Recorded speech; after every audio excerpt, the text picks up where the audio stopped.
They allowed transgender to be in the military. The problem is that the military is a fighting force. And if a transgender can't get their meds, guess what? They're not able to fight.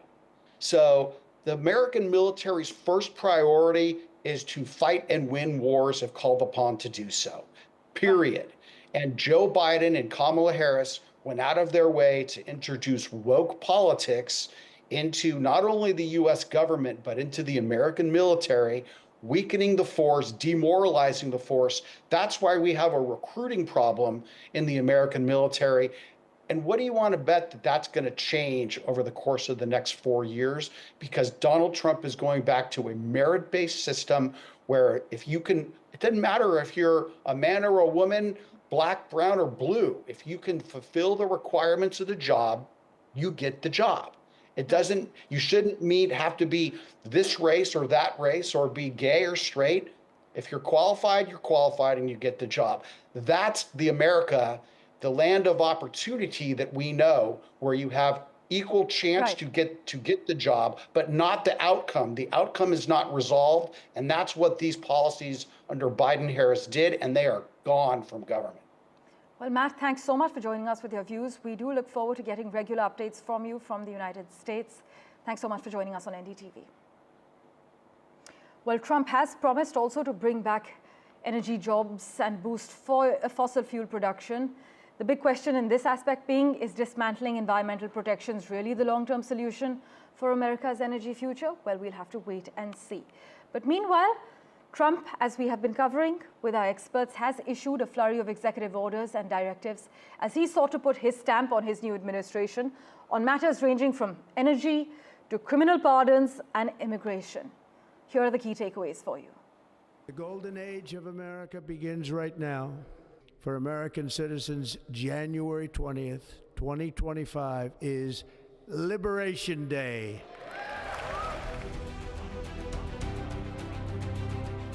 History made as Donald Trump took the oath of office, officially becoming the 47th President of the United States.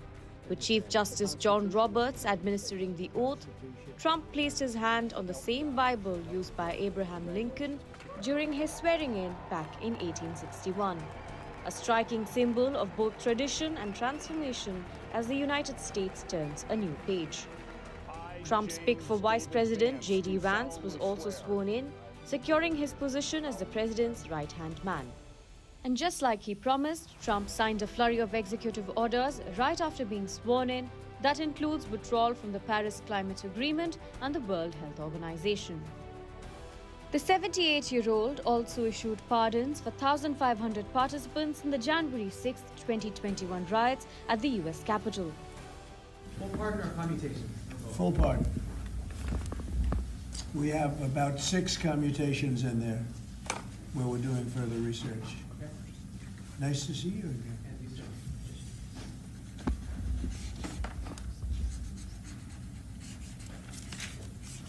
So this is a big one. Anything you want to explain about this? We hope they get them. We hope they come out tonight, frankly. We're expecting it. Approximately 1,500 people. Six commutations. One of the key executive orders will temporarily prevent a ban on TikTok coming into force. In other words, I think the U.S. should be entitled to get half of TikTok. And congratulations, TikTok has a good partner. And that would be worth, could be $500 billion or something. It's crazy.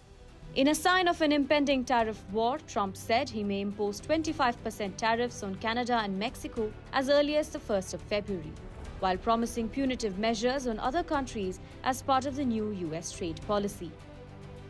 Trump also got his first cabinet member as Marco Rubio was confirmed as the U.S. Secretary of State.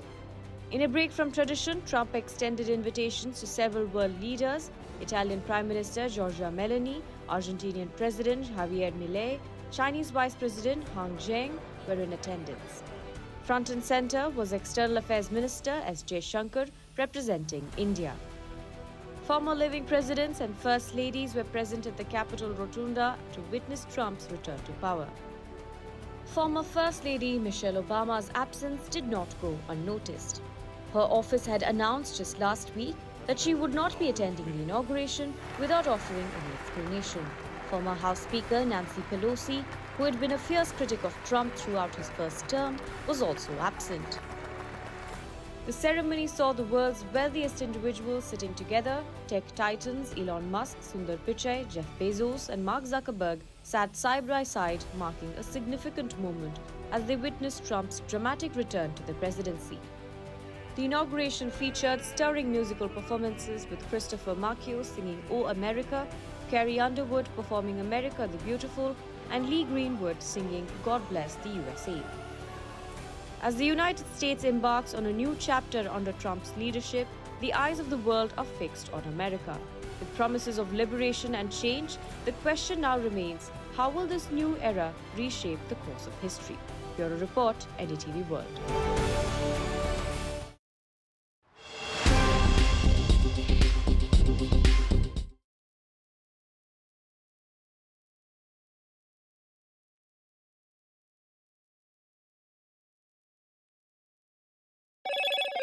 Hello, Moto.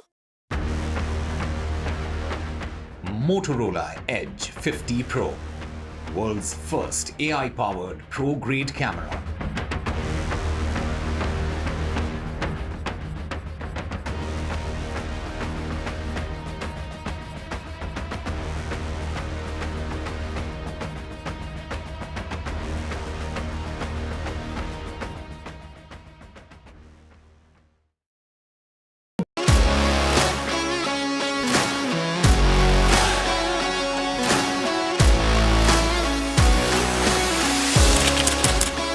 We are able to maintain the democratic fabric and the democratic system. I want to do something that can make a difference. लगातार जनता की आवाज को सरकार तक पहुंचाने का काम मैं करता हूं. I was a student up until very recently. I really want to work and do something for my people because they have given me this opportunity. They have elected me. सोचा नहीं था कि राज्यसभा सांसद बनूंगी.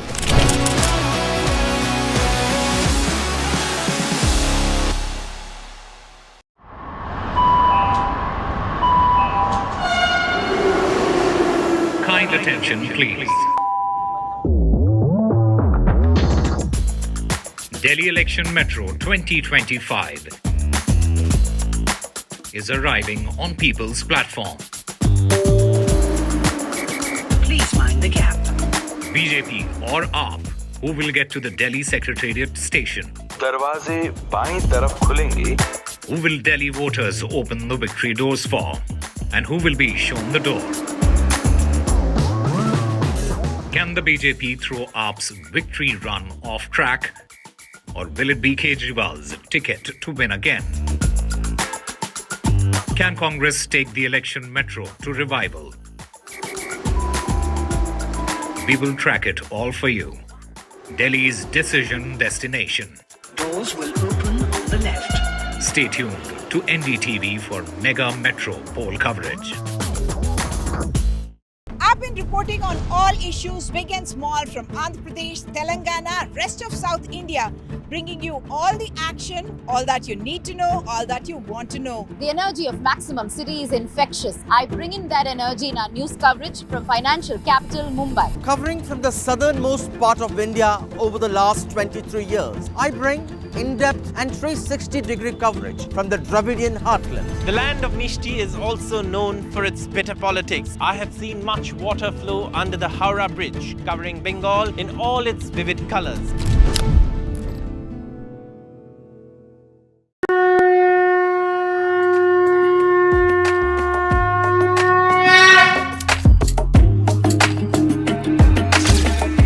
Mahakumbh, the festival of faith, the world's biggest spiritual festival, the divine dip at the spiritual Sangam, a sacred confluence of faith, culture and heritage. NDTV's mega coverage of the Mega Fest. NDTV at Mahakumbh 2025.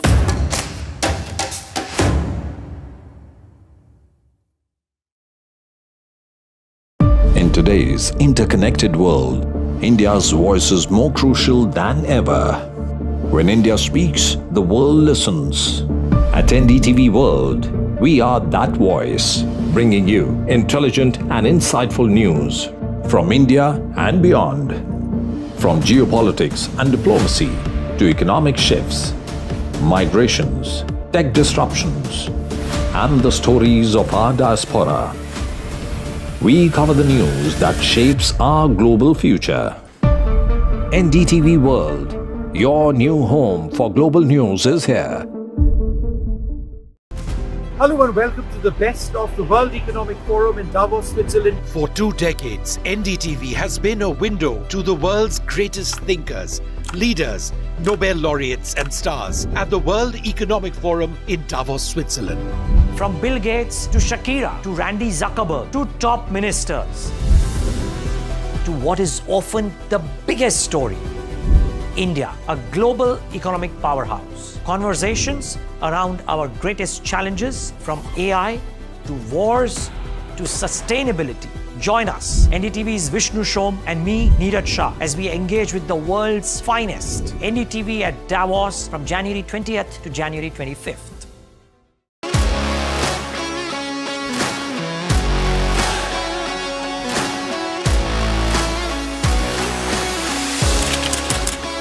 We are able to maintain the democratic fabric and the democratic system. I want to do something that can make a difference. लगातार जनता की आवाज को सरकार तक पहुंचाने का काम मैं करता हूं. I was a student up until very recently. I really want to work and do something for my people because they have given me this opportunity. They have elected me. सोचा नहीं था कि राज्यसभा सांसद बनूंगी.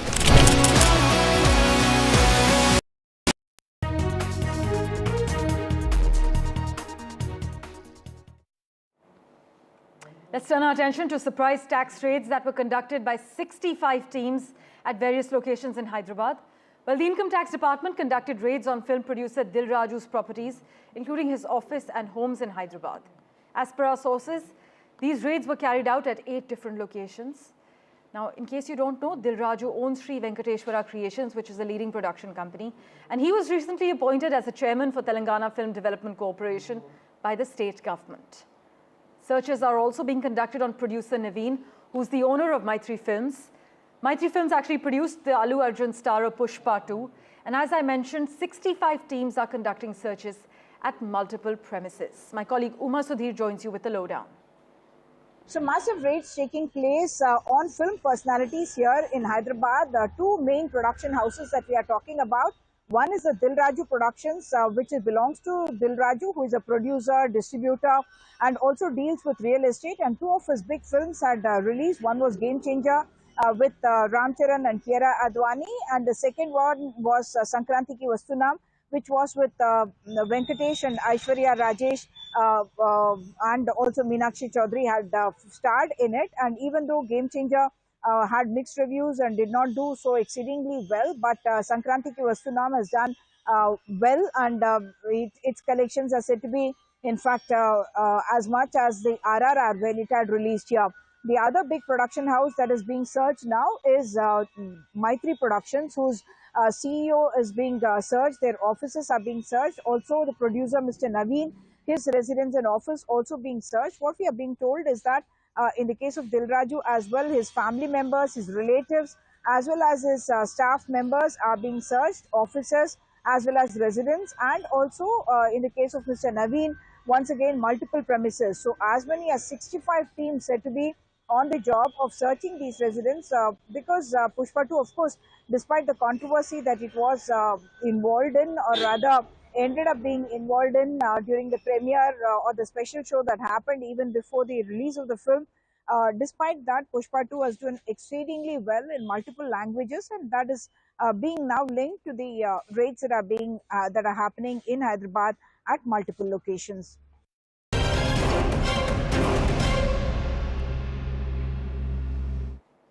Well, with that, let's turn our attention now to Mumbai.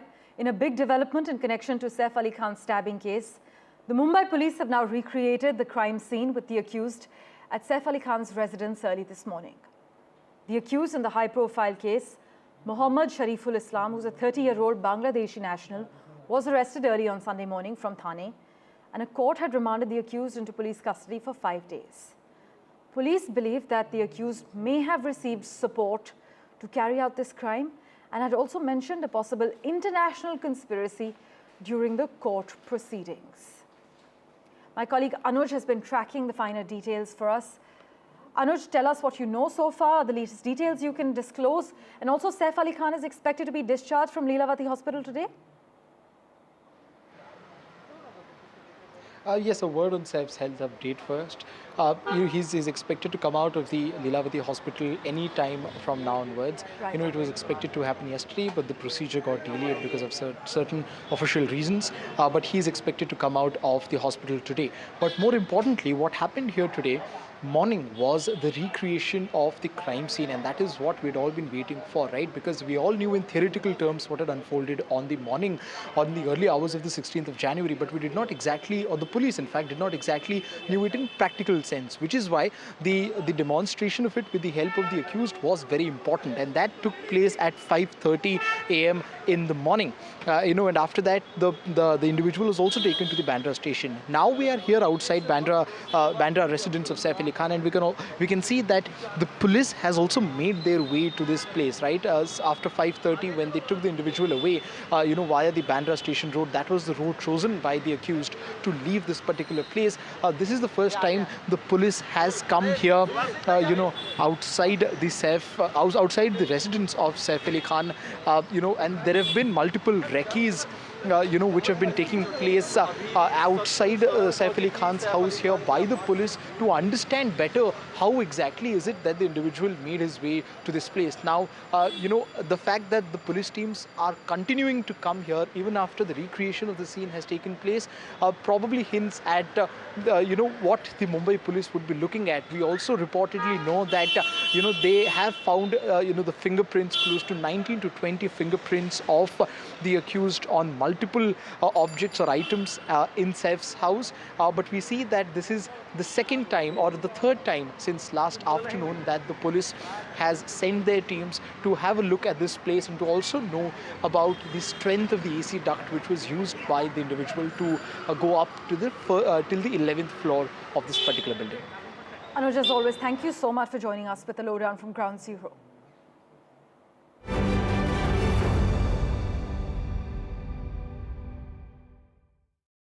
And let's get you a quick update from Battleground Delhi. Well, it's the Aam Aadmi Party versus the BJP as far as this is concerned. Mr. Kejriwal has been accused of misquoting the Ramayana. In fact, he had said that Ravan took the form of a deer, but the BJP has fired back with a Chunavi Hindu attack at the Aam Aadmi Party boss. BJP has fact-checked the Aam Aadmi Party convener.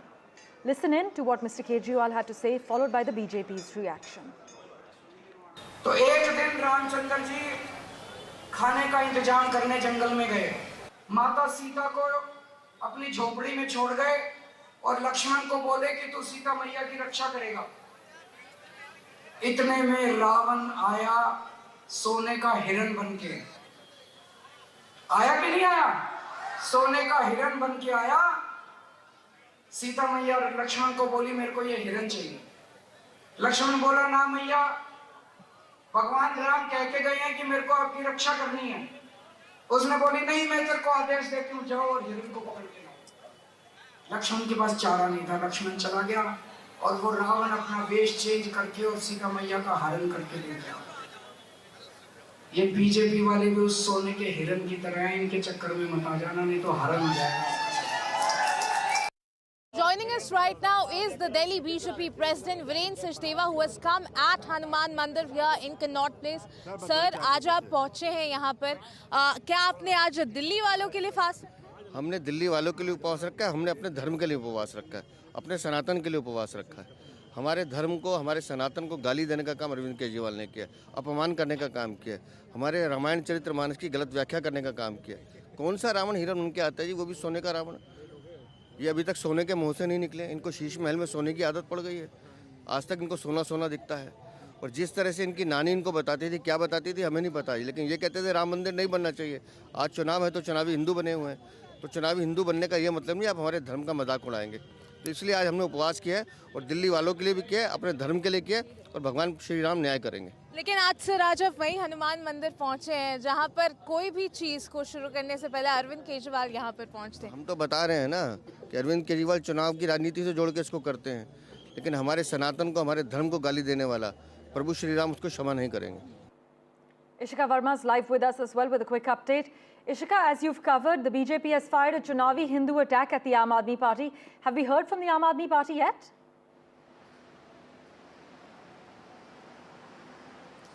Well, no response yet from the Aam Aadmi Party as of now, but we are certainly expecting that it will come, later in the day. But certainly the war of words has now erupted over this new Ramayan controversy of Arvind Kejriwal. Yesterday, in a Jan Sabha, in fact, he was heard saying that, he had quoted Ravana as the golden deer, after which now, the BJP has only escalated its attack. In fact, today, the Delhi BJP president also went to the iconic Hanuman temple in Connaught Place, where he said that in fact he is keeping a fast for his religion and also against Arvind Kejriwal.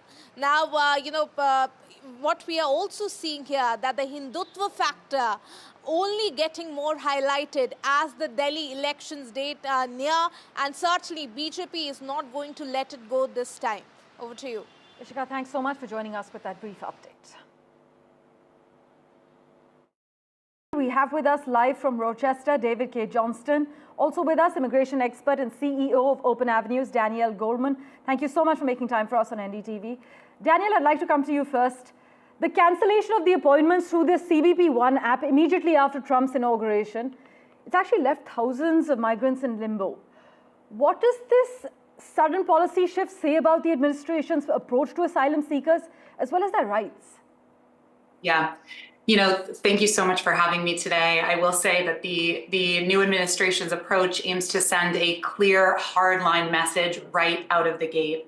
And limiting humanitarian pathways is the immigration priority of the Trump administration at this time. It was made abundantly clear today, and it is leaving hundreds of thousands of individuals without a clear path forward and a lot of unknowns, which is something that people are going to have to start to get very comfortable with in this new world. Unfortunately, we are hoping for a humane treatment of the migrants at the southern border as these actions are taken. But all of this, again, remains unknown and uncertain.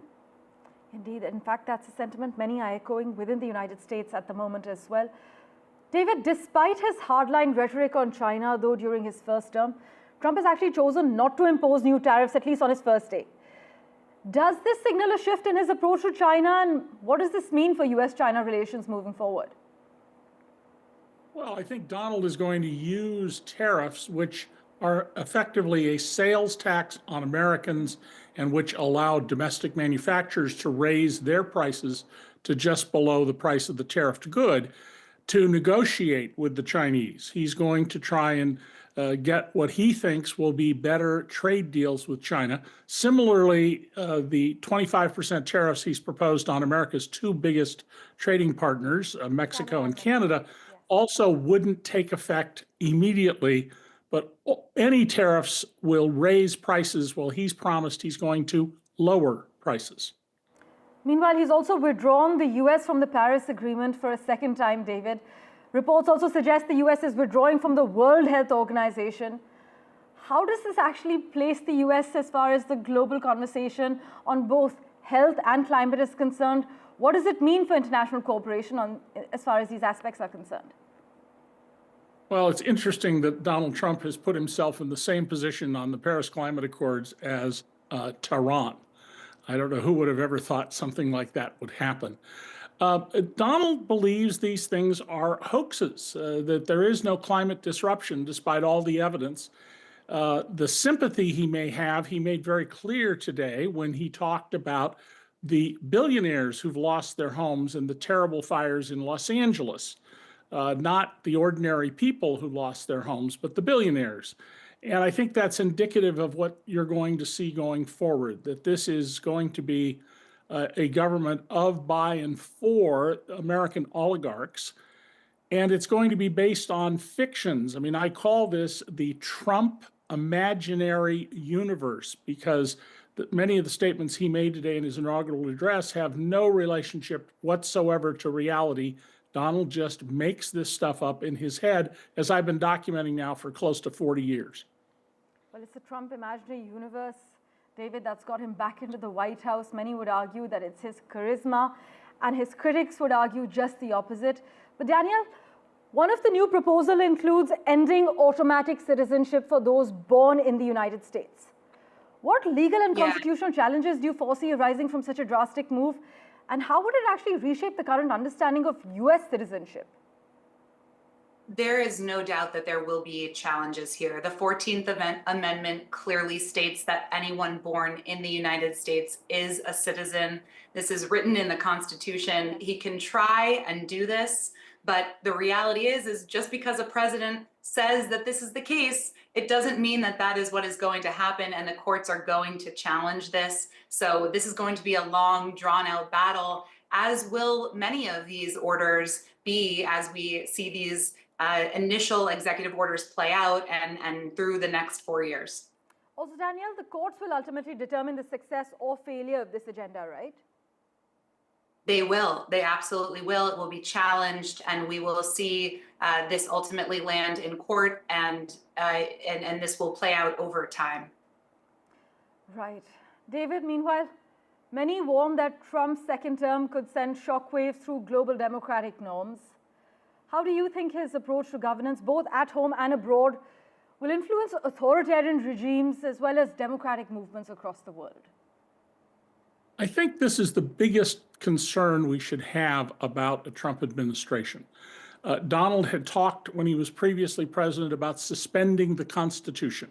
He has asserted that the second article of the U.S. Constitution gives him the power to do, quote, anything I want. It certainly does not do that, but Donald believes that.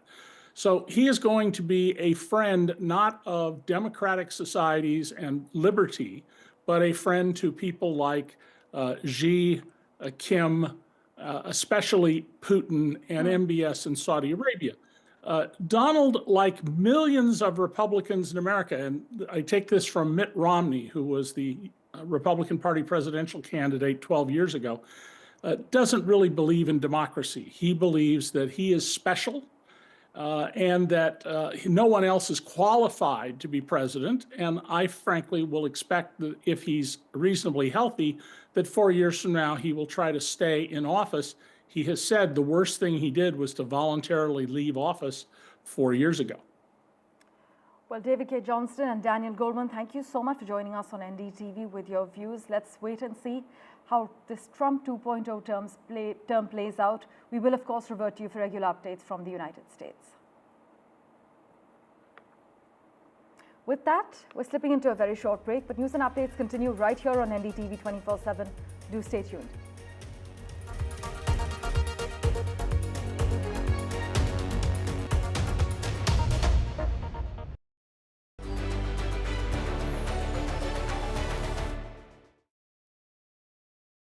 And Brahma, thank you very much for being with us. Sure. The next couple of years are going to be very interesting. Let's go through some of the key points. Firstly, Trump has spoken about mass deportations. Do you expect that to be top of his priority list? Very close, and especially in these early days before you have the confirmed appointees actually around him in the White House. That means the people that are closest are going to be his senior advisors. They're very interested in moving this aggressively. I could easily imagine 1 million deportations in the first year. And I also think that that reality will put a chilling effect on the decision processes of people that are in the United States, people that are thinking of coming to the United States. So clearly the numbers are going to be significant. Tariffs is another issue which is important. It affects us in India as well. Do you expect him to take a hardline position on tariffs? Yes, though the numbers are not going to be the campaign headline. You're not going to have 60% tariffs on all Chinese exports. But in the early days, first weeks or even days, I expect you'll see the initial imposition of new meaningful tariffs on China. You'll see an effort to put more pressure on a bunch of allies for individual tariffs as well. In other words, I don't think the markets have priced this inadequately yet. That's my view. India is a close strategic partner. The strategic relationship has been pretty even from across administrations. Right. Do you expect that trend to continue? Tariffs could be an issue. Yeah, that's true. And I think the pressure is going to be on the technology side. Trump is going to demand a closer relationship, more alignment from the Indians on tech. I think that's something that Prime Minister Modi is broadly disposed to do. Yep. Anyway, the big challenge for India is going to be about the U.S.-China relationship. It's the fact that the U.S.-China relationship is going to get worse. There's going to be decoupling.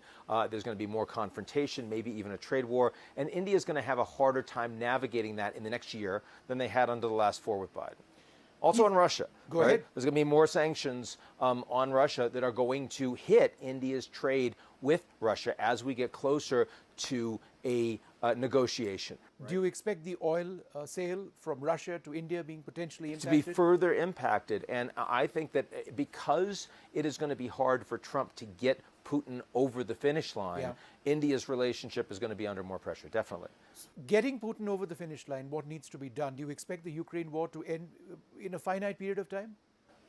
No, I don't expect it to end in the near term, but I do think that later this year we will probably get a ceasefire. Now, Trump has on many occasions said it's very easy to do. It'll just take a day, 24 hours, he can end the war. He sometimes exaggerates. This is one of those sometimes. It's going to take months to even get negotiations started. I do think that Trump is very willing to talk with Putin directly. Biden had not been. That will obviously facilitate things. He's also assertively asked for China to get involved. That was a topic of conversation between Trump and Xi Jinping in the last few days. That will help if it happens. But we are not close to a ceasefire yet. Even when a ceasefire happens, that's very different from ending the war. I think let's start with what's in the news most, TikTok. Trump says it's going to continue. There are those who say that it has to continue for freedom of speech. There are others who say, the Democrats, that look, it impinges on American security. So how do you see this playing out? I mean, I think, American politicians of both parties believe it's a national security threat, but and passed a law that I think people did not quite pay that much attention to take it away, and now have realized that that is an incredibly unpopular thing to do. And politicians don't like doing unpopular things, and Trump decided that it would be more popular to save TikTok, and so he has saved it in some sense, taken credit for it, created in the moment, a very nice situation for himself, where this app that millions of Americans love puts up a little thing that says, "Thank you, President Trump, for saving us," right? I mean, that's great messaging. It has put him in the strange position, though, where it has already been banned in the United States. That's law. Right. And they are now operating in a legal gray area. The Chinese government, I think, doesn't care that much one way or the other. If America wants to ban it and look insane, go ahead and do that from their perspective, create lots of domestic conflict. They could sell it to Elon. Yeah, if they want to do a deal with Elon, sure. But it's going to be in the context of a whole set of negotiations with China around much higher stakes issues of, technology exports, national security, trade. TikTok will be one negotiating point. And I think Trump is now sort of on the hook to save it in a way that gives the Chinese leverage. Right. We have, of course, banned TikTok, incidentally, in India quite a few years back. How is that? Well, a lot of people got angry. I wasn't really on TikTok, perhaps too old for that.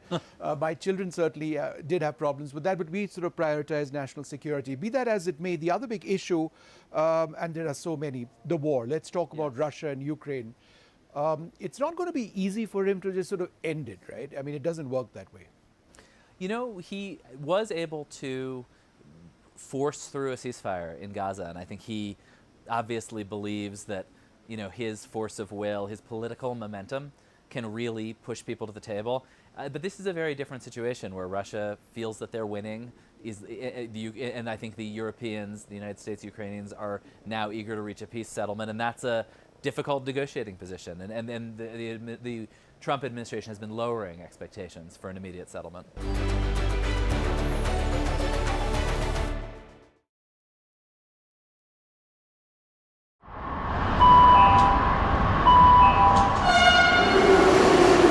Kind attention, please. Delhi Election Metro 2025 is arriving on People's Platform. Please mind the gap. BJP or AAP, who will get to the Delhi Secretariat station? दरवाजे बाईं तरफ खुलेंगे. Who will Delhi voters open the victory doors for?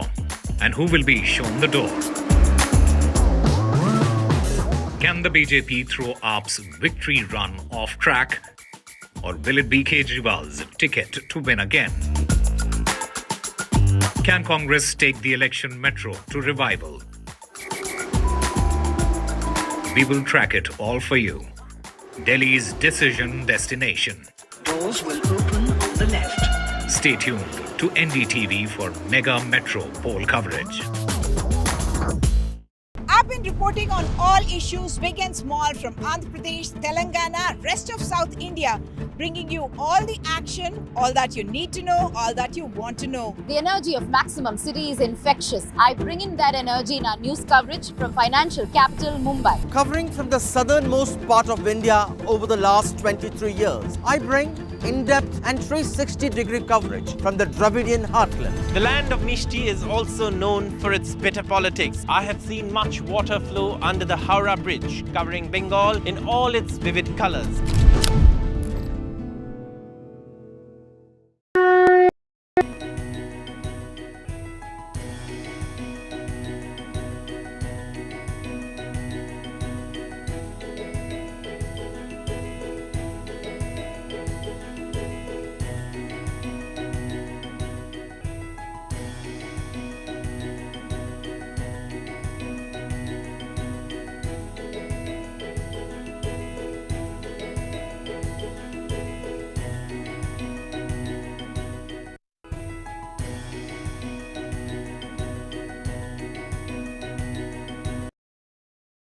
In today's interconnected world, India's voice is more crucial than ever. When India speaks, the world listens. At NDTV World, we are that voice, bringing you intelligent and insightful news from India and beyond. From geopolitics and diplomacy to economic shifts, migrations, tech disruptions, and the stories of our diaspora. We cover the news that shapes our global future. NDTV World, your new home for global news, is here. Hello and welcome to the best of the World Economic Forum in Davos, Switzerland. For 2 decades, NDTV has been a window to the world's greatest thinkers, leaders, Nobel laureates and stars at the World Economic Forum in Davos, Switzerland. From Bill Gates to Shakira to Randy Zuckerberg to top ministers to what is often the biggest story, India, a global economic powerhouse. Conversations around our greatest challenges, from AI to wars to sustainability. Join us, NDTV's Vishnu Shom and me, Neeraj Shah, as we engage with the world's finest. NDTV at Davos from January 20th to January 25th.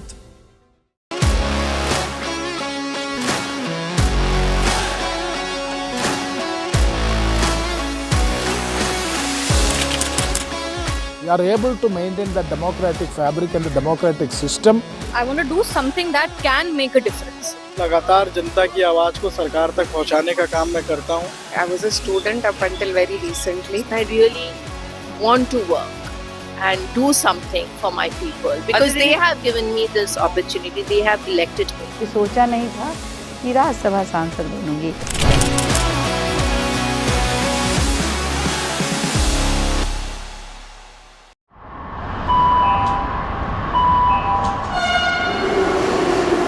Kind attention, please. Delhi Election Metro 2025 is arriving on people's platform. Please mind the gap. BJP or AAP, who will get to the Delhi Secretariat station? दरवाजे बाईं तरफ खुलेंगे. Who will Delhi voters open the victory doors for? And who will be shown the door? Can the BJP throw AAP's victory run off track? Or will it be Kejriwal's ticket to win again? Can Congress take the election metro to revival? We will track it all for you. Delhi's decision destination. Doors will open on the left. Stay tuned to NDTV for mega metro poll coverage. I've been Keep reporting on all issues, big and small, from Andhra Pradesh, Telangana, rest of South India, bringing you all the action, all that you need to know, all that you want to know. The energy of Maximum City is infectious. I bring in that energy in our news coverage from financial capital Mumbai. Covering from the southernmost part of India over the last 23 years, I bring in-depth and 360-degree coverage from the Dravidian heartland. The land of Mishti is also known for its bitter politics. I have seen much water flow under the Howrah Bridge, covering Bengal in all its vivid colors.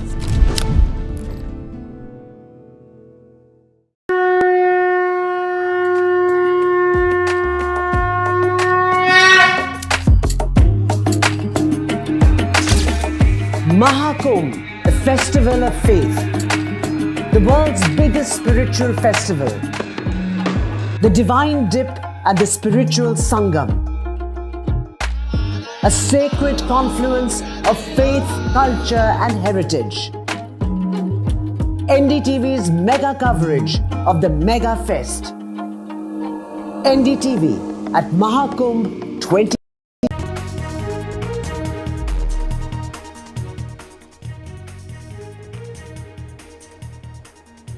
Income tax officials are conducting searches at the residence of renowned Tollywood producer Dil Raju, and also the producer of the film Pushpa 2 is being raided. That is what we're hearing from our sources. As far as the IT searches are concerned, 65 teams are have been deployed in these searches that are taking place at various locations.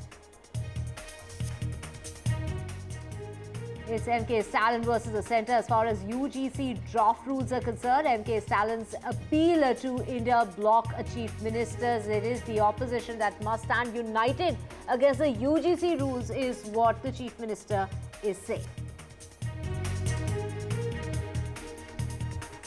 The arrested accused in the stabbing attack on actor Saif Ali Khan was taken to different locations by the Mumbai police as part of the investigation to recreate the crime scene. So they went to the residence of the actor as well as the Bandra railway station.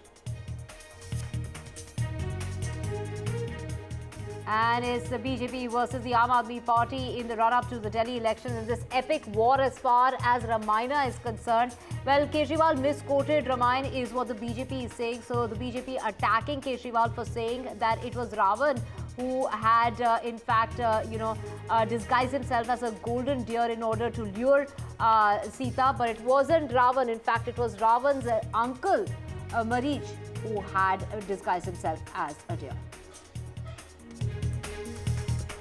And Trump targets Biden on pardons to the family, and Trump there slamming Biden for pardoning family members, including his brother, sister-in-law, as well as his sister and brother-in-law, and the youngest brother of Biden, Francis. He's also issued pardons for Anthony Fauci, amongst others.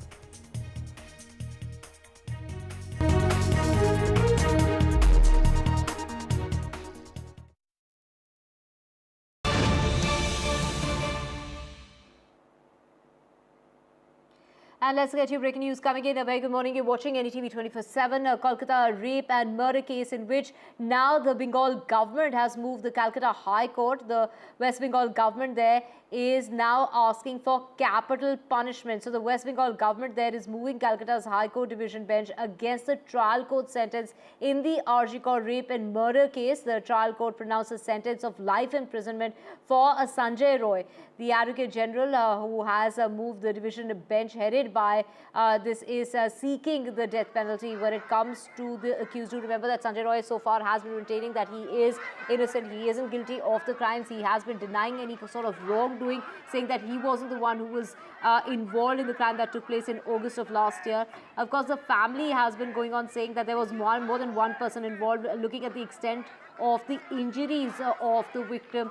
Well, now at a time like this, when it is, just a day after that announcement as far as the quantum of punishment is concerned that was announced yesterday, now it is the government, the West Bengal government there, wanting to move the Calcutta High Court in order to appeal for a death sentence. That is what they are asking for. Capital punishment is what the West Bengal government is seeking in this case. We have Saurabh Gupta joining us. Saurabh, of course, the minimum punishment would have been life imprisonment and the maximum would have been the death penalty. And now it's the West Bengal government there wanting a change as far as the quantum is concerned. Absolutely, and this has been the stand of the government, the stand of the Chief Minister, the stand of the Trinamool Congress, the party that runs the government. Now, obviously, this is something that Chief Minister Mamata Banerjee also said yesterday, that we will continue to seek the death penalty in this case, and that's something that the government's lawyer, the Advocate General, has done in the Calcutta High Court. The next court of appeal in this case is obviously the Calcutta High Court, so they've gone to the Calcutta High Court and appealed for a death, seeking to enhance the punishment to death penalty, and of course, this matter will be heard in appeal in the Calcutta High Court. Now, there is, of course, a lot of angst, but the judge also, in his judgment, explained why he gave life imprisonment and wrote down the various judgments that he relied on to arrive at his decision, including the Supreme Court judgments like Bachchan Singh, etc. But obviously, society at large has been demanding the strictest form of punishment possible. But the judge also, in his order, made it clear that the judges cannot be swayed by public opinion. So all of these things are a matter of consideration in the High Court now, when it goes into the which will be the next court of appeal, the High Court, and this the West Bengal government has already moved the High Court as far as this matter is concerned. That's right. Of course, Mamata Banerjee taking to social media platform X and saying that this is the rarest of rare case which demands capital punishment. How could the judgment come to the conclusion that this is not the rarest of rare case? That is what Mamata Banerjee has said. While she's strongly feeling that this is a heinous crime and that warrants capital punishment, we will plead for capital punishment of the convict at the High Court now, is what Mamata Banerjee is saying. And of course, the West Bengal government there were wanting the strictest punishment in this rarest of rare case, as Mamata Banerjee has described it, and really questioning the judgment that has come about of that life sentence.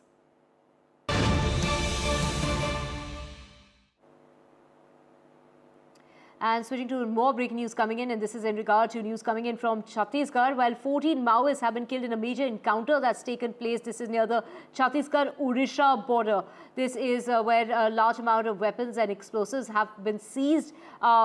This is an encounter that's taken place. So 14 Maoists have been killed in an encounter that's taken place in Chhattisgarh. This really took place between the border of Chhattisgarh and Odisha, where 14 Maoists have been killed. And what really has been recovered from there is that there was a large amount of weapons and explosives that were at that time with these Maoists. Those have also been seized. So breaking news coming in regard to these Maoists that have been killed, and we have Anurag, my colleague Anurag Tiwari, joining us to get us more on this. Anurag, what details do you have for us in this encounter that's taken place between the border of Chhattisgarh and Odisha?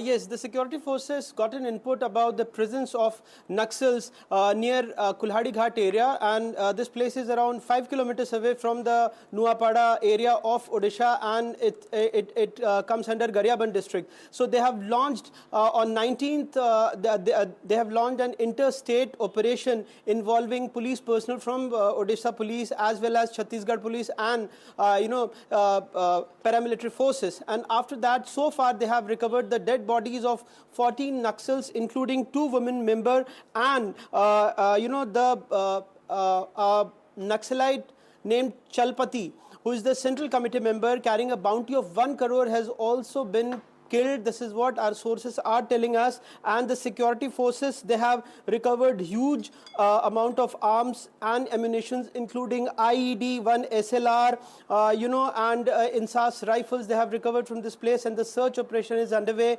Meanwhile, the Chief Minister of Chhattisgarh has confirmed the recovery of 10 dead bodies, but the Odisha police, sources from Odisha police are saying that they have recovered 14 dead bodies from that particular area.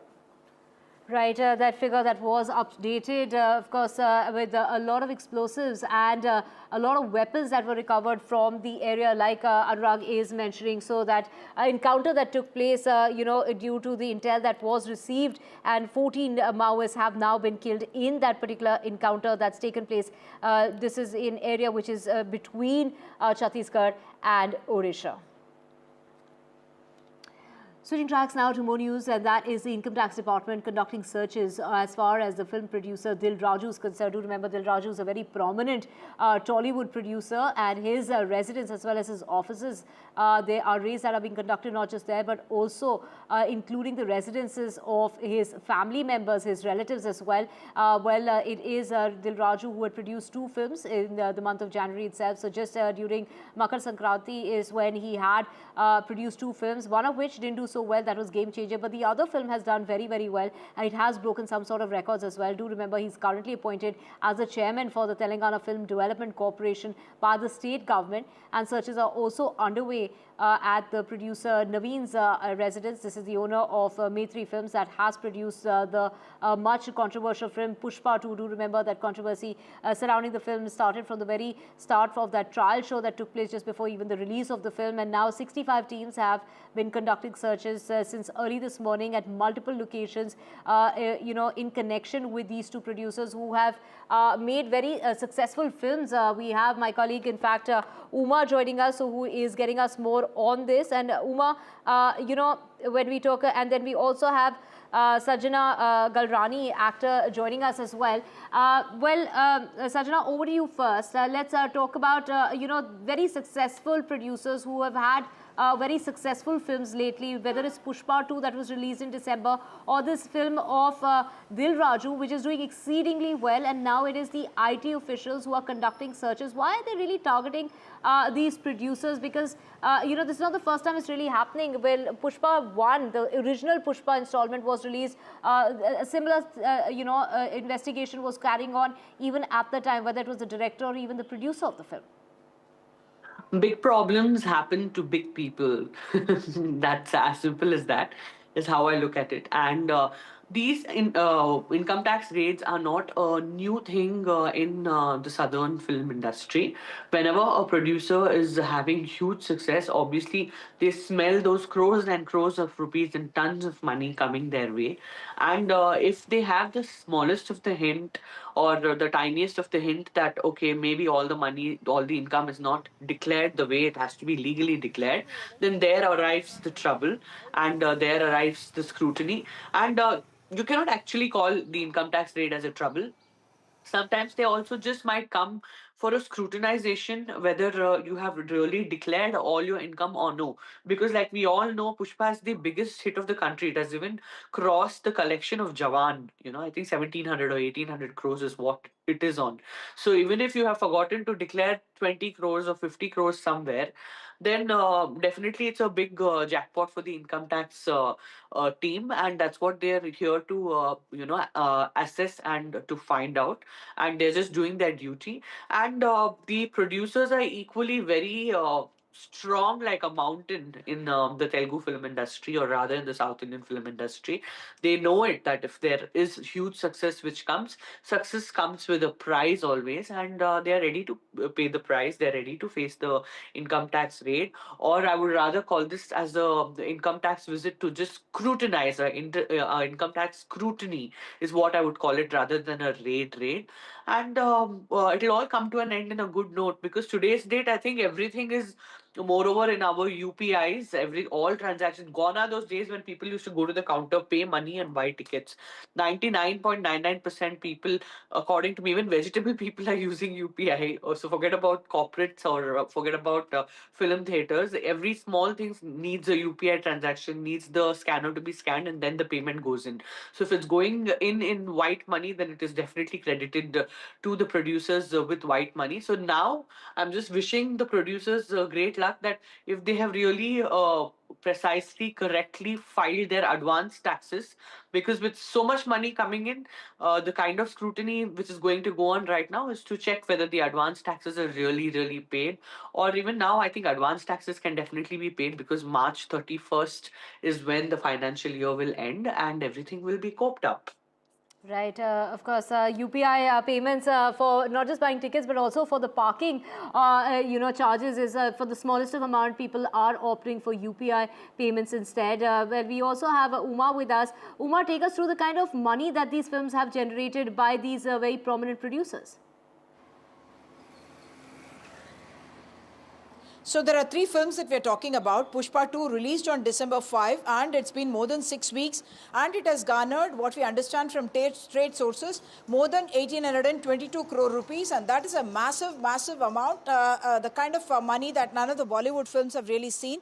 And the other two films that we are talking about is of course Game Changer of Ramcharan and Kiara Advani, and the second one is Sankranti Ki Vastunamu, and that is a film of Venkatesh along with Aishwarya Rajesh and Meenakshi Chaudhary. And though it's a small film, it's not really a big budget film. It's a family comedy kind of a drama. Despite that, it has done extremely well in the theatres, and that's the reason perhaps why we are seeing these searches by the multiple IT teams on the residence, office, premises of relatives, daughter of Dil Raju, the CEO of Maitri Movies, other than the producer Dil Raju himself, and also the producer of Maitri Films, Mr. Naveen. In all their residences, the IT teams have now gone and they are looking at all the documents to try and see whether the amounts that have been claimed now of the kind of earnings that these films have made, whether it matches with the kind of trade estimates that they're getting and the sources that the IT has with regard to what kind of revenues have come in to these film producers. So that is the entire exercise that is on, even as we are talking about at least 8 locations belonging to Mr. Dil Raju, which have been raided as well. Mr. Dil Raju, of course, is someone who's not just a producer, he's also a film distributor, also someone who has a real estate interest, and he has something called Dil Raju Productions, which is looking after the distributions also, Dil Raju Distributions as well. And there is also, of course, Sri Venkateshwara Creations, which we are talking about, which had in fact made the Game Changer film of Ramcharan as well. So he only recently was, of course, in the news after having been chosen as the chairperson of the Telangana Film Development Corporation, and a person of high stature, someone who had in fact played almost a mediatory role when some kind of divisions or differences had cropped up between the film industry and the government, and he brought all the industry bigwigs, whether the producers, directors, actors, and had a meeting with the Chief Minister, and subsequently had also sought some kind of concessions in terms of special shows and increase in tariff of tickets for both his films, especially the bigger film, which was the Game Changer film, that had only mixed reviews and did not do too well in the market. But yes, Sankranti Ki Vastunamu has done remarkably well, and of course Pushpa 2, despite the controversy that happened around it, has managed to make more than 822 crores, the last that we heard about the figures. Right, Uma, we also have breaking news coming in at the moment, and this is to stay with us for the breaking news, and that is 14 Maoists have been killed in a major encounter that's taken place. This is, between the border of Chhattisgarh and Odisha. This is an encounter that's taken place, and there was a large amount of weapons and explosives that have been recovered from the area. Uma joining us. Uma, it was a Maoist that, amongst the 14 who was carrying a bounty of 1 crore has also been killed in this very encounter. Yes, indeed.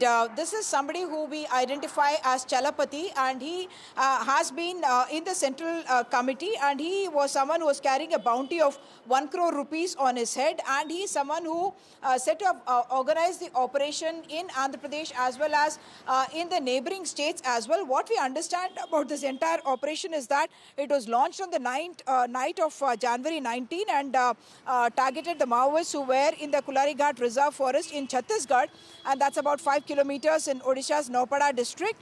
And based on the intelligence inputs, the operation was carried out. It is a multi-state operation, and it was carried out by the Special Operations Group of Odisha, Chhattisgarh's E30 force, as well as CRPF personnel who are deployed, of course, in all these very sensitive areas. And just on the January 20th, we saw 2 women Maoist cadres who were neutralized, and a large cache of arms, ammunition and IEDs, including an SLR, was seized. And again, a major encounter on the 21st of January took place, in which an exchange of fire happened.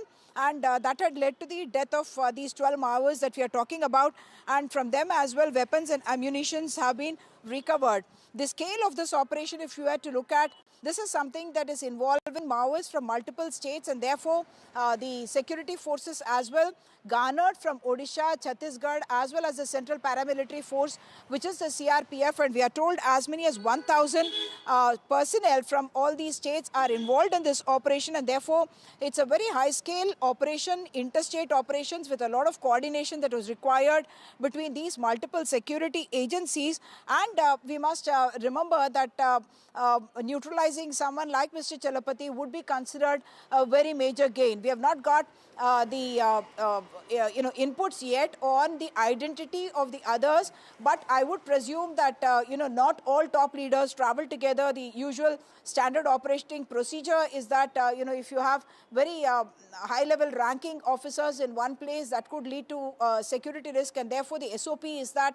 you will have, if you have a very high ranking leader, then you will have many more of second rank or third rank leaders, and not really of the same kind of a seniority, if I may put it that way. So the SP or Mr. Nikhil Rakeja has in fact confirmed that this operation has been done by Cobra, CRPF, District Reserve Guards of Chhattisgarh, as well as the Odisha's Special Operations Group, and he has called it one of the biggest encounters of the country, as the Central Committee member that I mentioned, Chalapati, of the Maoist organization, has been killed. Chalapati is someone who was known as Jairam, and very often among the Maoists you'll find that there is a real name, there is a pseudonym that will be used as well once they enter the ranks, and in this case Jairam became Chalapati when he was when he joined the Maoist ranks, and is known among the Maoist cadres and also the security forces as Chalapati. So very rarely do you get an arrest of a Central Committee member.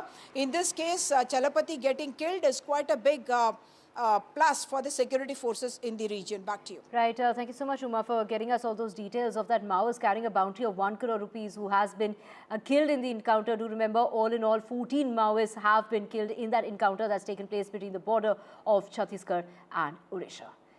Moving on, in a letter to Union Minister for Education Dharmendra Pradhan, it's Tamil Nadu's Chief Minister M.K. Stalin that's expressed his strong opposition when it comes to the draft regulations issued by the University Grants Commission, the UGC, calling for their withdrawal and urging modification to the letter.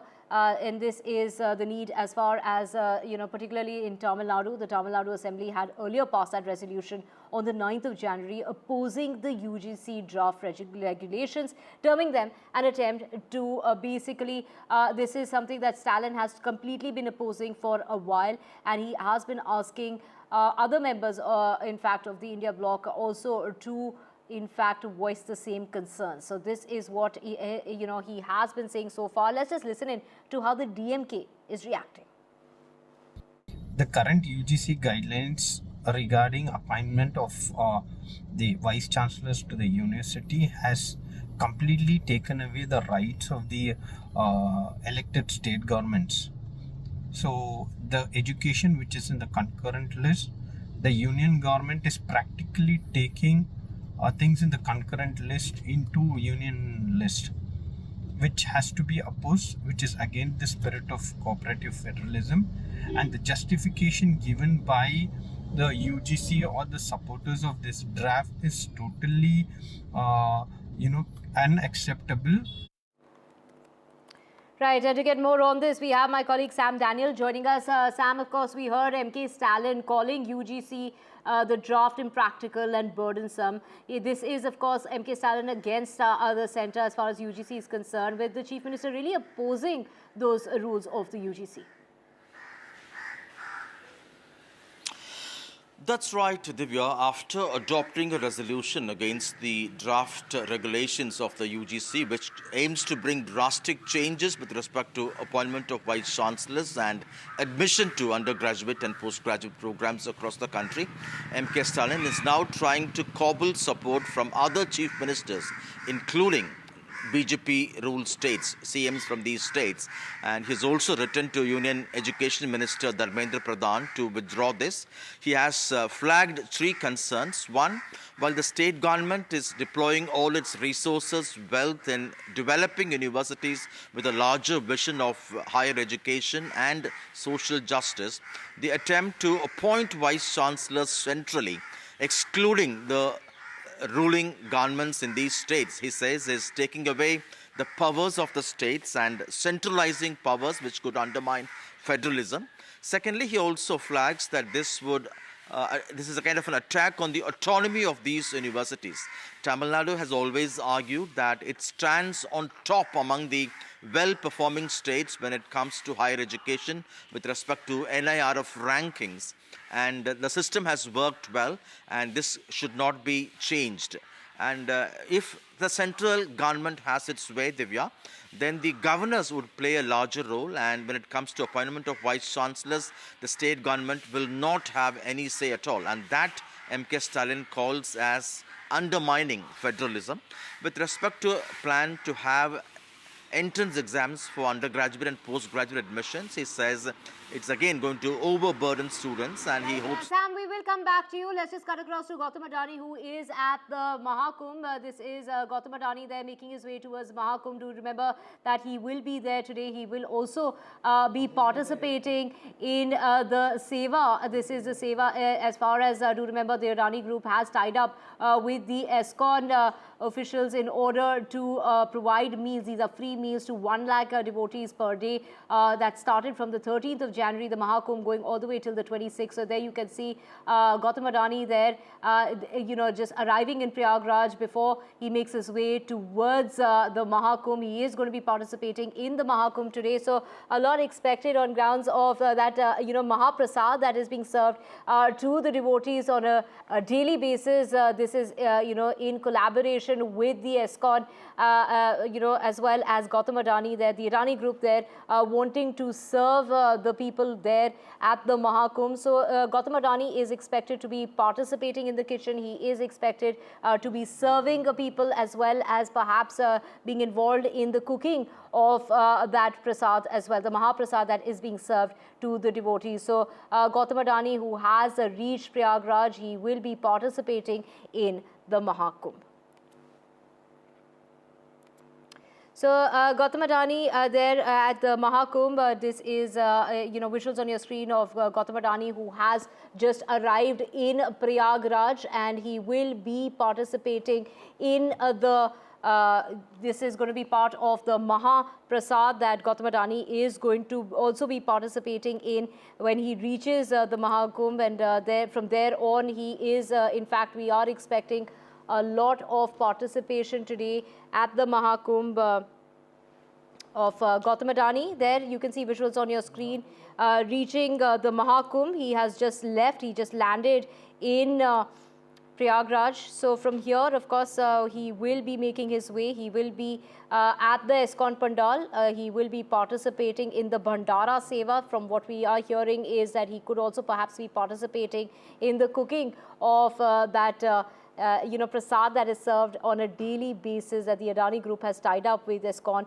in order to serve the devotees who are coming out in large numbers. So 1 lakh devotees are getting that Mahaprasad that is part of the collaboration between the Adani group and the ISKCON group in order to serve the devotees that are participating in that holy dip at the Mahakumbh.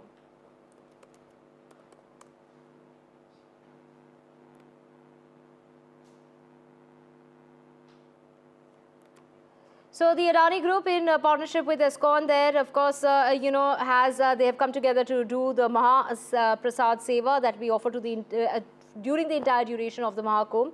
And 10,000 meals a day were initially being served, but now that the Adani group has come on, this basically means that 50 lakh devotees will be getting meals, and those are being prepared in 2 different kitchens and outside the Mela area as well.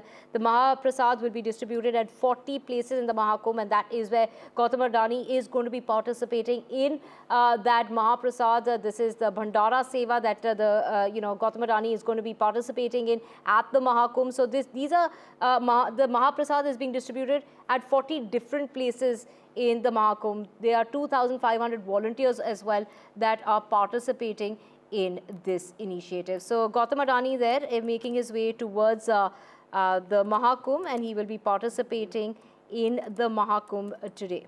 So what all is basically on the agenda when it comes to, you know, of course, he's expected to take a holy dip. This is, you know, part of that spiritual experience. Well, everyone is there to take that holy dip. So Gautam Adani will be taking part in various spiritual and service-oriented participation there in his, you know, visit to the Mahakumbh. His itinerary, of course, includes offering prayers at the ISKCON camp, and then reclining statue as far as Lord Hanuman is concerned.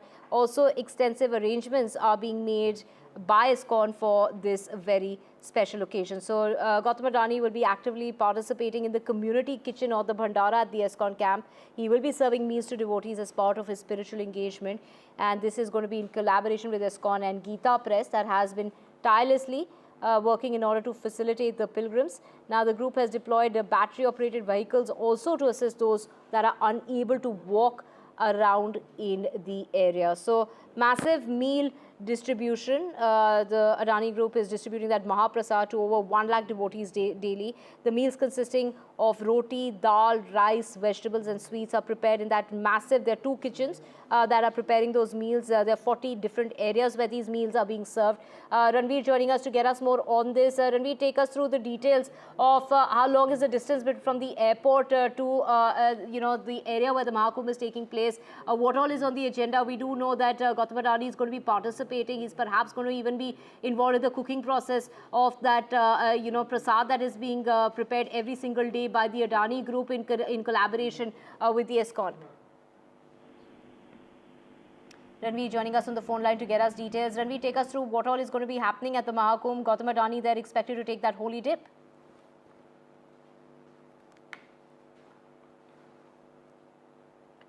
So Gautam Adani there, who has reached, you know, just left from the airport in Prayagraj, is making his way towards the Mahakumbh. From what we're hearing is that he is going to be participating in the community kitchen. He's going to be serving meals to devotees. This is going to be part of his spiritual engagement. He's also perhaps going to be part of the cooking as far as the itinerary is, as far as Gautam Adani is concerned. He is going to, in fact, also be visiting the Hanuman temple. That is part of his visit to Prayagraj. So right from the airport there, he is heading towards, you know, the ISKCON Pandal. That is where the seva is going to be taking place. He is going to be participating in serving meals to devotees. He's going to be taking a holy dip as well. And from there, we can expect that, you know, we are going to have Gautam Adani take that visit to the Hanuman temple. And from there, we are expecting, in fact, it is a very short visit, all of a few hours, a couple of hours before Gautam Adani heads back to the Prayagraj airport in order to make his way back to Ahmedabad. But we have Ranveer joining us. Ranveer, in this very short and sweet visit, there's a lot lined up, including serving, cooking, taking a holy dip, and basically, you know, serving the devotees there. That is basically part of the agenda. Obviously, Adani Chairman, Mr. Gautam Adani will be reaching here in Mahakumbh area, and you can see the excitement. These are the people who are taking food at the Mahaprasad Center at ISKCON.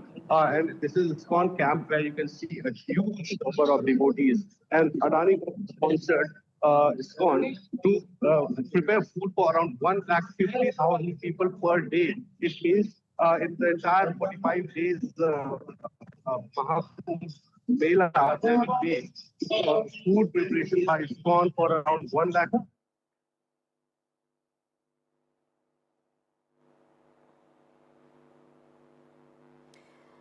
Adani Group Chairman Gautam Adani there making his way towards the Mahakumbh. He just arrived in Prayagraj's airport. He is in his car going towards the Mahakumbh, where he will be participating in spiritual activities at the Mahakumbh Mela. He is also scheduled to offer prayers at the Hanuman temple. The ISKCON camp has made extensive preparations for his visit. He will be serving at the community kitchen, where free meals are being distributed to the pilgrims.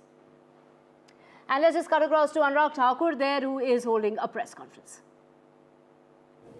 SC छात्रों को छात्रवृत्ति प्रदान की है, केवल 5। इन्होंने तो कहा था एससी समाज से हम उप मुख्यमंत्री बनाएंगे। बनाया क्या?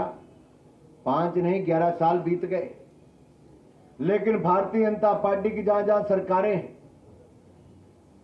आप देखिए हमारी केंद्र की सरकार में जब से मोदी जी की सरकार आई, अनुसूचित जाति वर्ग के कल्याण के लिए हमने 250 गुना 250% यानी कि 2.5 गुना की वृद्धि की है।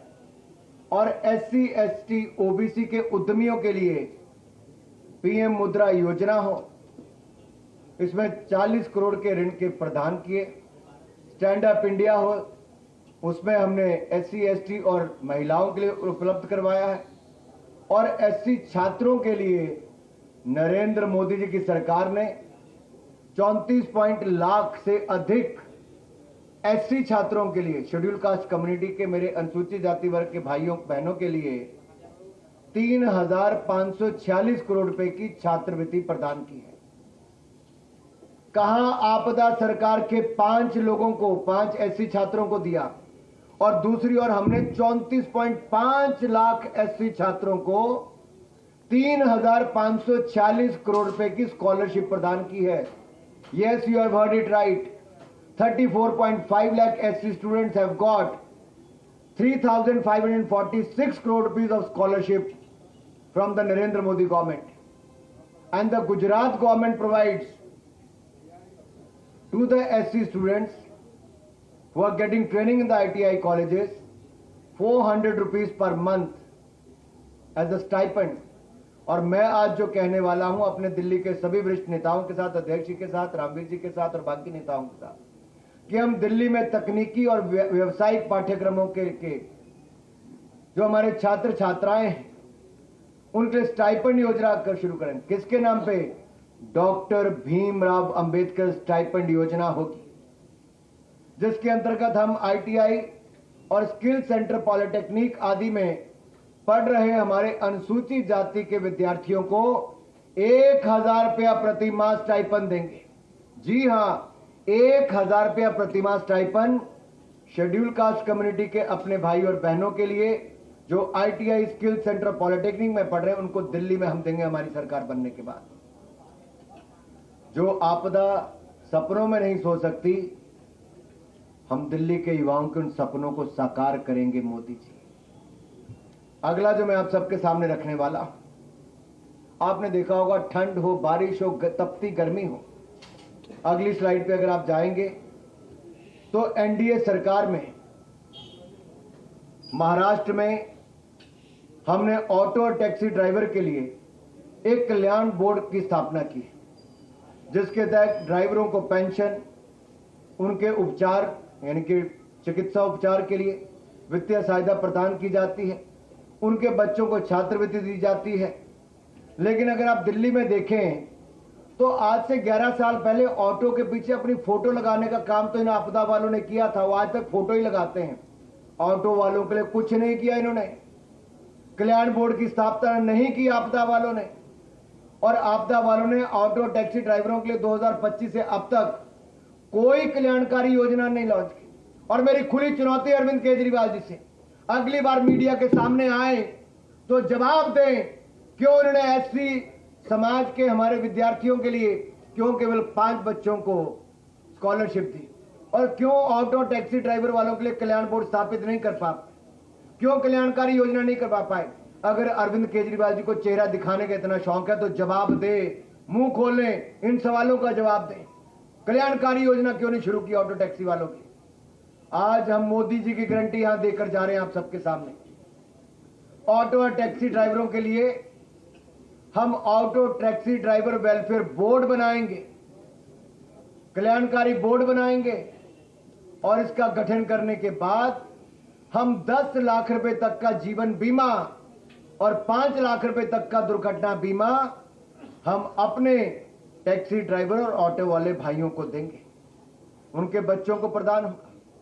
कहीं ईश्वर ना करे कोई ऐसी घटना घट जाए कि किसी की जान चली जाए, तो उनके परिवार वालों को 10 लाख रुपए तक का जीवन बीमा मिल जाएगा, 5 लाख रुपए तक का दुर्घटना बीमा मिलेगा। और आपने देखा है प्रधानमंत्री मोदी जी ने सुरक्षा बीमा योजना और जीवन ज्योति बीमा योजना, पीएम सुरक्षा बीमा योजना, पीएम जीवन ज्योति बीमा योजना, ये देश भर के करोड़ों लोगों को दी है।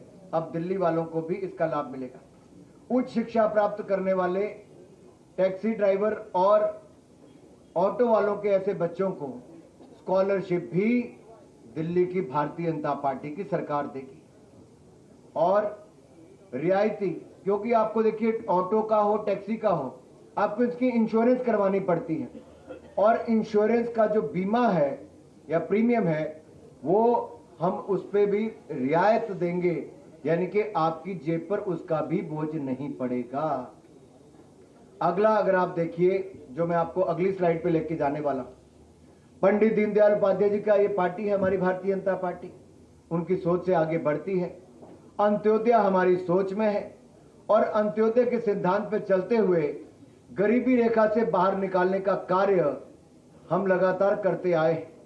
प्रधानमंत्री मोदी जी के नेतृत्व में जहां एक और भारत दुनिया के 10वें नंबर से आज दुनिया की 5वीं बड़ी अर्थव्यवस्था बन गया, अगले 3 सालों में हम दुनिया की 3री बड़ी अर्थव्यवस्था बन जाएंगे। वहीं पर 25 करोड़ गरीबों को गरीबी रेखा से बाहर निकालने का काम भी हमने किया है। 4 करोड़ पक्के मकान भी बनाकर दे दिए, 3 करोड़ पक्के मकान नए और देने के लिए लाखों करोड़ रुपए और खर्च कर दिया। इनके कुल मिलाकर 7 करोड़ लोगों को देश में पक्के मकान बनाने का काम मोदी सरकार ने किया। 12 करोड़ बहनों को रसोई गैस का सिलेंडर दे दिया, 13 करोड़ शौचालय बना दिए, 60 करोड़ लोगों को आयुष्मान भारत योजना मुफ्त में दे दी, 80 करोड़ लोगों को मुफ्त में अनाज देते हैं, हर घर को नल से जल देने का हमने काम भी कर दिया।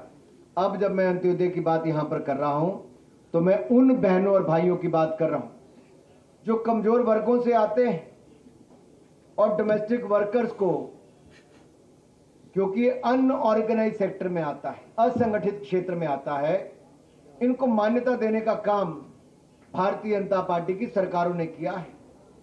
और दिल्ली की भाजपा सरकार ऐसी होगी जो डोमेस्टिक वर्कर्स को मान्यता देगी, उनके लिए कल्याणकारी योजनाएं हम चलाएंगे।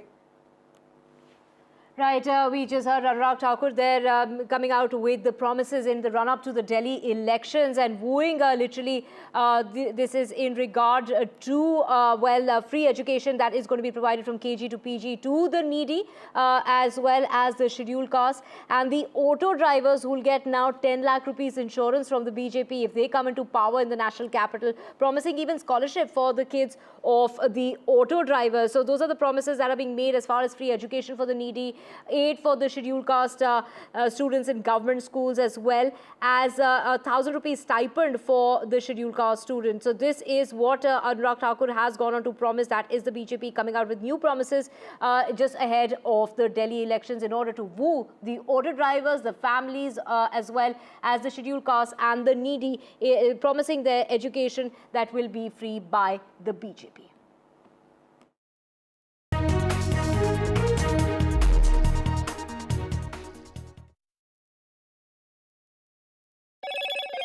Hello, Moto. Motorola Edge 50 Pro, world's first AI-powered pro-grade camera.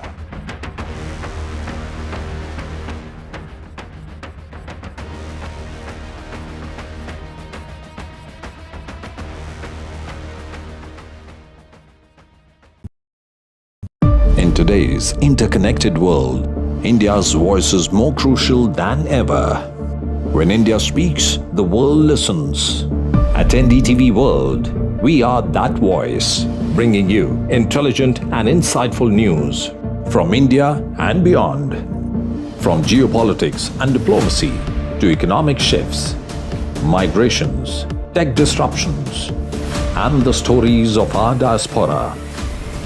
We cover the news that shapes our global future. NDTV World, your new home for global news is here. Hello and welcome to the best of the World Economic Forum in Davos, Switzerland. For 2 decades, NDTV has been a window to the world's greatest thinkers, leaders, Nobel laureates and stars at the World Economic Forum in Davos, Switzerland. From Bill Gates to Shakira to Randy Zuckerberg to top ministers to what is often the biggest story, India, a global economic powerhouse. Conversations around our greatest challenges from AI to wars to sustainability. Join us, NDTV's Vishnu Shom and me, Neeraj Shah, as we engage with the world's finest. NDTV at Davos from January 20th to January 25th.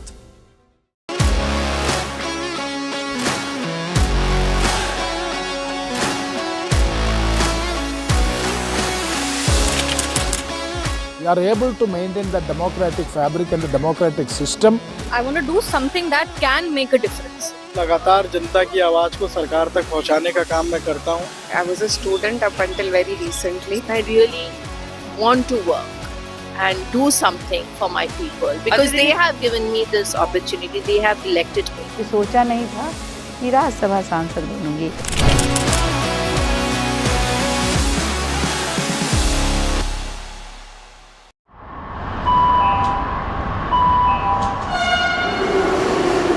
Kind attention, please. Delhi Election Metro 2025 is arriving on people's platform. Please mind the gap. BJP or AAP, who will get to the Delhi Secretariat station? दरवाजे बाईं तरफ खुलेंगे. Who will Delhi voters open the victory doors for? And who will be shown the door?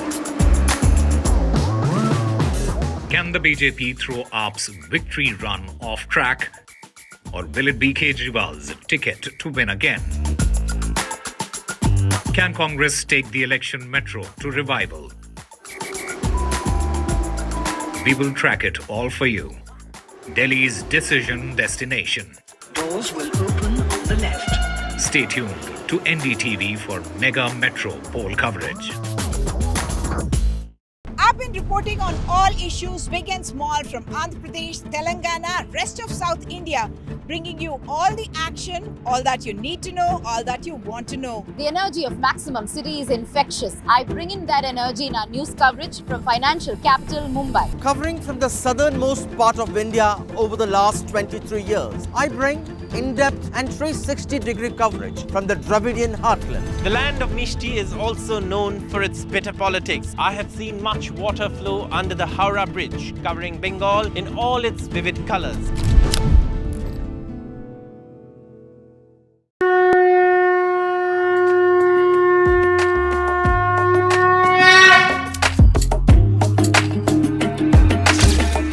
Maha Kumbh, the festival of faith, the world's biggest spiritual festival, the divine dip at the spiritual Sangam, a sacred confluence of faith, culture and heritage.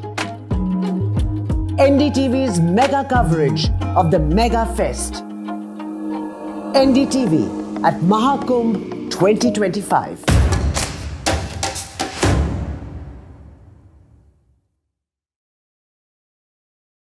In today's interconnected world, India's voice is more crucial than ever. When India speaks, the world listens. At NDTV World, we are that voice, bringing you intelligent and insightful news from India and beyond. From geopolitics and diplomacy to economic shifts, migrations, tech disruptions, and the stories of our diaspora. We cover the news that shapes our global future. Hello, Moto. Motorola Edge 50 Pro, world's first AI-powered pro-grade camera.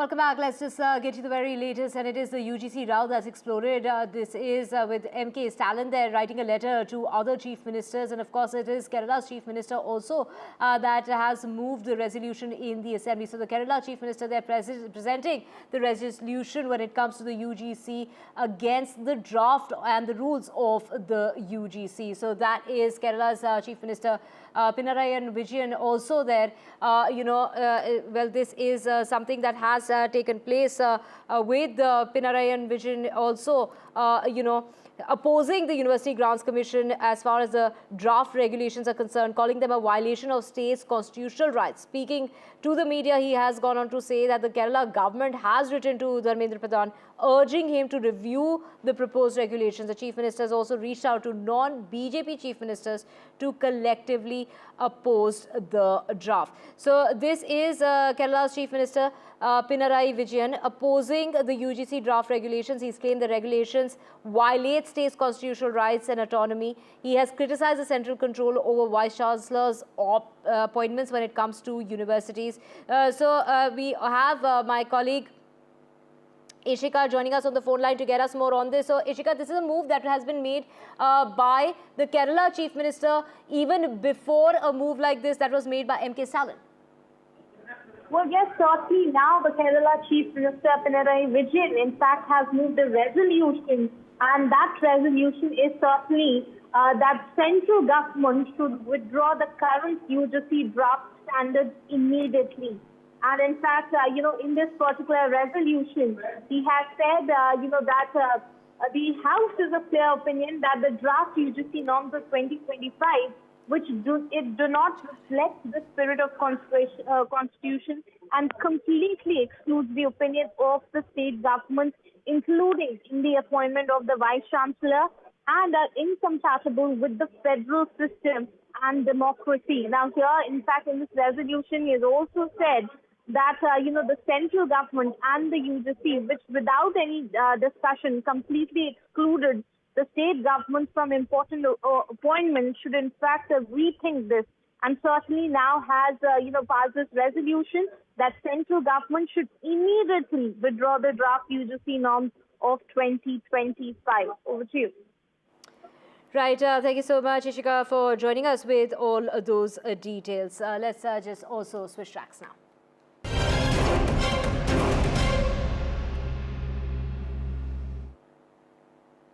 And to get to you the very latest in the Saif Ali Khan attacking case, the Mumbai police today recreated the crime scene with the accused at Saif Ali Khan's residence early this morning. A team of 20 officials reached the Sadhguru Sharan building in 4 police vans, and this took place as early as 5:30 in the morning. They were there for about an hour. On the other side, we also know that Saif Ali Khan is expected to be discharged today. In fact, his wife Kareena Kapoor Khan has reached the Leelavati hospital. So it's any minute now that the actor perhaps could get discharged. And we have Abira joining us to get us more on this. Abira, how long before the actor can get discharged? And the bigger question being, where is he going to be heading to, considering that the case is still under investigation? So perhaps it might just take another few more days before the actor can actually reach his own residence. Absolutely, we still don't have an update on where he's going, but as you know, he doesn't have one house here. He has a house right next to Sadhguru in Fortune Heights, where they used to live before they shifted to Sadhguru. So he might be shifted to Fortune Heights. So we do not have confirmation on that yet, but we know that he is getting discharged today. His last routine checkup is going on, and in the afternoon, anytime between 2 to 6, he will be discharged. Like you said, Kareena Kapoor is already here. In the morning, his mother, Sharmila Tagore, was seen inside the hospital. She's still there. So we are just waiting for him to step out of the hospital. The doctor today said that it is confirmed that he is going to be discharged today. So we are just waiting for him to step out of the hospital and go home. The doctor said he is doing absolutely fine and he's in the road of recovery. Right, Abira, of course. How soon can we expect the actor to be discharged from the hospital? I mean, yesterday as well, the authorities had said that today is the day when the actor would get discharged, but he was kept in the hospital for yet another day. What was the reason for that delay? as far as having that discharge process that perhaps is going on at the moment before the actor can finally get to perhaps not go home, but go to another residence perhaps? The doctors were very clear that we cannot ever give you a date of release because he's still recovering. So depend on the recovery, how well he is recovering, we will discharge him. So yesterday, the doctors were clear that he was not getting discharged. Today morning, when I spoke to the neurologist, Dr. Dange, he told me that he's getting discharged today, confirmed, and he's doing absolutely fine. It's just the last routine checkup is going on right now, and after that, the discharge time for all patients is between 2 to 6. So anytime between 2 to 6, we will see Saif Ali Khan stepping out of the hospital and heading either to Sadhguru or most probably to Fortune Heights. Right, Abira. Well, we also have Anuj joining us. Anuj, today, very early this morning, as early as 5:30 is when the Mumbai police took the attack in the wee hours to recreate the scene at the residence of the actor. They were there for about an hour, but it's not just the residence of the actor. The accused was also taken to the Bandra train station. Well, yes, after recreating the scene in the early hours of today morning, we saw that the police also made sure that he tells them what is the path that he followed to reach Bandra station after staying in a close-by garden for some time on the 16th of January. And that gave the police a clear-cut idea on what exactly happened or unfolded on that particular day. Besides that, just a couple of hours ago, in fact, just 1 hour ago, we saw another team of police officials, senior police officials from Bandra station came here again to have a look at this particular venue and, very closely monitor all those places that they had seen in the morning, while recreating the scene. So we can clearly see that the Mumbai police here is trying to have a very, trying to look at the finer details of this particular case. And we've also reported, we also reportedly know that they found close to 19 to 20 fingerprints on multiple items of the accused in Saif Ali Khan's house, which is on the 11th floor of this particular apartment. More importantly, when he'll be let go off by the hospital, it'll be interesting to see whether he's brought here to his apartment, that is Sadhguru Sharan, or just 50 meters away from here, there is another apartment where Saif Ali Khan owns a house, and that's called Fortune Heights. So it'll either be one of these two buildings where Saif will come, if in case he decides to come to Bandra. Right, thank you so much, Anuj, for getting us all those details. All eyes on the actor who is going to be discharged from the Leelavati hospital today. With that, we're slipping a short break. Back with a whole lot more.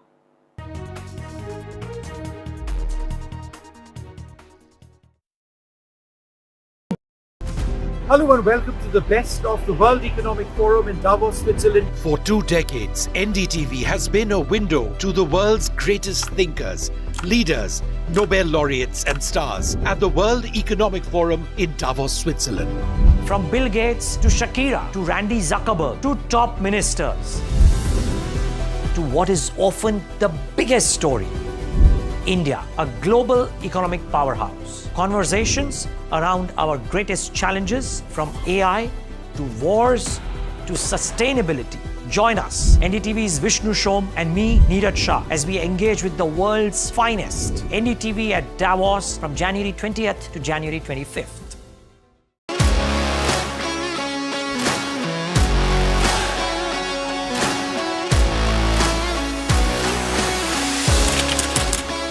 We are able to maintain the democratic fabric and the democratic system. I want to do something that can make a difference. लगातार जनता की आवाज को सरकार तक पहुंचाने का काम मैं करता हूं. I was a student up until very recently. I really want to work and do something for my people because they have given me this opportunity. They have elected me. सोचा नहीं था कि राज्यसभा सांसद बनूंगी.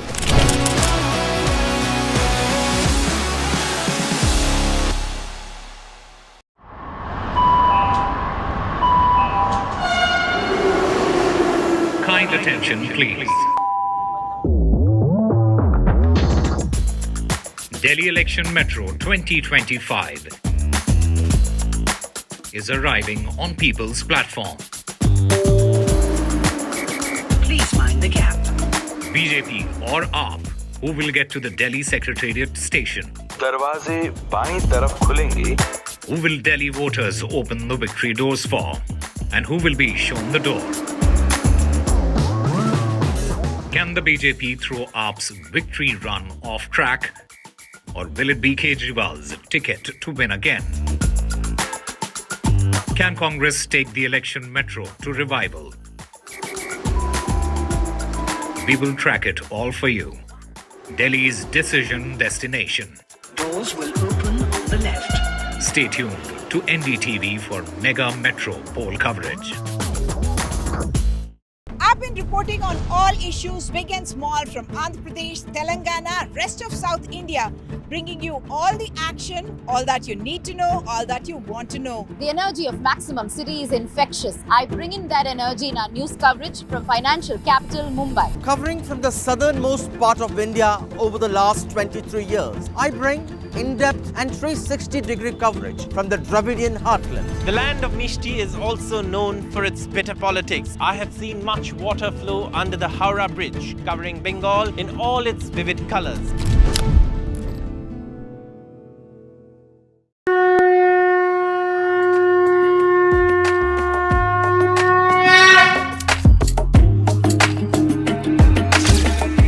Mahakumbh, the festival of faith, the world's biggest spiritual festival, the divine dip and the spiritual Sangam, a sacred confluence of faith, culture and heritage. NDTV's mega coverage of the Mega Fest. NDTV at Mahakumbh 2025.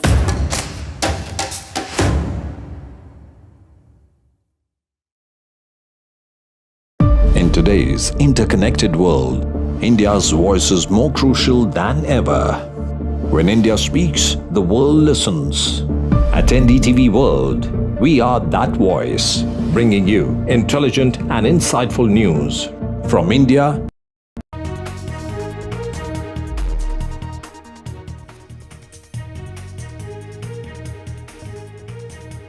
Hello and welcome. You're watching NDTV. I'm Aditi Bhardwaj and let's take a look at the top stories that we are tracking here at this hour.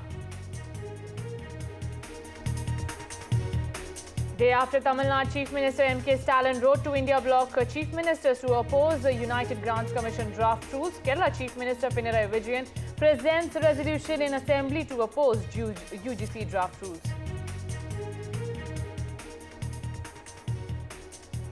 Income tax officials are conducting searches at the residence of renowned Tollywood producer Dil Raju. Pushpa 2 film producer is also being raided.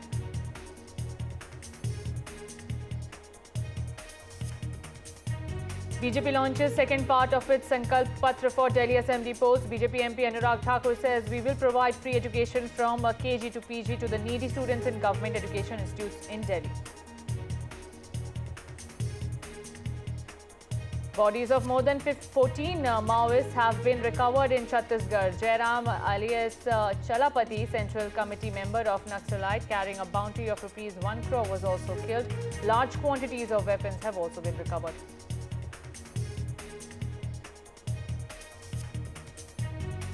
West Bengal government moves Calcutta High Court's division bench against the trial court's sentence in RG Kaur rape and murder case. Government seeks death penalty for the accused.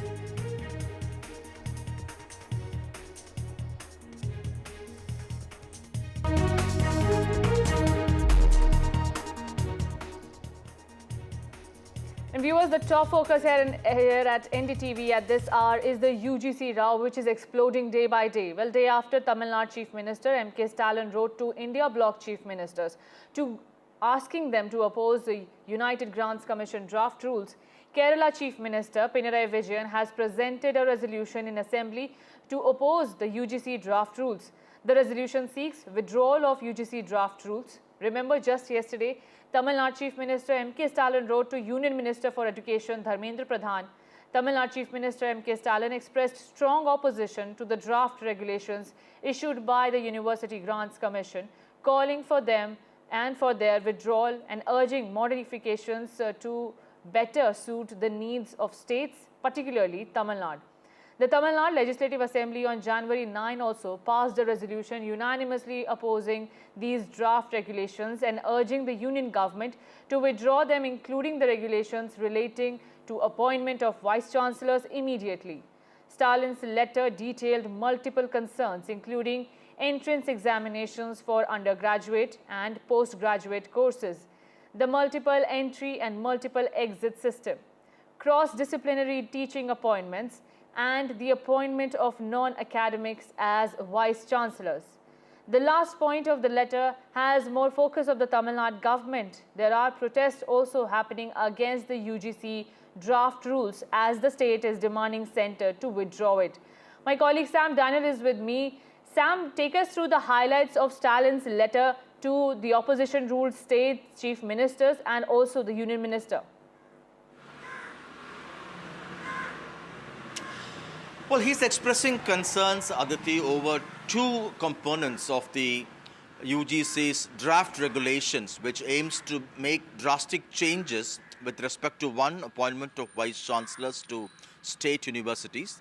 Secondly, to have entrance examinations for both undergraduate and postgraduate admissions.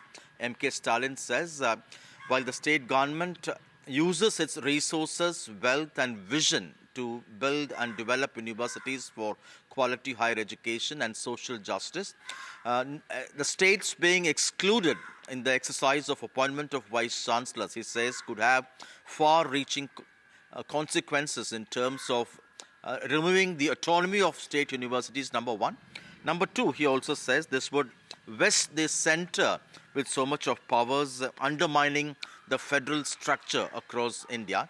He says having entrance exams for undergraduate and PG admissions will overburden students, and the exercise of appointing vice-chancellors through UGC nominee, governor's nominee, and with the state having no say at all in that, the state government is worried that it will become irrelevant in that sense while it deploys all its resources to set up these universities.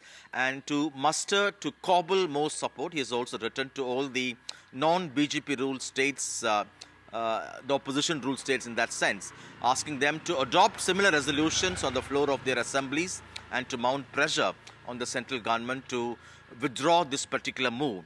And as we speak, as you said, Kerala government has presented this kind of a resolution on the floor of the House. And already in Tamil Nadu, there is a tug of war with respect to appointment of vice-chancellors, with the governor insisting inclusion of the UGC nominee in the search committees, which the state government says it's not required because these universities go by their own statutes. And now the Supreme Court is hearing this issue. And the BJP denies these allegations. The larger political point the opposition ruled states are worried is that through governors, the BJP or the central government is trying to control appointment of vice-chancellors and through that to control universities across the country. But the BJP has denied these allegations, saying that it's aimed at improving the quality of education. Lastly, the Tamil Nadu government argues that with respect to NIRF rankings, Tamil Nadu is among the high-performing states with top universities and colleges are from the state in the top 10 or top 25. Right. And they say this should not be disturbed, and in fact the UGC should learn lessons from Tamil Nadu model than attempting to change and causing or leading a collapse of the whole system. Right. They're worried. Right, Sam, stay with me. We are also being joined by DMK spokesperson Salem Dharanidharan, BJP Vice President of Tamil Nadu, Narayan Tirupati, and Asad Abbas, who's a political analyst. Thank you all for joining us. Mr. Dharanidharan, I'll just come to you straightforward. Why is DMK, the Tamil Nadu government, opposing the UGC draft rules? Hi, very good afternoon. I think anyone who understands democracy and how a country should be run will definitely oppose such a draconian move. This is an outrageous move, simply because the state governments in Tamil Nadu are funded by taxpayers' money of Tamil Nadu. Right? Though they are autonomous, the funding is from the state government, and Tamil Nadu has done reasonably well. If you look, there are in the top 100 rankings, Tamil Nadu has the highest number of state universities in the top 100 engineering, medical rankings, which is done by the union government. And again, who elects the chief minister of Tamil Nadu? The people of Tamil Nadu. People of Tamil Nadu elect the legislators, and the legislators in turn select a chief minister, and chief ministers select the council of ministers. So when we decide on how the state university should be run, it is not my party, the DMK, or the Tamil Nadu government. It is indirectly the voice of the people of Tamil Nadu. Now you are tweaking the rules by which you are giving more power to governor. So governor, who's he? He's an appointee. So that means there's a disconnect from the people to who's running these universities on the tax-paying money of people of Tamil Nadu, right? So basically, if you look, the modern parliament came in Britain for the first time because there was an issue with taxation. So basically, the essence of democracy, modern democracy itself is taxation. So the tax money of people of Tamil Nadu is going to the university, which means the government which the people elected should have a say in running of this university. Otherwise, it's completely travesty to democracy and then federalism. And then I will go further and say we have always said that entrance exam are antithesis to the concept of merit. Even universities such as Harvard are right now saying we don't want SAT, we want to take through school marks simply because the research have clearly proved that entrance exam favor the rich and the elites. There is data. There is a book by Mr. Sanders, a Harvard University professor, who says clearly with evidence from 100 years across the world that scores in entrance exam are directly proportional to parental income and parental education. Point taken. Admission to an university is already done by how? The school marks. So why add one more exam? Okay, Mr. Dharinder, hold your thoughts. I'll go across to other panelists also. Mr. Asad Abbas, Tamil Nadu Chief Minister has also written to the India bloc CMs urging them to also unite their voice against this UGC draft, which DMK says it's a draconian law. Do you agree with these sentiments? Absolutely. When it comes to the India bloc, they stand with this, and there is a reason why. Let us understand that these guidelines are a clear infringement on the rights of state governments, and that will certainly have far-reaching consequences on the autonomy of the universities. Let us understand, with great power, there is great responsibility and equal accountability. Also, we need to understand that if you look at all the state structure, India is a beautiful democracy, but the democracy is the union of states, which in turn a strong federalism structure. Therefore, when it comes to the appointment of the vice chancellors of university, if we are going to centralize the power with the union government, what about the say of the state government? Every India, if you look at every 100 kilometers, there is a change of language. There's a change of caste, culture, tradition, so on and so forth. So let us understand that this beautiful union of states needs to have an equal presence, strength, and opinion-making and decision-making of the respective state governments. For the same reason why, I believe that the DMK Chief Minister, Mr. Stalin, has taken the right step in the right direction, reaching out to Mamata Banerjee, Arvind Kejriwal, Omar Abdullah. He's also reached out to Revant Reddy, Bhagwant Mann, all the respective chief ministers of the India bloc for the same reason. Let us understand it is very crucial that India bloc stands against these forces of the Bharatiya Janata Party. Because to celebrate the federal structure, it is very important to be there. Also, the last point, ma'am, let us understand that there are some brilliant universities, not just in Tamil Nadu, but also in my state of Karnataka. Even if you look at Kerala, you know, many of the Indian states there. So therefore, for these states to come together, to have the right amount of accountability, it is indeed very important. And I believe it is sacrosanct for the betterment of our democracy that we have a structure which alleviates the same. And let us understand, the appointment of the vice chancellors to the respective universities is going to be very, very important. If we are going to leave it in the hands of the union government, this will be absolutely catastrophic. State government must have equal participation in the same, without which this will lead to a downfall of the Indian education system. So therefore, for the states to understand the best of education, state along with the center need to work together to appoint the right vice chancellors for the respective universities. Okay. Mr. Tirupati, how do you respond to the allegations leveled by the opposition parties? We are seeing Pinarayi Vijayan voicing against this UGC draft. We have Stalin. We have also Mamata Banerjee time and again raising her voice against UGC rules. Why do you think these rules should be implemented? First of all, I would like to say that these drafts are there for at least another 20-25 days for the the stakeholders and also for the public. Number two is that these oppositions, these kind of things, statements are only politics, nothing more than that. The UGC, which operates throughout the country, wants to give a beautiful and inclusive education throughout the country. And these people doesn't want that because education is a profession in Tamil Nadu. Education is a corrupt system in Tamil Nadu. And Mr. Stalin says, what should learn from Tamil Nadu? See, in the last 20-25 years, mostly, at least 80% of the vice chancellors in Tamil Nadu universities are in jail, or either in jail or in bail. That kind of corruption has happened in Tamil Nadu because of political appointments. So, in the last 10 years, there has been a very neat selection of vice chancellors, which has not led to any problems, mainly corruption in education. So, I'm talking about Tamil Nadu, but throughout this Kerala, or as you mentioned, like West Bengal, the Supreme Court has given so many judgments and also observations as to how this should be run and how the state governments has politicized it. That is what has happened. So there is no point in even seeing that this is a state subject and all those things. See, powers are there for the state. They are only running the universities. But when it comes to selection, you need to be more careful. You need to be more competitive. More people are there. And definitely, good people will be there. So what is your problem? Why do you want? See, when Salem Dhanidharan says that the governor is an appointee, then the VC is also an appointee by the ruling party. That is what they have done. I can tell you how many people are in jail. Okay. And jail. I can list out. Okay. Okay, I'm sorry, I can't take any more arguments on this. Mr. Dharanidharan, thank you so much for joining us. Mr. Tirupati, thank you so much for speaking on it. And Mr. Asad Abbas, thank you for giving us that viewpoint. So the row over UGC continues to escalate, with many opposition ruling states now coming out and voicing their sentiments against the UGC rules. The Income Tax Department has conducted raids on film producer Dil Raju's properties, including his office and homes in Hyderabad. According to sources, the raids were carried out at 8 different locations, including the residences of his relatives.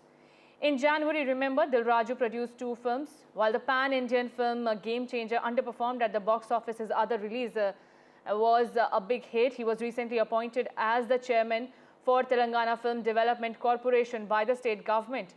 Searches are also being conducted on producer Naveen, who is the owner of Maitri Films. Maitri Films produced the Allu Arjun starrer Pushpa 2. There are already 65 teams and they are conducting raids at multiple premises in Hyderabad. My colleague Uma Sudhir, who has been tracking these details since morning, is joining me for more on this.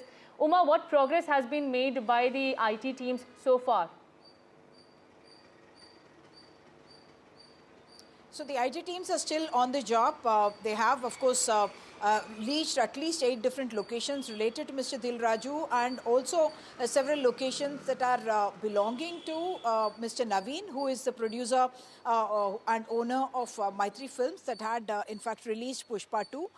2 things that I must point out here. One, that Dil Raju is someone who has been an film producer, a distributor, as well as someone who deals with real estate, and recently in the news for having taken over as chairperson of the Telangana Film Development Corporation, and also played a role in trying to mediate between the government and the film industry when it appeared that there was some kind of differences that were cropping up between the two after the incident of the stampede. So what we do know is that multiple teams, that number has been put at 55 by some others have said 65 teams of IT have gone to not just his residence but also his office, and also to the homes of his daughter and relatives as well, and also to the home of the CEO of the company.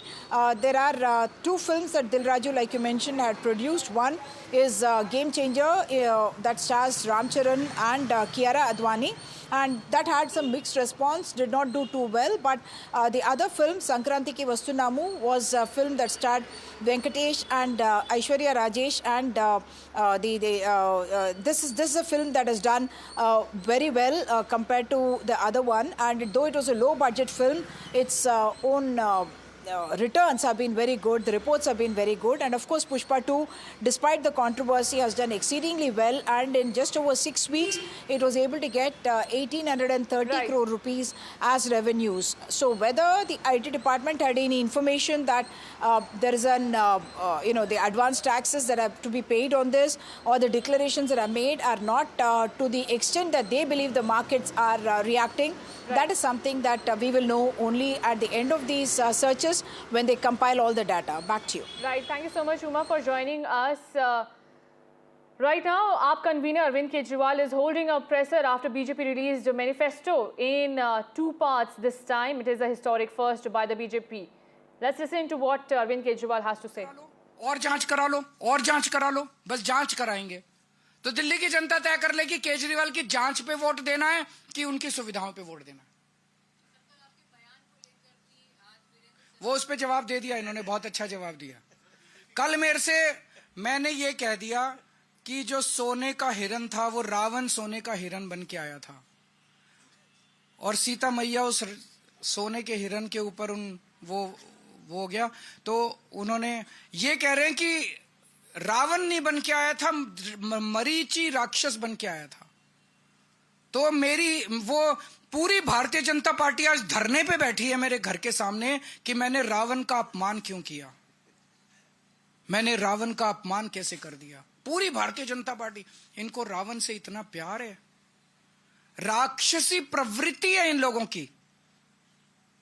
मैं दिल्ली के झुग्गी वालों को और गरीब तबके को खासकर चेताना चाहता हूं कि अगर ये आ गए तो ये राक्षसों की तरह निगल जाएंगे आप लोगों को। बहुत बहुत शुक्रिया।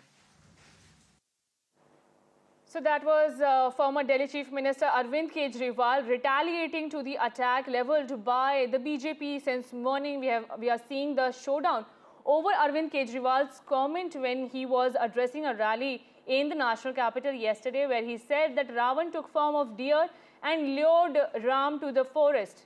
However, the BJP reacted and fact-checked AAP convener, saying that it was Marich who was in fact in the form of deer in Ramayana, and he lured Ram to the forest. However, now Arvind Kejriwal has reacted, saying that BJP is taking offense that he is offending, that he has offended Ravan in some way, when in fact it is the BJP which is saying that the the Ramayana, the epic, is what Arvind Kejriwal has misquoted, misinterpreted, and that's why the BJP is asking that why is the Chunavi Hindu attack that sometimes BJP often calls Arvind Kejriwal is not coming out straight in the open.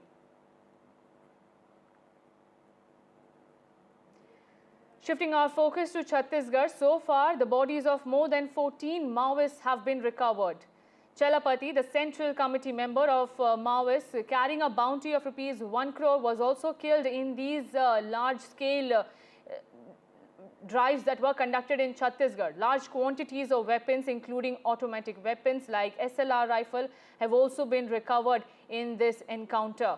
My colleagues Anurag and Uma Sudhir will be joining me on this. Anurag, if I can come to you first. Chhattisgarh Chief Minister has also reacted to this, hailing the security forces for this big achievement. Take us through more details.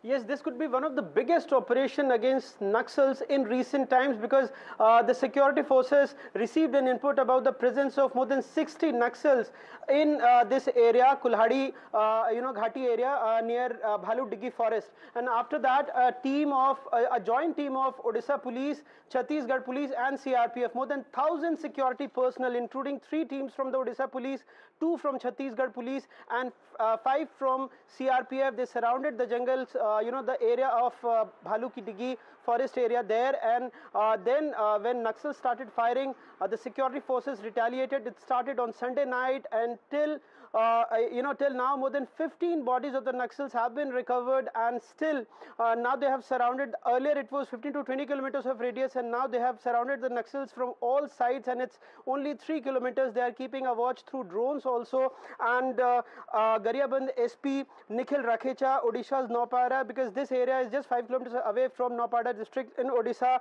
Raghvendra Gundela, Odisha DIG Naxal Operations Akhileshwar Singh, and Cobra Commandant DS Kathed. All the senior officials are supervising the operation. And as I said, the security forces have made a temporary base in Bhatigad Stadium. All this, additional forces have also been rushed to the spot, and it could be one of the biggest operations, because just few days back on 16th of January, the security forces there in Chhattisgarh killed 18 Naxals, including Damodar. So now they have received the input that few more Central Committee members carrying a bounty of 1 crore, as well as special zonal committee members could also be, they have gunned down the CM members also. But it has to be seen, because the security forces there are telling us that they will elaborate about the entire, this encounter in the evening. Right, and my colleague Uma Sudhir is also joining me. Uma, how significant is the killing of Chalapati, who is the Central Committee member who was carrying a bounty of rupees 1 crore?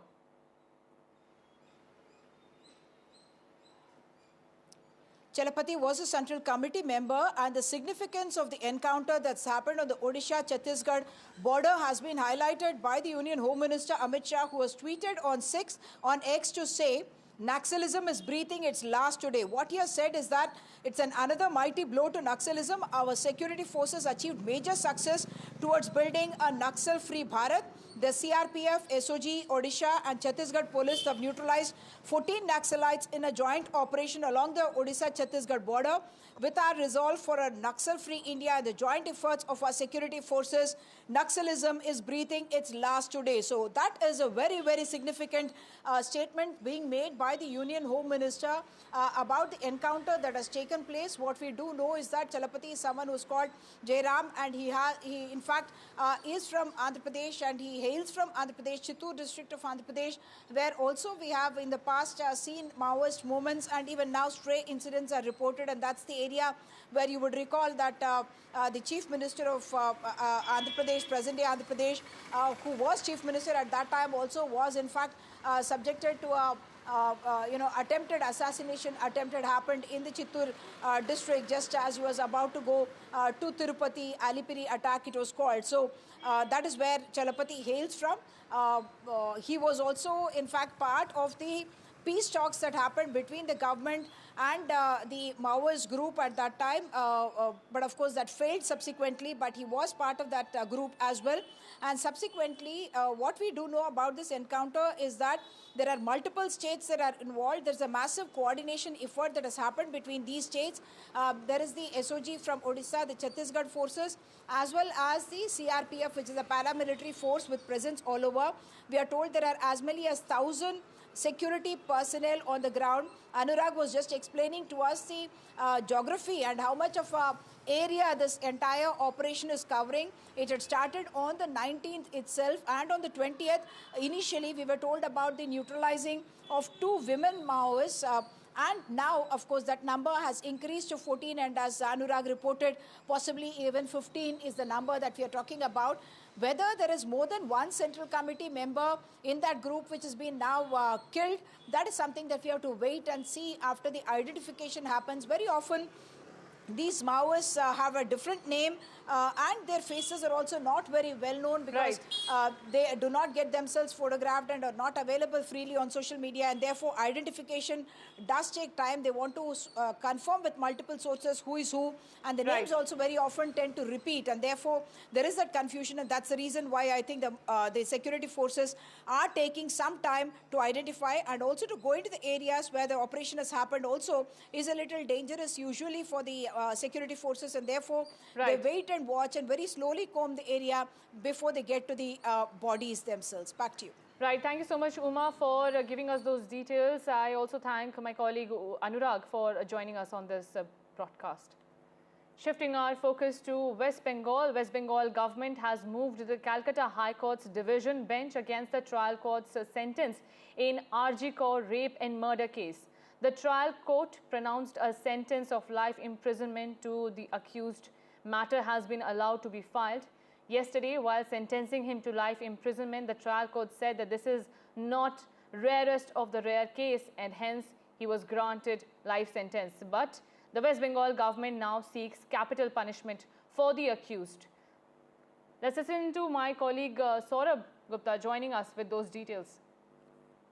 A day after the trial court in the RG Kaur rape and murder case awarded the life sentence and not the death penalty to the convict in the case, the West Bengal government has now moved the Calcutta High Court, and it has moved a division bench of the High Court And the trial court, of course, had, like I said, pronounced a sentence of life imprisonment, and the West Bengal government will, of course, seek the death penalty to enhance the punishment to a death penalty. And, of course, this stems from the fact that the government believes that this is a case that falls in the rarest of rare category. In fact, if I can quote the Chief Minister, who also reacted to the sentencing and the quantum of punishment, and said that in the Archikor junior doctor's rape and murder case, I'm really shocked to see that the judgment of the court today finds that it is not a rarest of rare case. I'm convinced that it is indeed a rarest of rare case which demands capital punishment. How could the judgment come to the conclusion that it is not a rarest of rare case? We want and insist upon the death penalty in this most sinister and sensitive case. Recently, in the last 3-4 months, we have been able to ensure capital maximum punishment for convicts in such crimes. Then why in this case has capital punishment not been awarded? I strongly feel this is a heinous crime and it warrants capital punishment. We will plead for capital punishment of the convict in the High Court. So having said that, Chief Minister Mamata Banerjee, of course, has also said that, and now, of course, the West Bengal government has also moved the Calcutta High Court seeking an enhancement of punishment and seeking the death penalty for the convict Sanjay Roy in the Archikor rape and murder case. With camera person Aniruddha Tripathi in Kolkata, Saurabh Gupta, NDTV.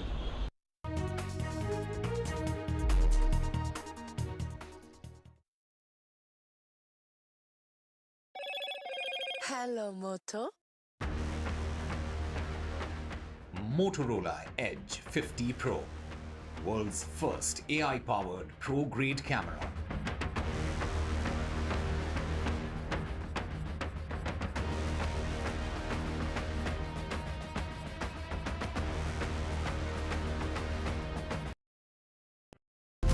Hello and welcome to the best of the World Economic Forum in Davos, Switzerland. For 2 decades, NDTV has been a window to the world's greatest thinkers, leaders, Nobel laureates and stars at the World Economic Forum in Davos, Switzerland. From Bill Gates to Shakira to Randy Zuckerberg to top ministers to what is often the biggest story, India, a global economic powerhouse. Conversations around our greatest challenges, from AI to wars to sustainability. Join us, NDTV's Vishnu Shom and me, Neeraj Shah, as we engage with the world's finest. NDTV at Davos from January 20th to January 25th.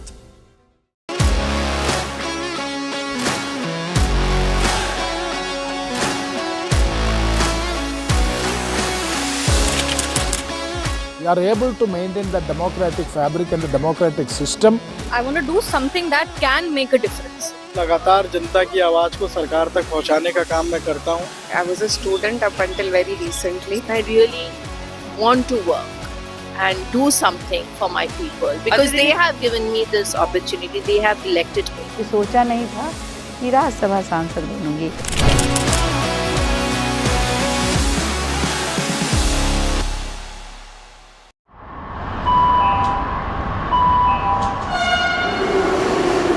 Kind attention, please. Delhi Election Metro 2025 is arriving on People's Platform. Please mind the gap. BJP or AAP, who will get to the Delhi Secretariat station? दरवाजे बाईं तरफ खुलेंगे. Who will Delhi voters open the victory doors for? And who will be shown the door? Can the BJP throw AAP's victory run off track? Or will it be Kejriwal's ticket to win again? Can Congress take the election metro to revival? We will track it all for you. Delhi's decision destination. Doors will open on the left. Stay tuned to NDTV for mega metro poll coverage.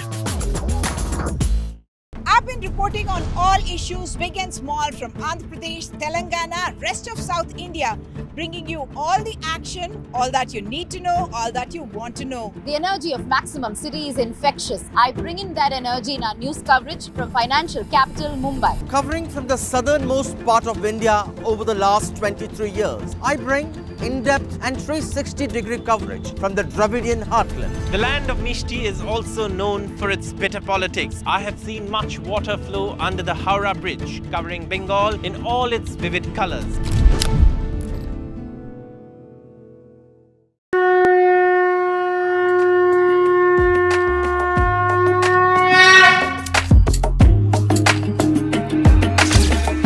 Mahakumbh, a festival of faith, the world's biggest spiritual festival, the divine dip at the spiritual Sangam,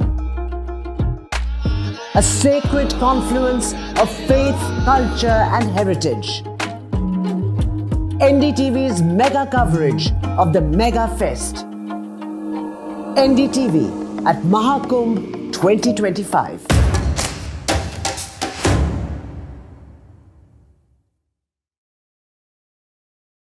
In today's interconnected world, India's voice is more crucial than ever. When India speaks, the world listens. At NDTV World, we are that voice, bringing you intelligent and insightful news from India and beyond. From geopolitics and diplomacy to economic shifts, migrations, tech disruptions, and the stories of our diaspora. We cover the news that shapes our global future. NDTV World, your new home for global news is here.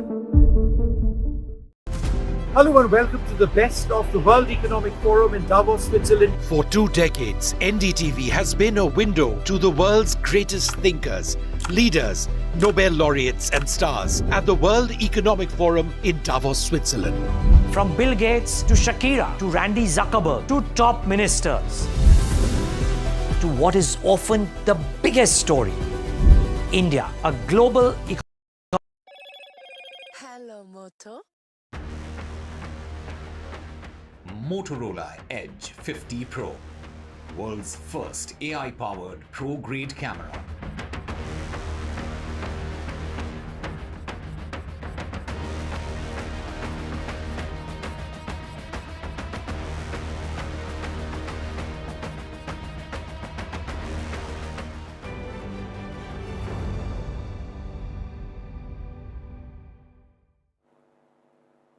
And now, viewers, in a historic first, BJP this time has unveiled its poll manifesto in 2 parts. BJP MP Anurag Thakur released part 2 of BJP's Delhi manifesto, which the party calls the Sankalp Patra.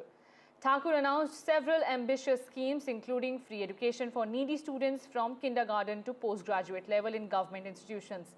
The manifesto also promises a financial boost for students preparing for competitive exams like the UPSC, Civil Service and State PCS, offering rupees 15,000 for up to 2 attempts. Listen in to what Anurag Thakur had to say. अब हमारी कल्पना ये है कि दिल्ली में सरकारी शिक्षण संस्थानों में जो जरूरतमंद छात्र हैं उनको पीजी से लेकर केजी से लेकर पीजी तक की मुफ्त शिक्षा देंगे। केजी से पीजी तक मुफ्त शिक्षा मिलेगी दिल्ली के जरूरतमंद छात्रों को सरकारी शैक्षिक संस्थानों में। जी हां, आपने ठीक सुना, केजी से पीजी तक मुफ्त शिक्षा प्रदान करेंगे जरूरतमंद छात्रों को सरकारी शैक्षिक संस्थानों में। ऑटो और टैक्सी ड्राइवरों के लिए हम auto taxi driver welfare board बनाएंगे, कल्याणकारी बोर्ड बनाएंगे और इसका गठन करने के बाद हम 10 लाख रुपए तक का जीवन बीमा और 5 लाख रुपए तक का दुर्घटना बीमा हम अपने टैक्सी ड्राइवर और ऑटो वाले भाइयों को देंगे। उनके बच्चों को प्रदान होगा। कहीं ईश्वर ना करे कोई ऐसी घटना घट जाए कि किसी की जान चली जाए तो उनके परिवार वालों को 10 लाख रुपए तक का जीवन बीमा मिल जाएगा, 5 लाख रुपए तक का दुर्घटना बीमा मिलेगा। However, AAP convener Arvind Kejriwal has hit out at the BJP, saying that BJP, instead of promising free education, will stop it. Listen in. आज का इनका ये संकल्प पत्र है। इस संकल्प पत्र में ये लिख रहे हैं कि दिल्ली के स्कूलों में मिलने वाली फ्री शिक्षा को बंद कर दिया जाएगा। इसमें लिखा है सरकारी शिक्षण संस्थाओं में दिल्ली के जरूरतमंद छात्रों को मुफ्त शिक्षा दी जाएगी। स्कूलों में तो सबको मुफ्त शिक्षा मिल रही है, जरूरतमंदों को थोड़ी मिल रही है, सबको ही मिल रही है। तो इसका मतलब ये सबको अब मुफ्त शिक्षा बंद करके जरूरतमंदों को देंगे। इसका मतलब लोग इनके नेताओं के घर के चक्कर काटेंगे कि मेरा भी मुफ्त करा दो जी, मेरा भी मुफ्त करा दो जी। मैं दिल्ली के लोगों को चेतावनी देना चाहता हूं, ये बहुत खतरनाक पार्टी है। And my colleague Ishika is joining me. Ishika, before getting into the political war of words over the manifesto released by the BJP, take us to the highlights of the BJP poll promises. Well, certainly, Aditi, in the first part of BJP Sankalp Patra, it was raining freebies. And in this part, well, it is certainly now a welfare war. Now, we have seen that in this particular Sankalp Patra that has been, unveiled by the BJP MP Anurag Thakur, focus has been given on the welfare board for, in fact, the auto taxi drivers and for the domestic helpers. Here, in fact, what has been said is that, a welfare board will be constituted for the auto taxi drivers, where life insurance of 10 lakh will be given to them, and accident insurance and vehicle insurance up to rupees 5 lakh will be given, and also scholarship will also be given to their children. And a similar welfare board will be made for the domestic workers as well. Not just that, here, in fact, the BJP has also put focus on the youth, saying that all those youth who are, in fact, preparing for competitive examinations, they will be given a financial aid of 15,000 rupees. And not just that, in fact, there will be a reimbursement of 2 time travel and application fees as well. So certainly, the BJP has put the focus on youth as well, and they have also gone on to say that the needy students will be receiving free education from KG to PG in all government educational institutions. Now, certainly we are seeing that in response, the Aam Aadmi Party Supremo Arvind Kejriwal has hit back at BJP Sankalp Patra Part 2, saying that rather than giving free education, which is already there by the Aam Aadmi Party government, the BJP is going to... Right, Ishika, hold your thoughts. Adani Group Chairman Mr. Gautam Adani is in Prayagraj today. He is visiting the Maha Kumbh, and on your screens are the visuals of Mr. Gautam Adani visiting the camp area, where he will be meeting and greeting several people, including the ISKCON group. Remember, he is there on his spiritual journey visit in Prayagraj today. He will be performing seva at the ISKCON Mandir. Remember, great initiatives have been taken by Mr. Adani at this Mahakumbh. He will participate in spiritual activities at the Mahakumbh. Adani is scheduled to visit the ISKCON camp, and he will also offer prayers at the statue of Lord Hanuman in Bandwa. The ISKCON camp has made extensive preparations for this visit of Mr. Adani. He will also serve at the community kitchen area, where free meals are being distributed to pilgrims. He is being welcomed. He is there with his family and is being welcomed by the people there. Furthermore, in collaboration with ISKCON and Gita Press, the Adani Group has been providing daily meals to 1 lakh devotees. These meals include roti, dal, rice, vegetables and sweets.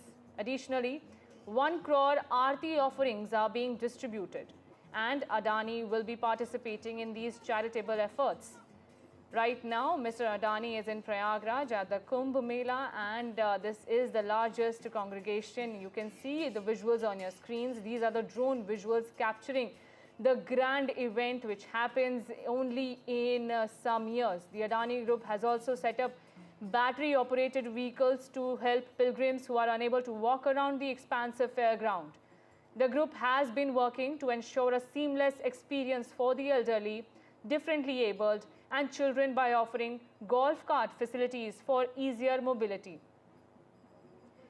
Meanwhile, on Monday, Rajya Sabha MP and philanthropist Sudha Murthy also arrived in Prayagraj to attend the Mahakumbh, expressing her immense joy and excitement for the sacred occasion. And today we are seeing Mr. Gautam Adani also visiting this. There are also reports that Prime Minister Narendra Modi will be visiting the Mahakumbh in the upcoming days along with the Union Home Minister Amit Shah. He will also be visiting this event. Remember, this is the largest congregation. Mr. Gautam Adani is here in Mahakumbh, and the ISKCON community is welcoming Mr. Adani and his family with lots of fervor. Adani Group Chairman will be participating in several rituals today. He will be performing seva also. He will be offering prayers at the Lete Hanumanji temple, and then he will offer Ganga Aarti on a boat in Prayagraj in the Mahakumbh. These are the visuals on your screens, viewers. This is the largest congregation of the spiritual journey at the Sangam Ghat in Triveni in Prayagraj, where many devotees, lakhs and lakhs of devotees have gathered to celebrate the spirit of India. My colleague Ranveer is also joining me, who is tracking Mr. Adani's pilgrimage yatra in Prayagraj. Ranveer, take us through the highlights. Where exactly is Mr. Adani and what is his itinerary looking like? Mr. Adani just arrived at the VIP camp of ISKCON, and he'll meet some officials of ISKCON group, and after this meeting and a short break, Mr. Adani and his family will be visiting to Mahaprasad camp, which is organized by ISKCON group and funded by Adani Group, and it facilitated around 150,000 people's food per day for entire Mahakumbh area. So Mr. Adani will be reaching there. He'll distribute Mahaprasad to some of the devotees who are present in Mahakumbh presently, and after that Adani family will be visiting VIP jetty at near Akshavat, and he'll take a boat to reach Sangam, and after reaching there he'll take a holy dip in the joining place of Ganga, Yamuna and mythical Saraswati. So after taking the holy bath, Mr. Adani will be back to jetty, and after that he will be visiting to Lete Hanumanji temple, which is nearby to Sangam area, and after praying at Lete Hanumanji temple, Mr. Adani will be distributing some Aarti Sangra through Gita Press, which is known for religious publication in entire world. So Gita Press and ISKCON, both groups are associated with the Adani Group, and they are giving some special services to the devotees coming in Mahakumbh area from not only India but entire world. So Mr. Adani and his family is in Mahakumbh area, and he's meeting some of the ISKCON officials here at the camp, and after that, after 5-10 minutes, he will be moving towards that Mahaprasad, which is the biggest kitchen in Mahakumbh, you can say. So Adani Group is giving services in 3 different ways. One, that Mahaprasad is known for 150,000 people's food per day for entire 45 days in Mahakumbh Mela duration, and also Adani Group has given 50 golf cart vehicles, and which will be taking devotees from one place to other free of cost, and also 1 crore copies of Aarti Sangra will be distributed through Gita Press. This is the contribution of Adani Group, and obviously ISKCON Group's officials and Gita Press officials both met Chairman Mr. Gautam Adani, and he gave an option of some special services in Mahakumbh during a 45 days span. So ISKCON Group is distributing food not only one place, but more than 30 places are designated for this distribution of food through Adani Group. So this is a way of serving devotees, and Mr. Adani and his family is in Mela area. So this is the camp, which is known for Mahaprasad. There are total 30 numbers of this type of camps which are distributing food to devotees in Mahakumbh, and also 50 golf carts are also here in Mela area for taking the devotees to one place to other free of cost. So this is, in this way, the Adani Group is serving the devotees in Mahakumbh presently, and obviously group's chairman along with his family is in Mahakumbh. So he is on a very short and a sweet trip, and he is obviously on a personal trip for a religious trip here in Prayagraj. So his arrival is a matter of excitement for the ISKCON group as well as Gita Press, and also some of the devotees are gathered here to witness how Adani family they have arrived here simply, and he'll take bath in Mahakumbh at the joining place of Ganga, Yamuna and mythical Saraswati. Right, Ranveer, thank you so much for giving us those details.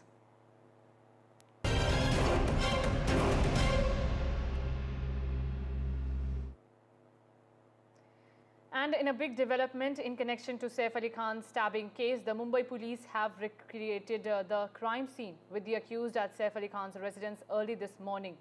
A team of at least 20 officials reached the Sadhguru Sharan building in 4 police vans around 5:30 am and were on the premises for an hour. On the other side, Saif Ali Khan is expected to be discharged today. These are the reports coming in now. Some of the doctors are saying that he is recovering well and will be discharged today. Moreover, the accused was also taken to several areas in Bandra where the scene was recreated with him to ascertain whether the confession given by him is actually true or not. The police are now investigating the motive behind this incident. The rickshaw driver who took Saif Ali Khan to the hospital has also been rewarded in this case. He has been rewarded with a sum of rupees 11,000. After taking Saif Ali Khan to the hospital, remember, on that night, on the fateful night of the stabbing incident. My colleague Abira is joining me for more on this. Abira, you have been reporting since morning how Saif Ali Khan is likely to be discharged today. Tell us, what are the details do we have? Is he recovering well now? Last I spoke to the doctor, that is yesterday, I was told that he is doing absolutely fine and he'll be discharged today. The discharge timing for every hospital is between 2 and 6. So we are expecting him to come out around after 2 o'clock. Between 2 and 6, any time he'll be discharged. Since morning, the last formalities are going on, the paper formalities that are going on. But he is doing absolutely fine and recovering very well. The doctor said that he needs bed rest, complete bed rest. So even when he goes home, he will have attendance and he will be on bed rest. He is expected to go to Fortune Heights, that's his old home. Before they shifted to Sadhguru, they used to live in Fortune Heights in the same lane as Sadhguru. So that is what is expected, that he is going to go to Fortune Heights after he gets discharged. But we are still not being told anything by the PR or by his team or by the family. Right, Abira, stay with me. We're also being joined by Anuj, who is reporting live outside his residence. Anuj, take us through the details of what progress the police have made in the investigation so far. Today morning the police attempted to recreate the scene with the help of the accused in the Sadhguru Sharan apartment, where from 5:30 am till around 7 am we saw that a team of police officers arrived here at the spot and they tried to look at the way and the approach of the person in question here, the prime accused, on how he entered through the back gate, jumped off the back gate, went to the basement, used the staircase to reach the 10th floor and then used the AC duct area to enter Jahangir's house, which is on the 11th floor. But it is not just that. Even after that, he went and rested for a bit in a garden close by here in the Bandra region and then made his way to the Bandra station. All of those things were looked into with very fine detail by the Mumbai police along with the victim. And even after that, right, the police, after finishing their creating or recreating the crime scene, we saw that a couple of police teams again visited this place in the last 4 or 5 hours. We've seen some very senior officials go through the same places, which were very closely observed by these police officials yesterday. What we can see right now on the screen, this is the Fortune Heights building that Abira was talking about just a while back. It is just 50 meters away from Sadhguru Sharan apartment where the crime actually took place. We are expecting the Saif Ali Khan to come here, but there is still no official confirmation that has been given either by the police or by Saif Ali Khan. But when you talk about the investigation, while on one hand they have, they are trying very hard to understand the, the approach with which the accused entered Saif's house, they've also made substantial progress when it comes to establishing the Bangladeshi links of the accused, be it the place of origin, be it establishing contacts with the people in his hometown or home village, or even the donkey route, the route through Doki River, that he used to enter India. He did not come via Bengal, but he came via Meghalaya region. So all of these details have also been noted down and they'll be presented in the court soon. Right. Thank you so much, Abira and Anuj, for joining us.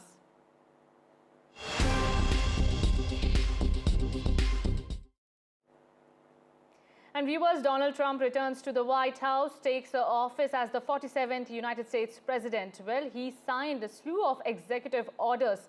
Trump declared border emergency. He also pulled out of the WHO. He also pardoned at least 1,200 Capitol Hill rioters.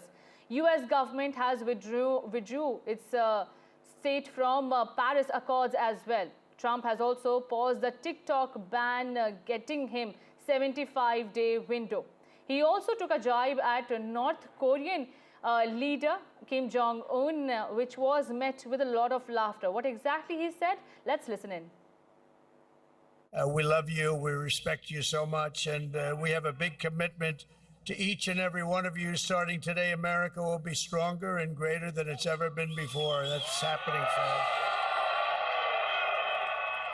That was a big win. That was a tremendous win. We all worked hard for it. And a big part of the reason that I won was because of my relationship with you. So we appreciate it.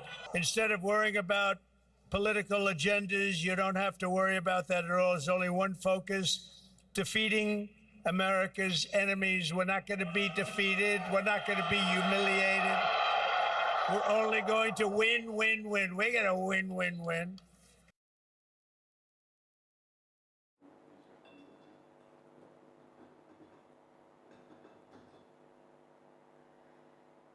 And this was at the inaugural ball where Donald Trump celebrated with Melania Trump. They also danced a bit. There you have the visuals of him dancing and celebrating his victory and returning to the White House. The executive orders that he has signed are in the limelight, and these executive orders, what do they mean?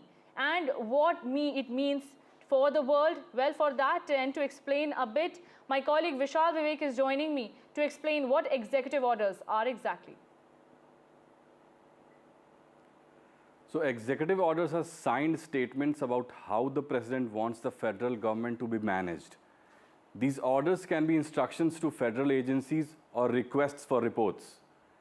They can also lay out major policies.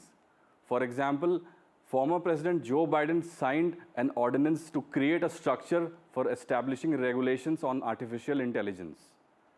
Executive orders are also used by presidents to pursue agendas they haven't been able to or can't get through Congress. New presidents can issue orders to cancel the orders of their predecessors, and they often do that. Trump has already cancelled about 78 orders and actions signed by Joe Biden.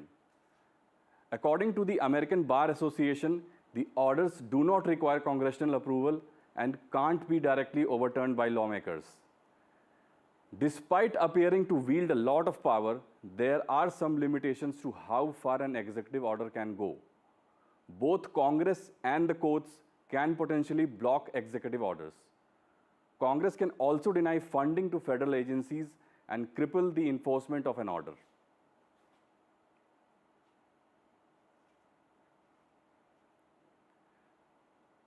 Aditi, you can take over. Right. Thank you so much, Vishal, for joining us and explaining in detail. With that, viewers, we're slipping into a very short break.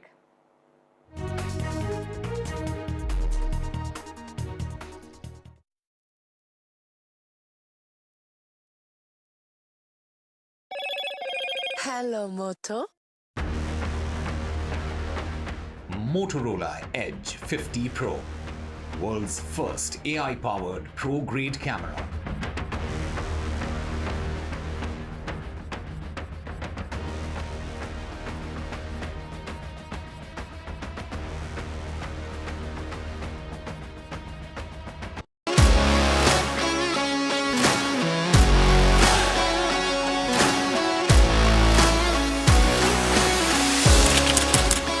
We are able to maintain the democratic fabric and the democratic system. I want to do something that can make a difference. लगातार जनता की आवाज को सरकार तक पहुंचाने का काम मैं करता हूं. I was a student up until very recently. I really want to work and do something for my people because they have given me this opportunity. They have elected me. सोचा नहीं था कि राज्यसभा सांसद बनूंगी.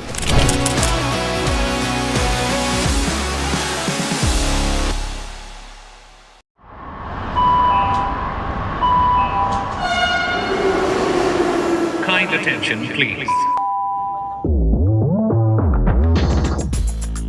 Delhi Election Metro 2025 is arriving on People's Platform. Please mind the gap. BJP or AAP, who will get to the Delhi Secretariat station? दरवाजे बाईं तरफ खुलेंगे. Who will Delhi voters open the victory doors for? And who will be shown the door? Can the BJP throw AAP's victory run off track? Or will it be Kejriwal's ticket to win again? Can Congress take the election metro to revival? We will track it all for you. Delhi's decision destination. Doors will open on the left. Stay tuned to NDTV for mega metro poll coverage.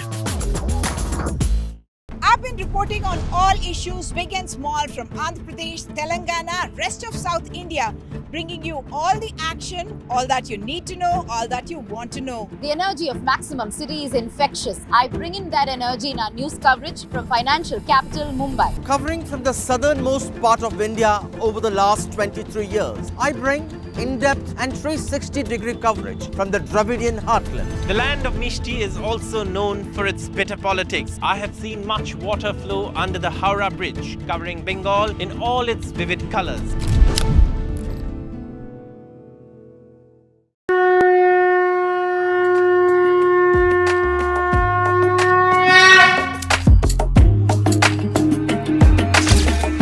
Maha Kumbh, the festival of faith, the world's biggest spiritual festival, the divine dip at the spiritual Sangam,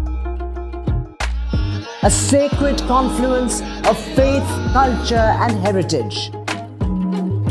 NDTV's mega coverage of the Mega Fest. NDTV at Mahakumbh 2025.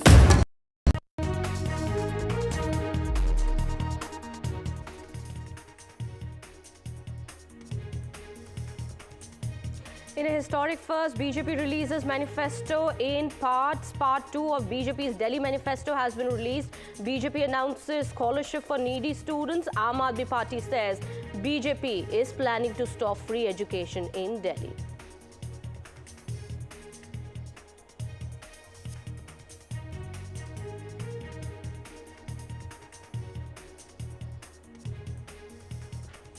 Tamil Nadu Chief Minister M.K. Stalin writes to India bloc chief ministers opposing UGC draft rules.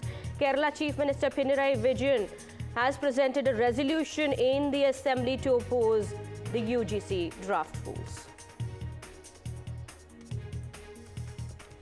Income tax officials are conducting searches at the residence of renowned Tollywood producer Dil Raju. Pushpa 2 film producer also raided.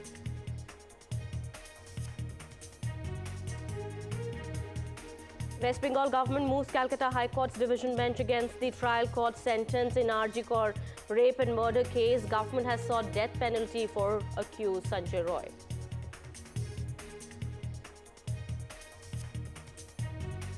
Bodies of more than 14 Naxalites have been recovered in Chhattisgarh. Chalapati, Central Committee member of Naxalites carrying a bounty of 1 crore rupees, has also been killed.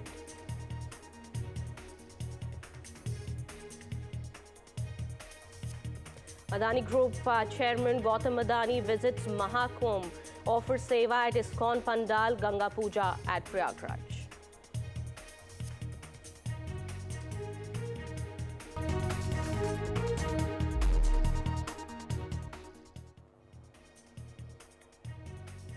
Hi there, very good afternoon. You're watching NDTV 24/7. My name is Kitty Behel.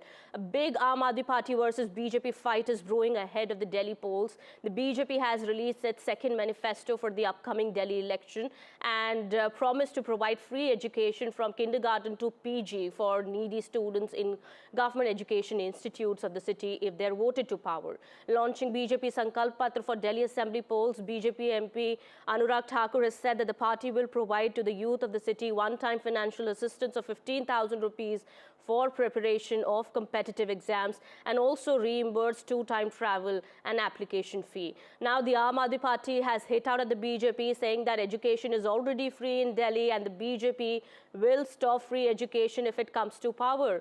Also today, Aam Aadmi Party National Convener Arvind Kejriwal likened the BJP to the golden deed that led to Sita's captivity, drawing parallels between Ramayana and the ruling party's election campaign. Well, Kejriwal has said that BJP leaders were living with slum dwellers ahead of the election in Delhi and that they want to grab their land. Now, BJP has targeted Aam Aadmi Party. BJP spokesperson Pradeep Bhandari also said that Aam Aadmi Party chief Arvind Kejriwal misquoted a part of Ramayana and also he is called Arvind Kejriwal a Chunavi Hindu. Listen in. अब हमारी कल्पना ये है कि दिल्ली में सरकारी शिक्षण संस्थानों में जो जरूरतमंद छात्र हैं उनको पीजी से लेकर केजी से लेकर पीजी तक की मुफ्त शिक्षा देंगे। केजी से पीजी तक मुफ्त शिक्षा मिलेगी दिल्ली के जरूरतमंद छात्रों को सरकारी शैक्षिक संस्थानों में। जी हां, आपने ठीक सुना, केजी से पीजी तक मुफ्त शिक्षा प्रदान करेंगे जरूरतमंद छात्रों को सरकारी शैक्षिक संस्थानों में। ऑटो और टैक्सी ड्राइवरों के लिए हम auto taxi driver welfare board बनाएंगे, कल्याणकारी बोर्ड बनाएंगे और इसका गठन करने के बाद हम 10 लाख रुपए तक का जीवन बीमा और 5 लाख रुपए तक का दुर्घटना बीमा हम अपने टैक्सी ड्राइवर और ऑटो वाले भाइयों को देंगे, उनके बच्चों को प्रदान होगा। कहीं ईश्वर ना करे कोई ऐसी घटना घट जाए कि किसी की जान चली जाए तो उनके परिवार वालों को 10 लाख रुपए तक का जीवन बीमा मिल जाएगा, 5 लाख रुपए तक का दुर्घटना बीमा मिलेगा। आज का इनका ये संकल्प पत्र है। इस संकल्प पत्र में ये लिख रहे हैं कि दिल्ली के स्कूलों में मिलने वाली फ्री शिक्षा को बंद कर दिया जाएगा। इसमें लिखा है सरकारी शिक्षण संस्थाओं में दिल्ली के जरूरतमंद छात्रों को मुफ्त शिक्षा दी जाएगी। स्कूलों में तो सबको मुफ्त शिक्षा मिल रही है, जरूरतमंदों को थोड़ी मिल रही है, सबको ही मिल रही है। तो इसका मतलब ये सबको। All right, shifting our focus now, Adani Group Chairman Gautam Adani is visiting the Mahakumbh in UP. Well, Gautam Adani is at the Mahakumbh at the moment. These are visuals that have come in. He is performing seva in Mahakumbh and has also visited the ISKCON temple. He is going to be offering Ganga Puja. Well, these are latest visuals that are coming in at the moment. The Mahakumbh is taking place in Prayagraj in UP and a number of people are visiting the Mahakumbh. Adani Group Chairman Gautam Adani is also visiting the Mahakumbh and at the moment we are learning that he is going to perform seva at the ghats. Well, these are latest visuals that have come in from Prayagraj. Also, Gautam Adani is expected to offer Ganga Puja as well. He has already visited the ISKCON temple and Mahakumbh is taking place in Prayagraj and it takes place after a gap of several years and is said to be once in a lifetime opportunity for devotees to offer their prayers. We have live visuals now coming in from the ISKCON temple. We are learning where Gautam Adani is visiting at the moment and offering his prayers. Well, these are latest visuals coming in. Gautam Adani, as he arrived for the Mahakumbh Mela in Prayagraj, had said that he is very excited for the Mahakumbh, and at the moment he is visiting the ISKCON temple. These are latest visuals coming in from Prayagraj. Adani Group Chairman Gautam Adani is participating in the ongoing Mahakumbh, which is one of the largest spiritual gatherings in the world. Well, he had expressed his enthusiasm earlier, saying that I am very, very excited for the Mahakumbh. Well, remember earlier also the Adani Group and the International Society for Krishna Consciousness, that is ISKCON, had joined hands to serve meals to devotees at the Mahakumbh Mela in Prayagraj. This Mahaprasad Seva is going to be offered for the entire duration of the Mahakumbh Mela till Feb 26. Adani Group Chairman Gautam Adani had also met Guru Prasad Swami, who is the chairman of ISKCON Governing Body Commission, and thanked ISKCON for this initiative. Well, latest visuals now coming in of the Adani Group Chairman at the ISKCON temple at the moment. Well, he is participating in the Mahakumbh, and earlier he had thanked ISKCON for the initiative that is being launched in collaboration with the Adani Group and ISKCON to serve meals to devotees at the Mahakumbh Mela in Prayagraj. Gautam Adani earlier had said that Kumbh is a sacred place of seva where every devotee gets involved in the name of seva to God. He said further that it's his good fortune that we're starting the Mahaprasad Seva for the devotees at the Mahakumbh in collaboration with ISKCON. Remember, this Mahaprasad Seva is being offered for the entire duration of the Mahakumbh Mela, that is till Feb 26. Well, he had also met Guru Prasad Swamiji, who's the chairman of ISKCON, and Guru Prasad Swami had said that the Adani Group has always been a shining example of corporate responsibility and social service. He also further went on to say that what makes Gautam Adani outstanding is his humility, that he never waits to be called, but he moves forward to serve selflessly. And Guru Prasad Swamiji also thanked Gautam Adani for his contribution and said that his work continues to inspire us to give back to the society and unite in the service of humanity. Well, remember, this Mahaprasad Seva is being offered to 50 lakh devotees, and the meals are being prepared in 2 kitchens in and outside the Mela area. The Mahaprasad is being distributed at around 40 places in the Mahakumbh area, and more than 2,500 volunteers are involved in this initiative.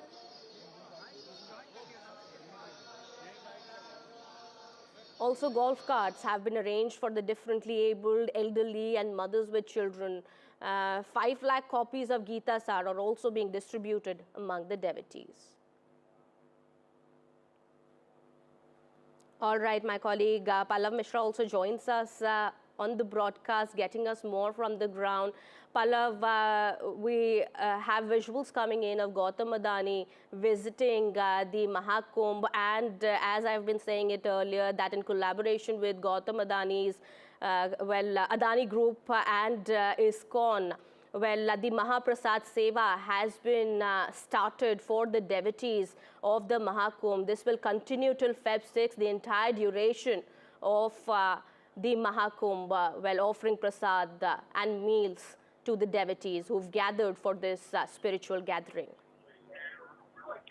बिल्कुल, देखिए, जो गौतम अदानी है वो प्रयागराज पहुंच चुके हैं और वहां पर प्रयागराज में जो महाकुंभ का पूरा क्षेत्र है वहां पे जो सबसे पहले वो जो कॉलेज है ISKCON का, वहां के बाद वो जो ISKCON का जो महाप्रसादम सेवा चल रही है, किचन भंडार जो है, जहाँ पे रोज जो है कई हजार की संख्या में तमाम जो लोग हैं महाप्रसाद जो ग्रहण कर रहे हैं, वहाँ किचन में जो है वहाँ पहुंचे हुए हैं। वहाँ पर जो तमाम व्यवस्थाएं हैं, जैसे लोग वहाँ पे प्रसाद दिया जा रहा है, जो किचन है, उन तमाम चीज़ों का वो फिलहाल वहाँ पे वो जायजा ले रहे हैं। उसके बाद जो है वो वहाँ से सीधा VIP घाट संगम है वहाँ पहुँचेंगे और उसके बाद वो जो संगम जाएंगे जहाँ पर स्नान करने की भी संभावना है। उसके बाद वहाँ पे संगम की पूजा करेंगे। तो फिलहाल गौतम अडानी यहाँ पर पहुंच चुके हैं और यहाँ पहुंचने के बाद जो है महाप्रसाद सेवा जो इस्कॉन योग के साथ जो अडानी ग्रुप चला रहा है उसकी आप पूरी देखरेख कर रहे हैं। कैसे वहाँ पे प्रसाद का वितरण किया जा रहा है, कैसे बनाया जा रहा है, क्या वहाँ पे पूरी सुविधा हुआ, कितना बड़ा किचन में क्या क्या चीजें हैं, उसको लेकर तमाम चीजों को अडानी जो है फिलहाल वहाँ पे देख रहे हैं। जी, किस तरह की वहाँ पर सेवाएं उपलब्ध कराई जा रही हैं डेवोटीज के लिए? महाप्रसाद सेवा जो है अडानी ग्रुप की तरफ से और इस्कॉन के कोलैबोरेशन के साथ ये शुरू की गई है। पूरे ड्यूरेशन तक, जब तक महाकुंभ चलता रहेगा तब तक ये जो है मील्स प्रोवाइड की जाएंगी। किस तरह से वॉलंटियर्स वहाँ पर इकट्ठा हो रहे हैं, किस तरह से इस सेवा के लिए जो है काम किया जा रहा है, इस बारे में भी बताइए।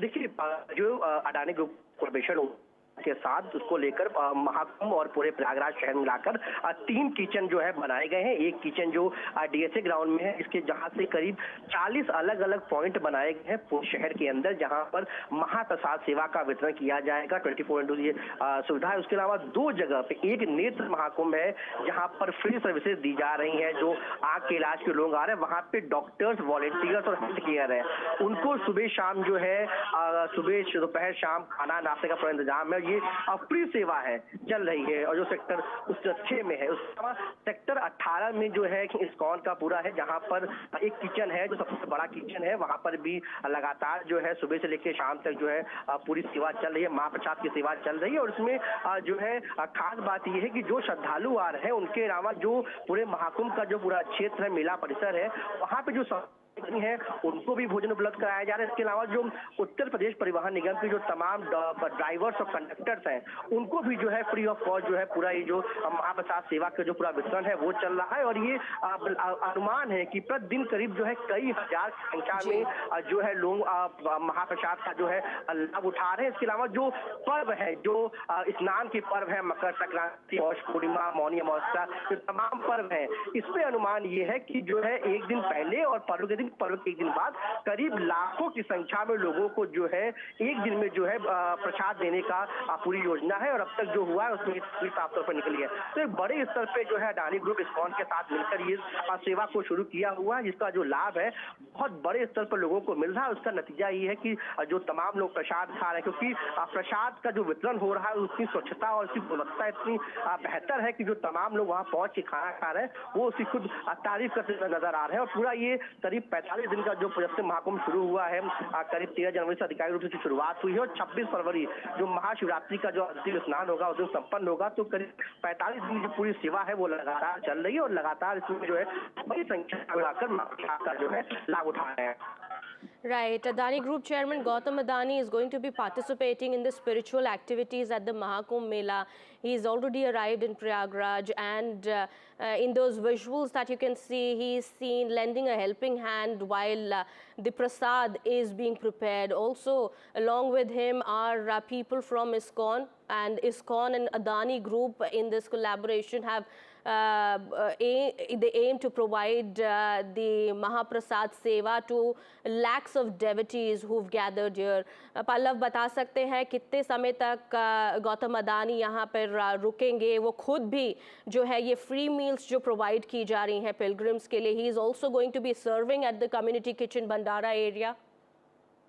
बिल्कुल, देखिए करीब जो जानकारी हमारे पास है उसके मुताबिक 40 से 45 मिनट तक का वहाँ उनका पूरा प्रोग्राम है, जहाँ पर वो देखेंगे कि जो बड़ा किचन बना है जहाँ महाप्रसाद का जो वितरण किया जा रहा है वो कैसा है, वहाँ पे कितने प्रसाद ग्रहण कर रहे हैं, क्या प्रसाद मिल रहा है। और तमाम जो वहाँ किचन में वॉलंटियर्स लगे हैं, तमाम जो बिजनेस है उनसे भी बातचीत करेंगे। और उसके बाद बताया जा रहा है कि वहाँ से निकलकर सीधा वो जो VIP घाट बना है महाकुंभ का क्षेत्र में जो है वहाँ पहुंचेंगे। करीब वहाँ से निकलने के बाद 15 से 20 मिनट का रास्ता है वो यहाँ पहुंचेंगे और यहाँ पहुंचने के बाद सीधा वो जेटी से जो है विशेष जो उसके जरिए वो संगम शिप में जाएंगे, जो जहाँ पे संगम है वहाँ पर जो है बताया जा रहा है कि वहाँ पे जो है पूजा पाठ का कार्य है। और स्नान के बारे में जानकारी दी जा रही है कि स्नान भी करेंगे, उसके बाद वापस वो लौट कर जो है फिर वो लेटे रहमान भी है वहाँ पर जाएंगे, वहाँ पर दर्शन करेंगे, उसके बाद प्रेस पहुंचेंगे। जो जानकारी हमारे पास है जी।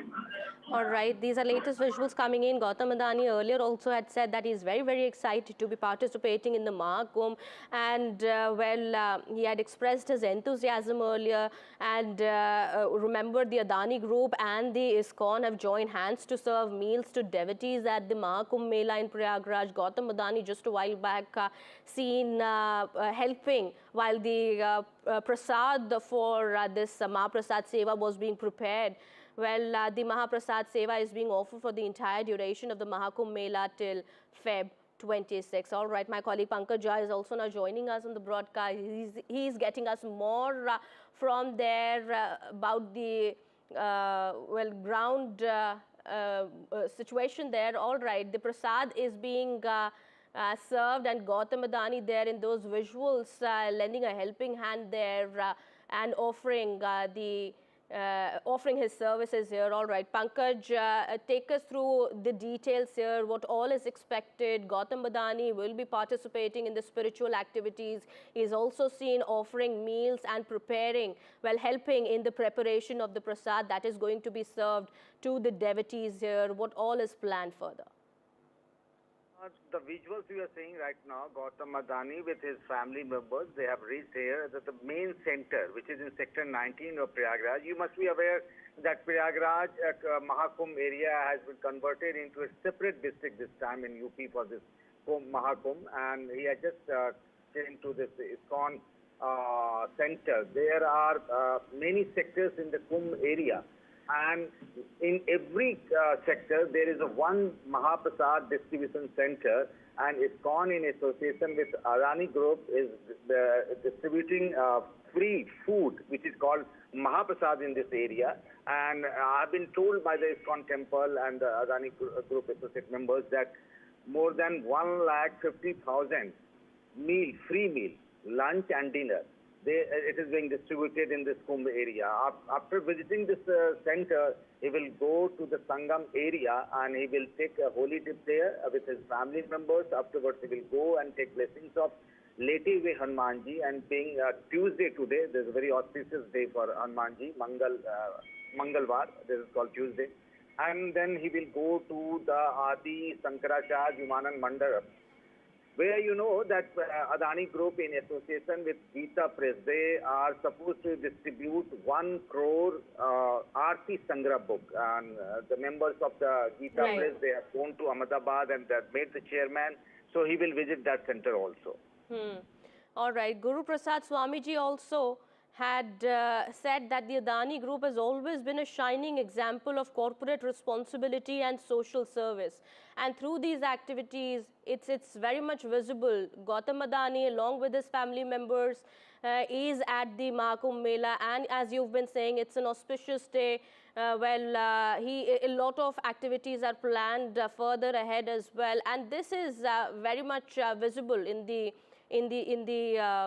things that he's participating in, and also the Adani Group in collaboration with the ISKCON providing free meals to lakhs of devotees here. Matter of only free meals, I'm witness to it since 9 a.m. in the morning. I've been watching in various Mahaprasad distribution centers, people across from Bihar, UP, Tripura, Andhra, Karnataka, and belonging to lower middle class, liberal class, upper middle class. I've seen various students who are studying in different universities. I met some people from the Hyderabad University, from Christ University, Bangalore. They have come to take holy dip in the Kumbh, and they are having free meal in those centers. And afterwards, another important thing, that is the distribution of this Aarti Sangra. That is a part of, building rapport with the people of Sanatan Dharma. Gita Press is a symbol of, that publication, a very well-established publication, Gita Press. And they are distributing in various sectors this Aarti Sangra. He will go, Mr. Adani will go there and visit, and they will interact with the people from the Gita Press also. Absolutely. All right. Those visuals now coming in. Gautam Adani sitting at the table there. He's eating the meal at the Mahaprasad Seva that has been started by ISKCON and the Adani Group, and he's sitting there, and he's himself eating that meal, he made himself a plate and is seen sitting along with his family members who've also come to Prayagraj to offer their prayers. Well, these are latest visuals coming in of the Gautam Adani family here at Prayagraj on this very auspicious day. Well, they have gathered here to offer their services to lakhs of devotees who've come here for the world's biggest gathering in Prayagraj. All right, Pankaj, who all have come from the Adani family. We have visuals of Gautam Adani, his family members also seen seated at the table. Yeah, I've seen the chairman, Mr. Gautam Adani, his wife, his son, and there are other few members of the family. They came here, and you know the entire his itinerary, that from visiting this ISKCON temple, then to the free distribution, Mahaprasad distribution center, then to the Sangam area, then we will go to Hanumanji temple, and then reach up this. So right now in this video, you must have seen that Mr. Adani himself is sitting there, is trying to talk to the people who are having free meal, the quality of the meal, how do they feel, where are they coming from. He's trying to have a first-hand information of the people who are at the center right now having free meal there. Absolutely. And so we do understand that the Mahaprasad is being distributed to lakhs of devotees. It's going to continue for the entire duration of the Mahakumbh Mela. And what all, arrangements have been made. If you could, give us all those details there. We do believe, thousands of volunteers also have come forward to help in this initiative. Associated with ISKCON, they have come from all across India, from various parts. I have made them from the people coming from Andhra, Bihar, UP, Bengal. They are associated with ISKCON. They are working like as the volunteers. And as I told, there are 29 Mahaprasad distribution centers in different sectors of the Mahakumbh area, where these food are being carried to those centers. I have seen people from the police, UP police, SSB, ITBP, who are deployed here for the security of the devotees here. They are also having free meal. I have seen many of them yesterday night also, and even today morning also. So lunch and dinner, Mahaprasad. This is the biggest attraction. There are various other mandals also offering free food, but the quality of the food and the number of people having free meal in those centers, there's no match to it. All right. Latest visuals coming in of Adani Group chairman along with his family members seated at this table and sharing a meal that has been prepared by the Adani Group as well as in collaboration with ISKCON, which is being provided. These free meals are being provided to lakhs of devotees here who've gathered for the Mahakumbh Mela. Latest visuals that are coming in at the moment. Gautam Adani had earlier said he is very excited for the Mahakumbh, and he is here today along with his family members. All right. With that, it's time for a short break. Yeah, more news and updates will continue on the other side. We'll be right back.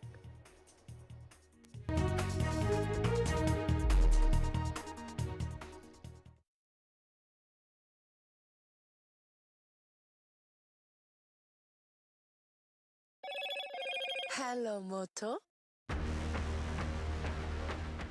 Motorola Edge 50 Pro, world's first AI-powered pro-grade camera.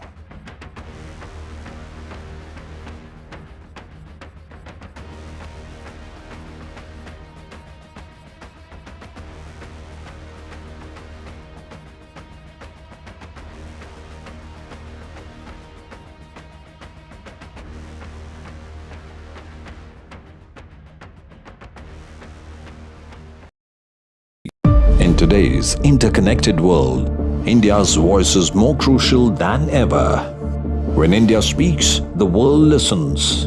At NDTV World, we are that voice, bringing you intelligent and insightful news from India and beyond. From geopolitics and diplomacy to economic shifts, migrations, tech disruptions, and the stories of our diaspora. We cover the news that shapes our global future. NDTV World, your new home for global news is here. Hello and welcome to the best of the World Economic Forum in Davos, Switzerland. For 2 decades, NDTV has been a window to the world's greatest thinkers, leaders, Nobel laureates and stars at the World Economic Forum in Davos, Switzerland. From Bill Gates to Shakira to Randy Zuckerberg to top ministers to what is often the biggest story, India, a global economic powerhouse. Conversations around our greatest challenges from AI to wars to sustainability. Join us, NDTV's Vishnu Shom and me, Neeraj Shah, as we engage with the world's finest. NDTV at Davos from January 20th to January 25th.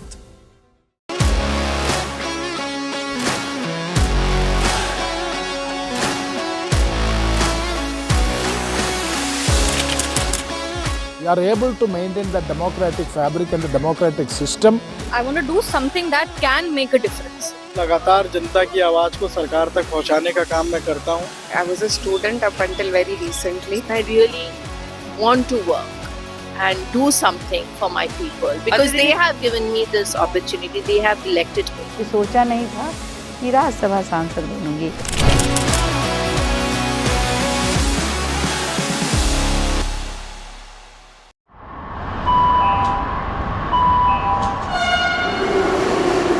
Kind attention, please. Delhi Election Metro 2025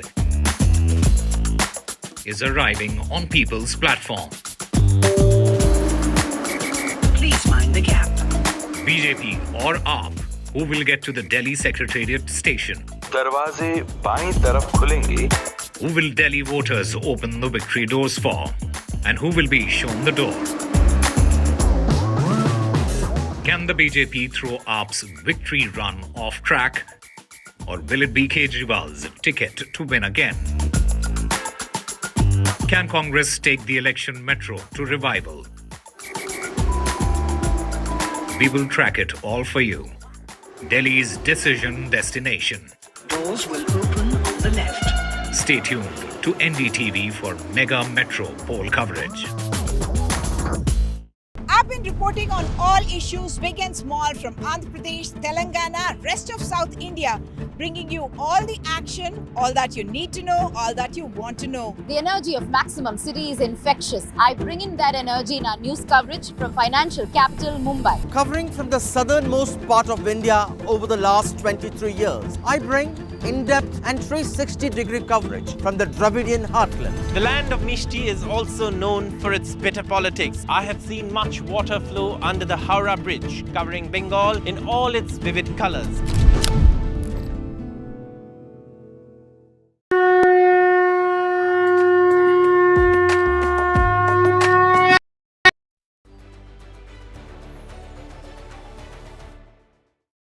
From the World Economic Forum in Davos, Switzerland.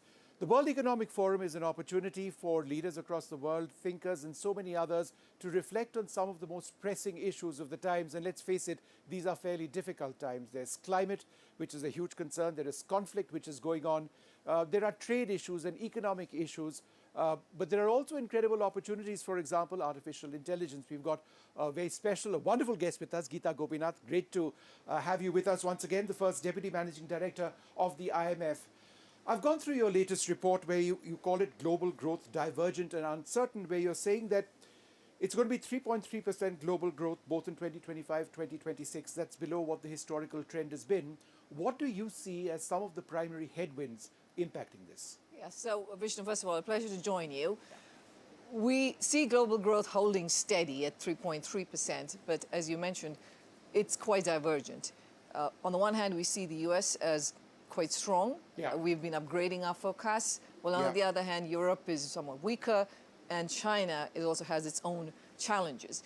Now, in terms of what countries need to do so that we have more balanced growth in the world, I think it's pretty country specific, and it's going to vary country by country. In the case of China, there's a lot more they need to do on the property sector, bringing up domestic demand.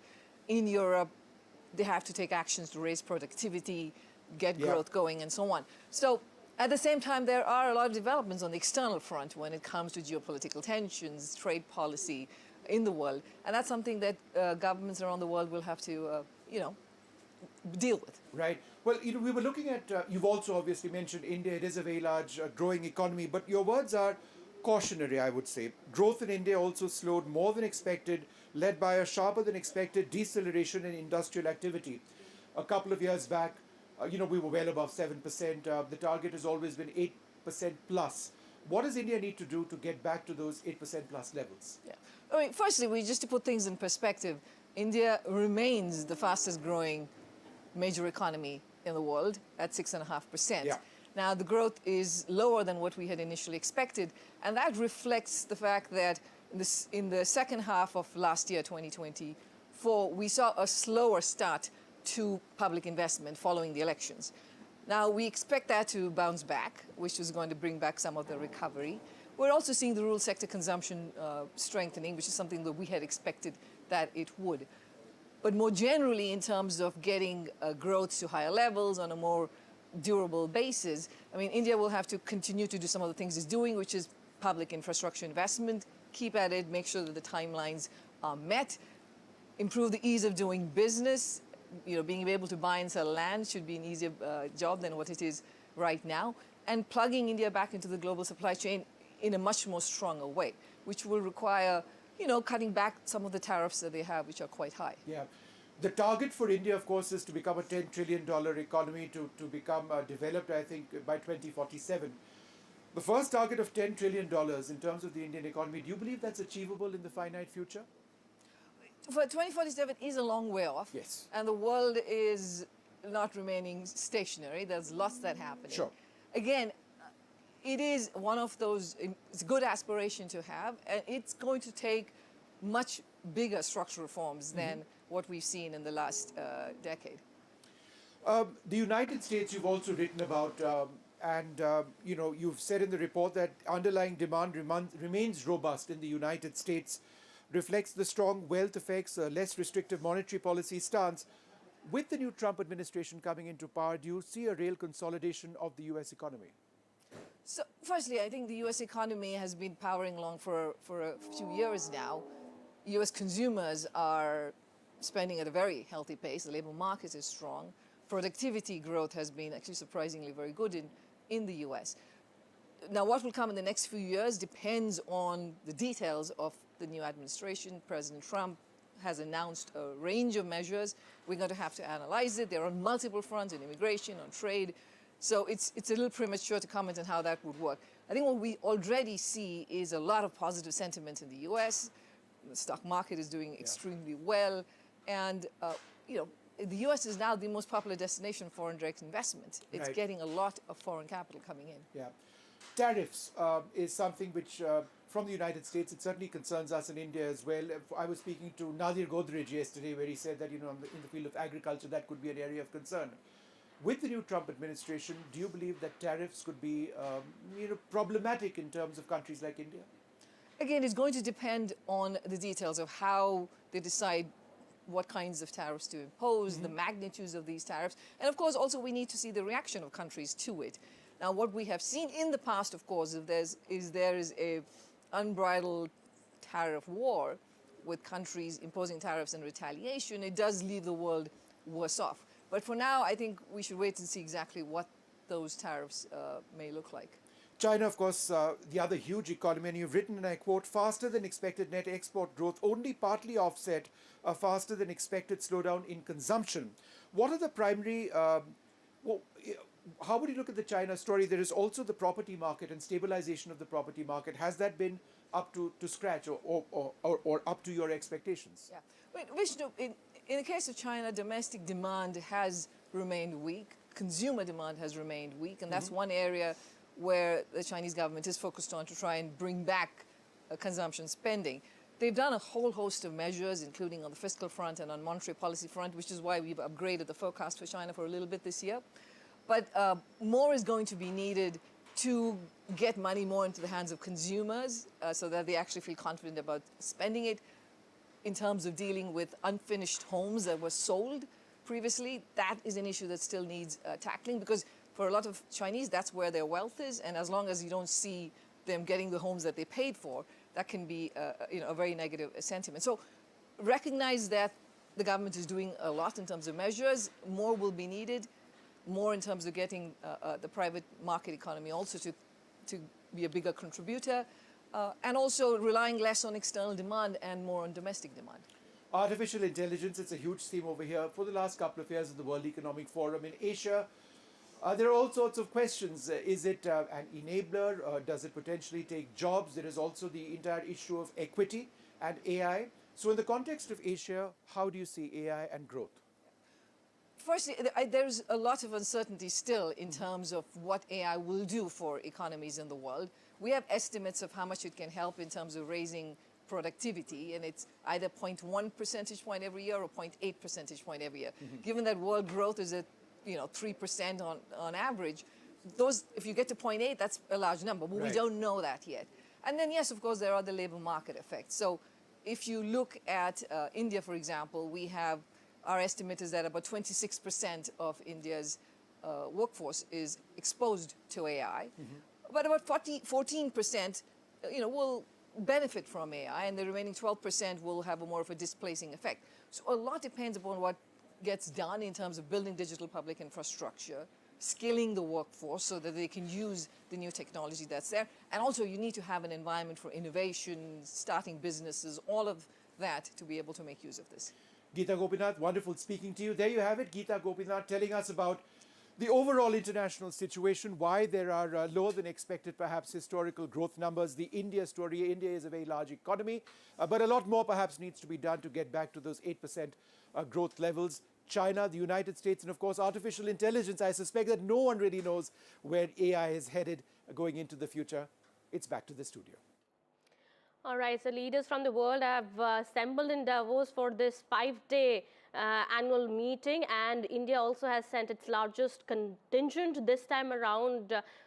All eyes will be on this World Economic Forum meeting that's taking place in Davos in Switzerland. Our extensive coverage will continue. We're shifting our focus now to some more news that we're tracking at this point in time. A high-level meeting at the Anandpur District Collector's Office took an unexpected turn when the DRO was caught playing the popular mobile game Rummy.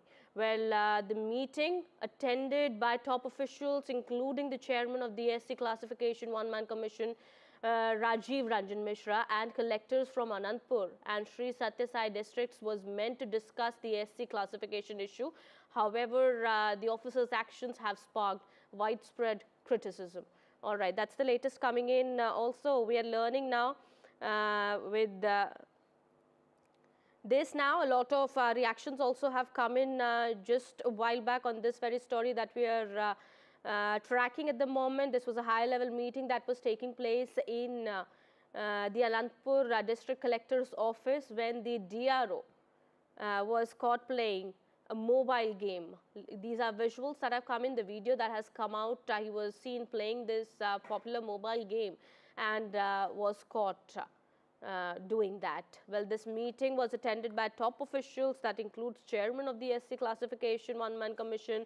It also had collectors from Anandpur, and the SC classification issue was being discussed in this meeting. But this officer was quite very much seen engaging in his mobile phone playing this game, and his visuals were caught on the camera.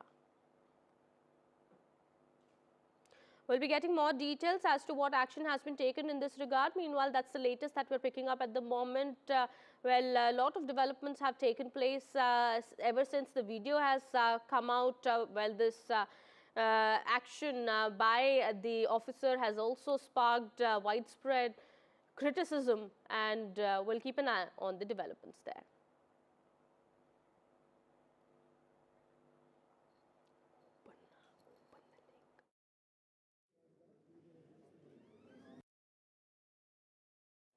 All right, shifting our focus now to some more news that we're tracking at this point in time.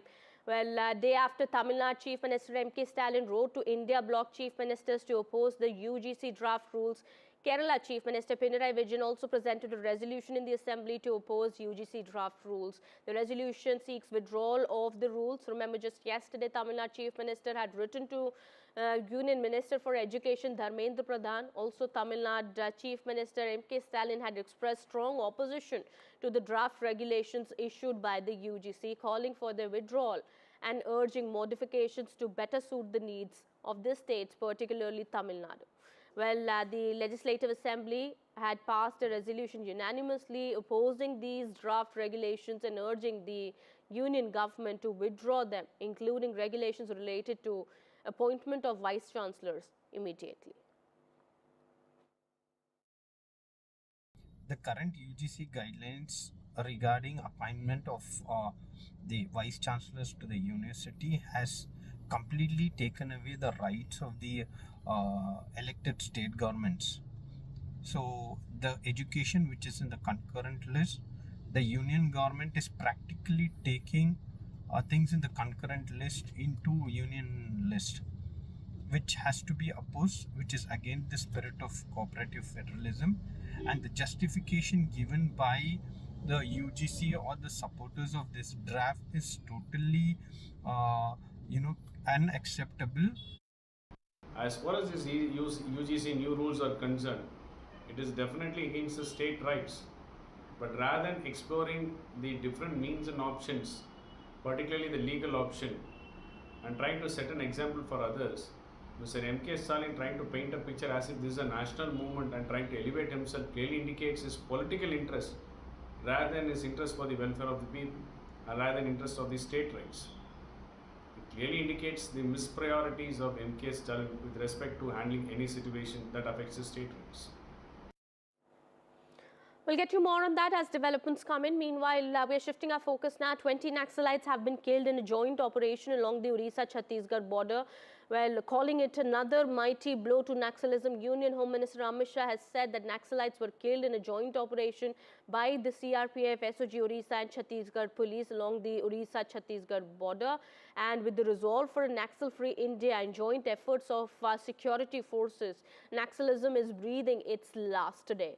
Well, also remember the Central Committee member of the Naxalites, Chalapati, who was carrying a bounty of 1 crore rupees, was killed in this operation. Large quantities of arms and weapons, including automated weapons like SLR rifle, have also been recovered as per the police. Well, my colleague Anurag is also now joining us on the broadcast here. Anurag, we do believe that the death toll has increased now. 20 Naxalites have been killed in this encounter. What more details are coming in from the ground? Is the operation still on? Yes, apart from the numbers, the most important part of this Naxal encounter is the killing of Jairam Reddy, also known as, Ramachandra Reddy or Apparao. He's from Matepalli in Andhra Pradesh, around 60 years of age, and he had completed education only up to 10th standard. Despite his educational background, he rose prominence in the Naxalite ranks, attaining the status of Central Committee member. And Chalapati, he was his activities earlier was in the Abujmar region in Bastar, always armed with advanced weapons. All right, well, latest coming in at the moment, we'll keep an eye on the developments here. Meanwhile, 20 Naxalites have been killed in this joint operation by Orissa Chhattisgarh police. And what we are also learning is that one of the most wanted Naxalite, Chalapati, has also been killed in this encounter. The encounter, we do believe, is still underway at the moment. However, we'll keep an eye on the developments taking place on this very big story.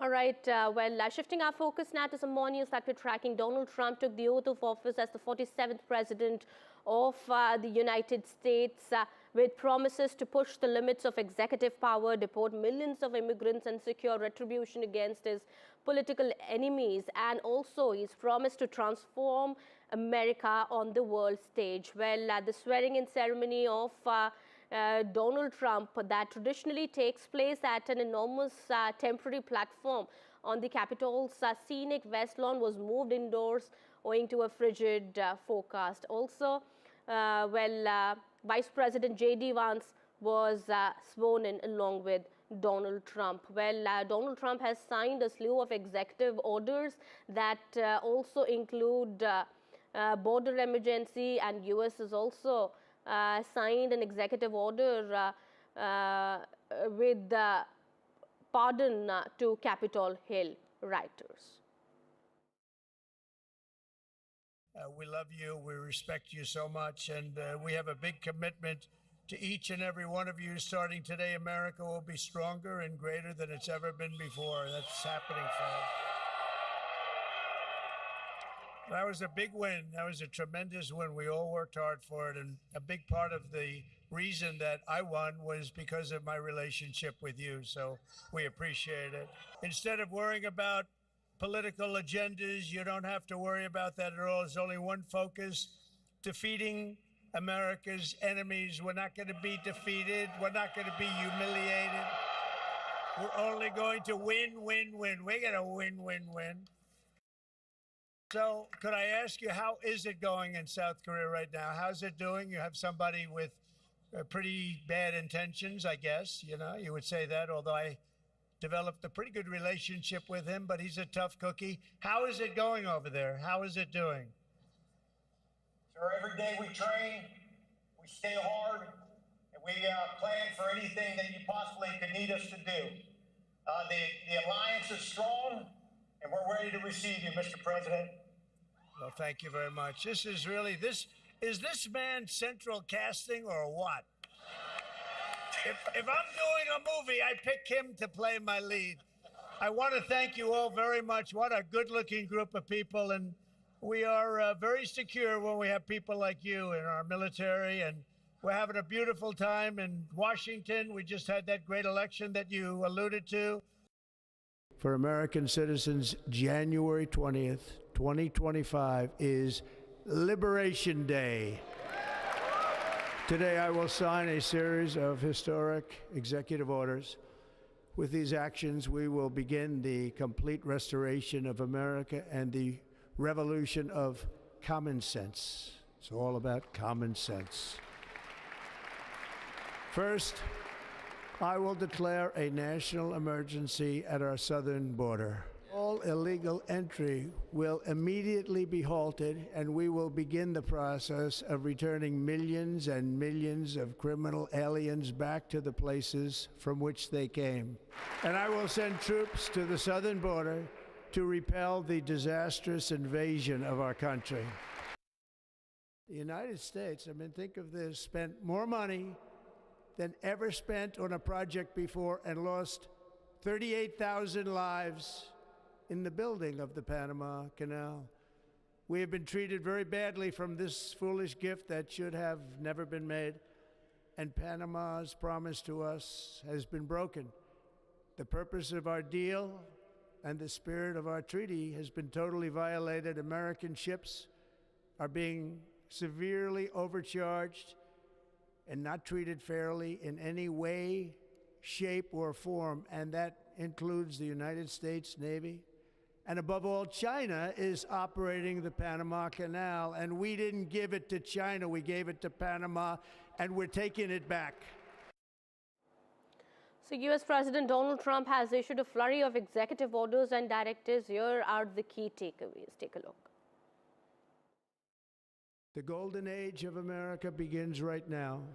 For American citizens, January 20th, 2025 is Liberation Day.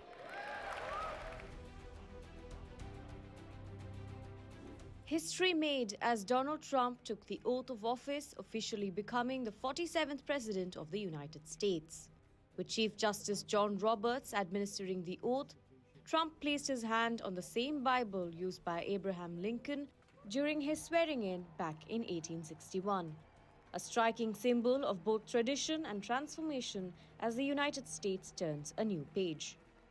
Trump's pick for Vice President J.D. Vance was also sworn in, securing his position as the president's right-hand man. And just like he promised, Trump signed a flurry of executive orders right after being sworn in that includes withdrawal from the Paris Climate Agreement and the World Health Organization. The 78-year-old also issued pardons for 1,500 participants in the January 6, 2021 riots at the US Capitol. Full pardon or commutation? Full pardon. We have about 6 commutations in there where we're doing further research. Okay. Nice to see you again.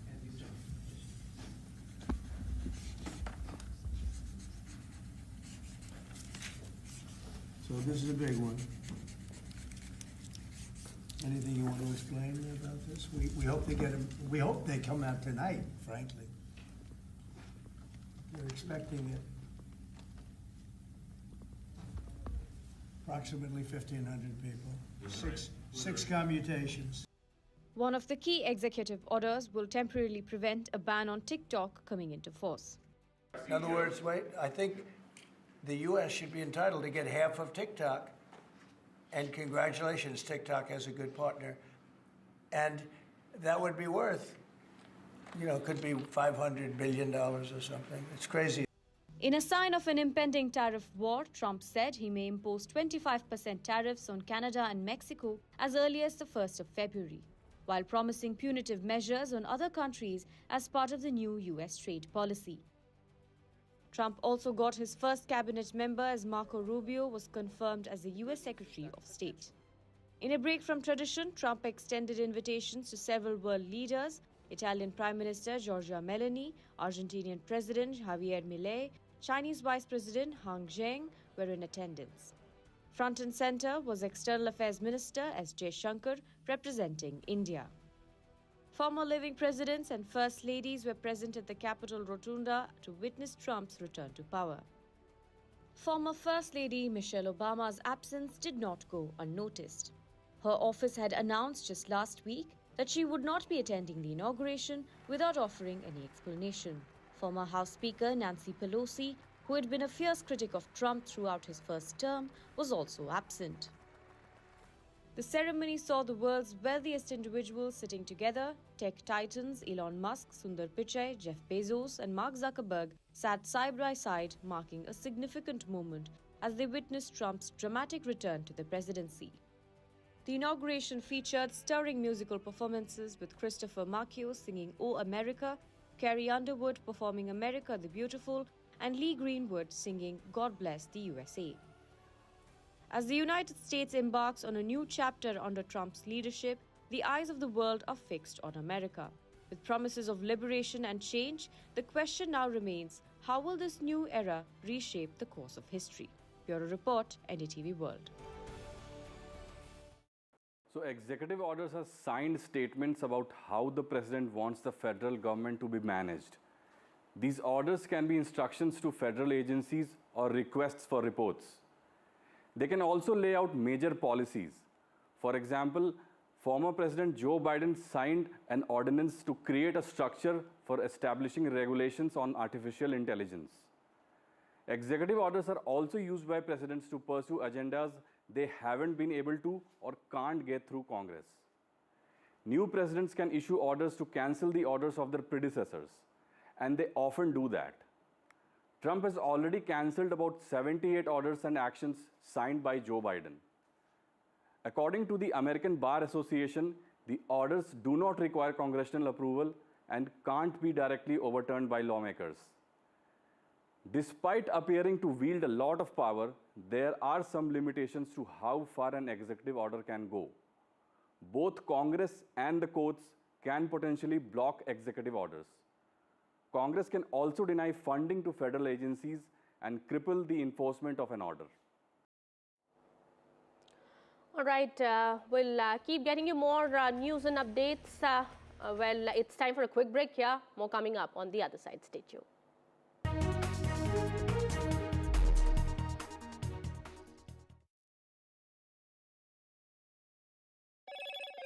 Hello, Moto. Motorola Edge 50 Pro, world's first AI-powered pro-grade camera.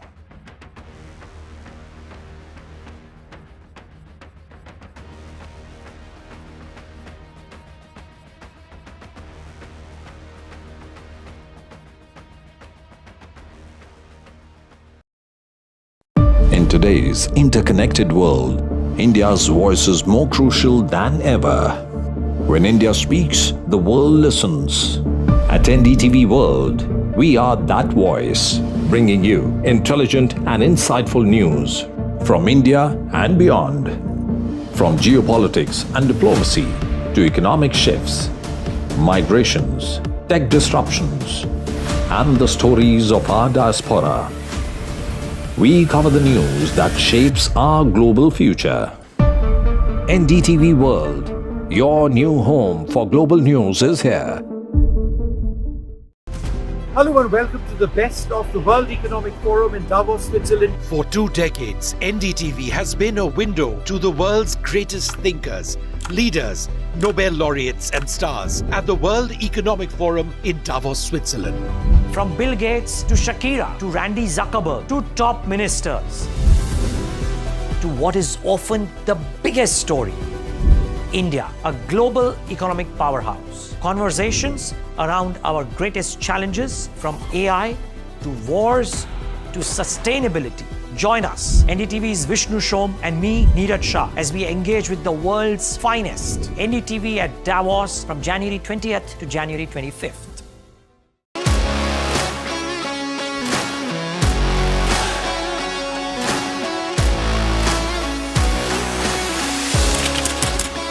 We are able to maintain the democratic fabric and the democratic system. I want to do something that can make a difference. लगातार जनता की आवाज को सरकार तक पहुंचाने का काम मैं करता हूं. I was a student up until very recently. I really want to work and do something for my people because they have given me this opportunity. They have elected me. सोचा नहीं था कि राज्यसभा सांसद बनूंगी.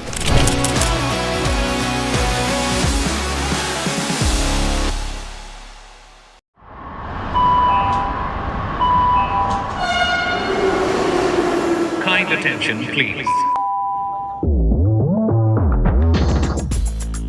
Delhi Election Metro 2025 is arriving on people's platform. Please mind the gap.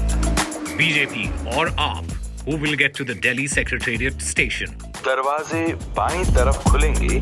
Who will Delhi voters open the victory doors for? And who will be shown the door?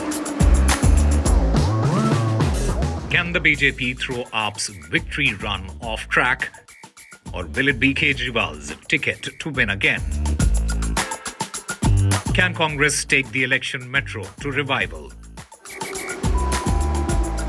We will track it all for you. Delhi's decision destination. Doors will open on the left. Stay tuned to NDTV for mega metro poll coverage.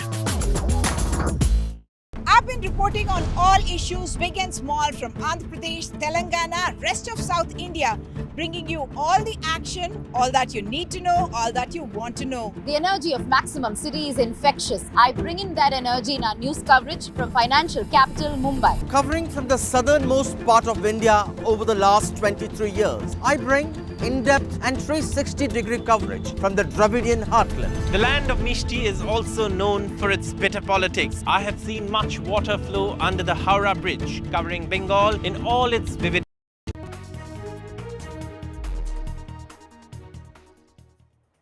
Hello and welcome. You're watching NDTV. I'm Aditi Bhardwaj, and let's take a look at the top stories that we are tracking here at this hour.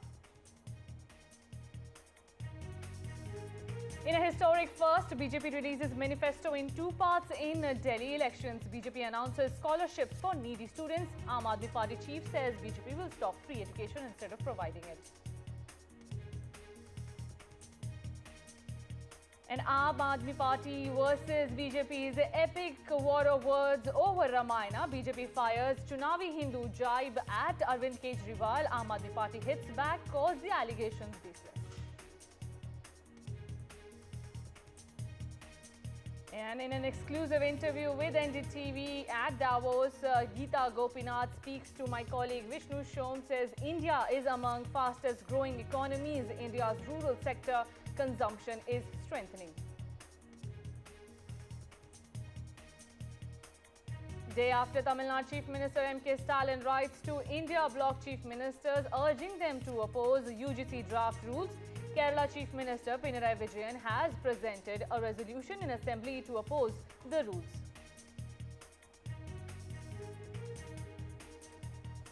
West Bengal government moves Calcutta High Court's division bench against the trial court's sentence in RG Kaur rape and murder case. Government seeks death penalty for the prime accused.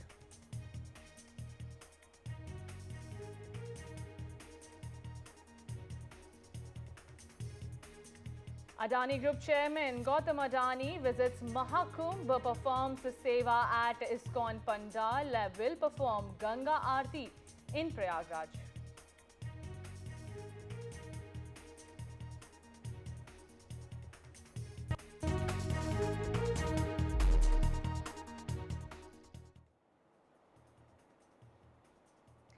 And Mr. Gautam Adani is currently at the Mahakumbh in Prayagraj, where he is performing several religious activities. He is on a spiritual journey in Prayagraj.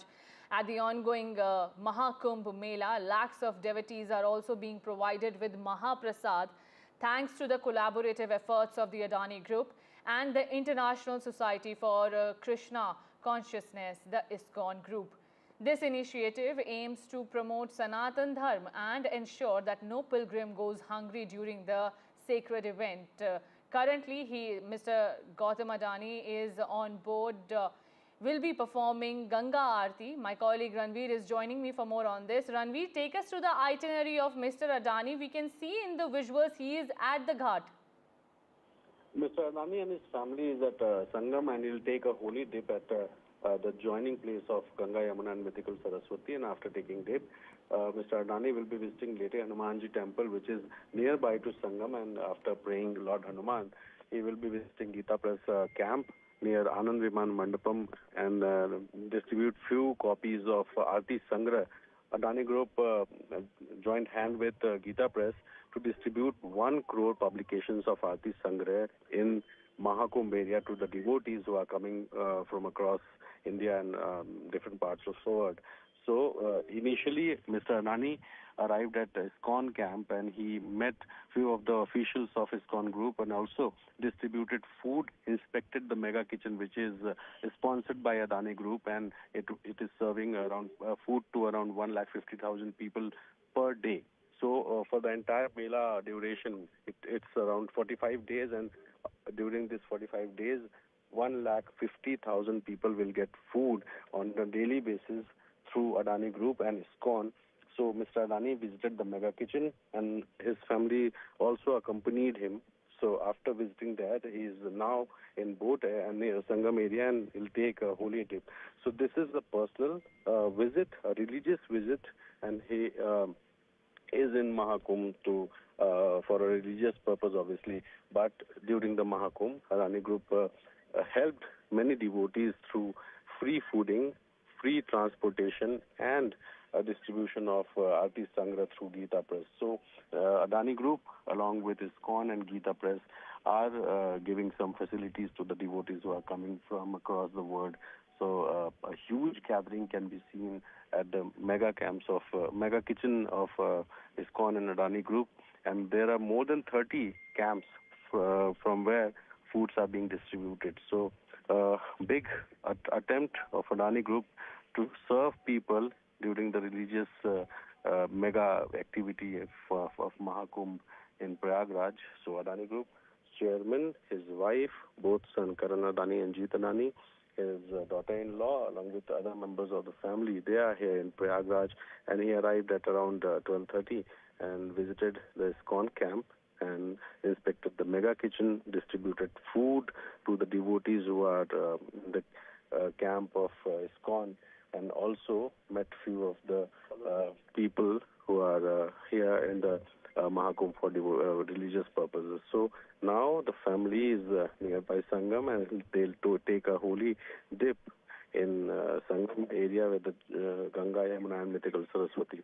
So this is very important because Adani Group is known for serving people, and they are helping people through 50 golf cart for transportation and people who are needy, who need some vehicle, they are getting transportation facility free of cost through Adani Group. The devotees, 150,000 devotees get food on a free basis through ISKCON camps at 30 different locations, and also the devotees will get free of cost Aarti Sangrah publications through Gita Press. So these are the initiatives taken by Adani Group, and the chairman of the company is here along with his family. It's a personal visit, but we saw a huge number of devotees were gathered at ISKCON camp also just to witness the Adani family because they are on a religious trip in Prayagraj in Mahakumbh. Right, Ranveer. The Adani Group's collaboration with ISKCON and Gita Press has become a cornerstone of the Mahakumbh, setting a new benchmark for corporate involvement in religious and social services. Many devotees are hopeful that more business icons also, Ranveer, will take inspiration from this initiative and contribute to promote community welfare. Thank you so much, Ranveer, for bringing us those highlights of Mr. Adani's visit at Mahakumbh. And in a historic first, viewers, BJP has released its manifesto in two parts this time. This has been done to put more focus on the promises that are being made by the BJP in the upcoming Delhi elections. The BJP released its second manifesto for the upcoming Delhi elections and promised to provide free education from kindergarten to postgraduate for needy students in government education institutes of the city if voted to power.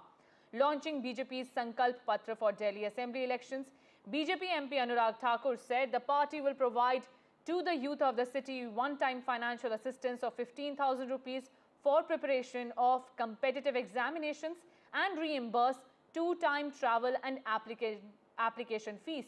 These are the tall promises that are being made by the BJP. However, the Aam Aadmi Party was quick to hit out at the BJP, saying that education is already free in Delhi and the BJP will now stop free education for all if it comes to power. Also, today, Aam Aadmi Party National Convener Arvind Kejriwal likened the BJP to the golden deer which led to Sita's captivity, drawing parallels between Ramayana and the ruling party's election campaign.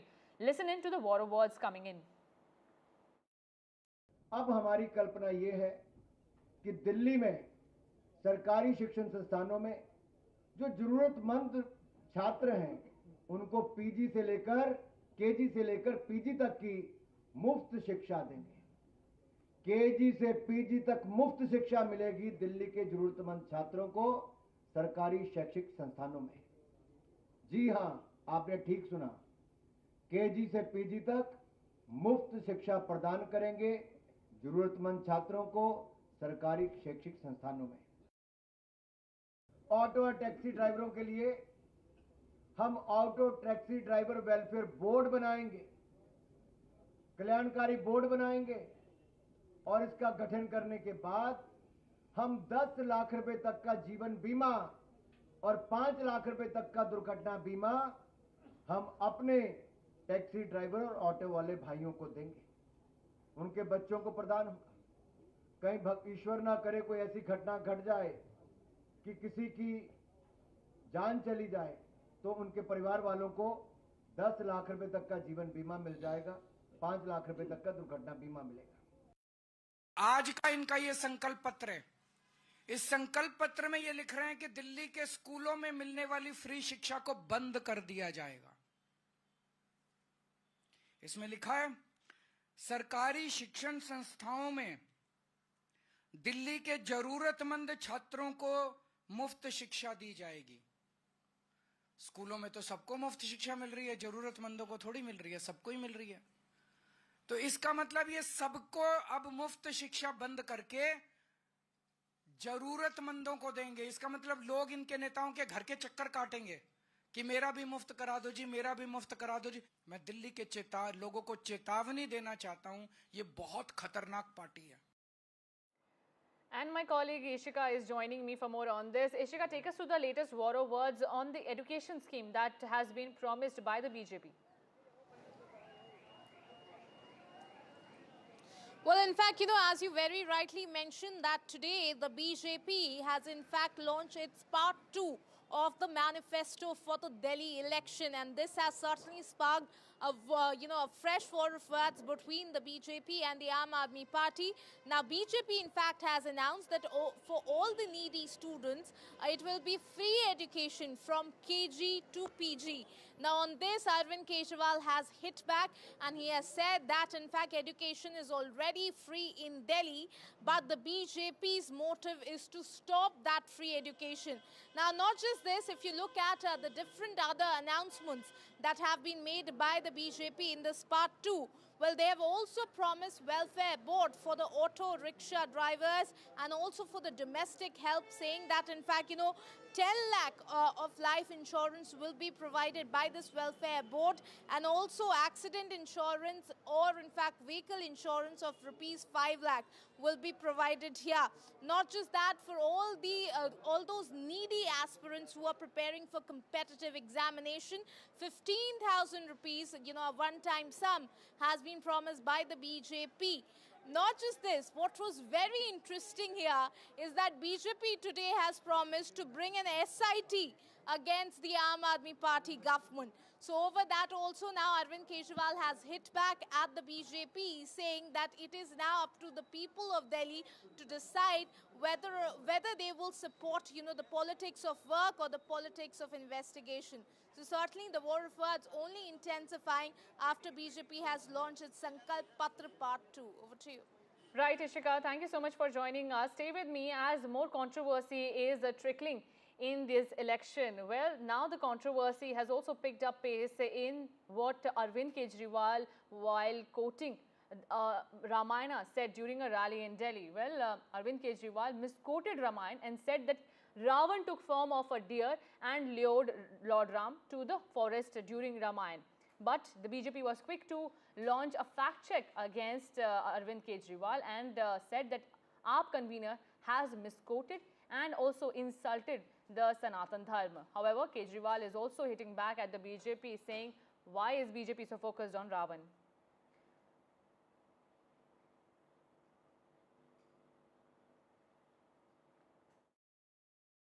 हमारे धर्म को, हमारे सनातन को गाली देने का काम अरविंद केजरीवाल ने किया, अपमान करने का काम किया, हमारे रामायण चरित्र मानस की गलत व्याख्या करने का काम किया।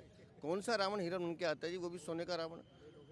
ये अभी तक सोने के मुंह से नहीं निकले, इनको शीश महल में सोने की आदत पड़ गई है। आज तक इनको सोना सोना दिखता है। और जिस तरह से इनकी नानी इनको बताती थी, क्या बताती थी हमें नहीं पता, लेकिन ये कहते थे राम मंदिर नहीं बनना चाहिए।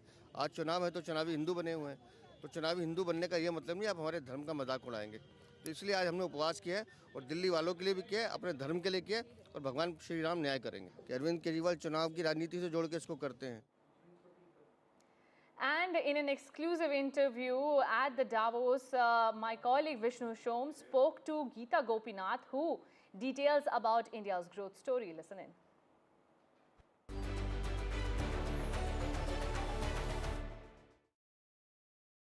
I've gone through your latest report where you call it global growth divergent and uncertain, where you're saying that it's going to be 3.3% global growth both in 2025, 2026. That's below what the historical trend has been. What do you see as some of the primary headwinds impacting this? Yeah, so Vishnu, first of all, a pleasure to join you. We see global growth holding steady at 3.3%, but as you mentioned, it's quite divergent. On the one hand, we see the US as quite strong. Yeah. We've been upgrading our forecasts. Well, on the other hand, Europe is somewhat weaker, and China also has its own challenges. Now, in terms of what countries need to do so that we have more balanced growth in the world, I think it's pretty country-specific, and it's going to vary country by country. In the case of China, there's a lot more they need to do on the property sector, bringing up domestic demand.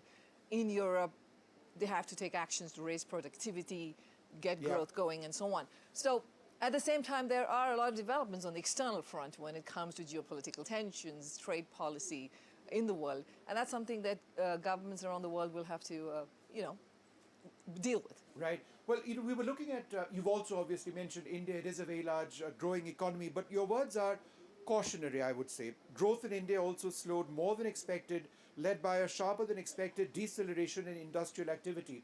A couple of years back, we were well above 7%. The target has always been 8% plus. What does India need to do to get back to those 8% plus levels? Yeah. I mean, firstly, just to put things in perspective, India remains the fastest growing major economy in the world at 6.5%. Yeah. Now, the growth is lower than what we had initially expected, and that reflects the fact that in the second half of last year, 2024, we saw a slower start to public investment following the elections. Now, we expect that to bounce back, which is going to bring back some of the recovery. We're also seeing the rural sector consumption strengthening, which is something that we had expected that it would. But more generally, in terms of getting growth to higher levels on a more durable basis, I mean, India will have to continue to do some of the things it's doing, which is public infrastructure investment, keep at it, make sure that the timelines are met, improve the ease of doing business. You know, being able to buy and sell land should be an easier job than what it is right now, and plugging India back into the global supply chain in a much more stronger way, which will require, you know, cutting back some of the tariffs that they have, which are quite high. Yeah. The target for India, of course, is to become a $10 trillion economy, to become developed, I think, by 2047. The first target of $10 trillion in terms of the Indian economy, do you believe that's achievable in the finite future? For 2047 is a long way off. Yes. And the world is not remaining stationary. There's lots that happen. Sure. Again, it is one of those, it's a good aspiration to have, and it's going to take much bigger structural reforms than what we've seen in the last decade.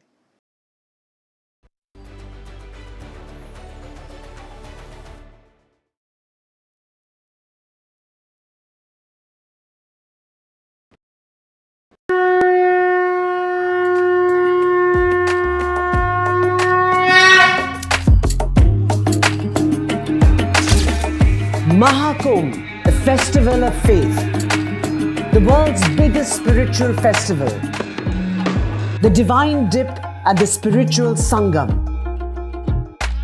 a sacred confluence of faith, culture and heritage. NDTV's mega coverage of the Mega Fest. NDTV at Mahakumbh 2025.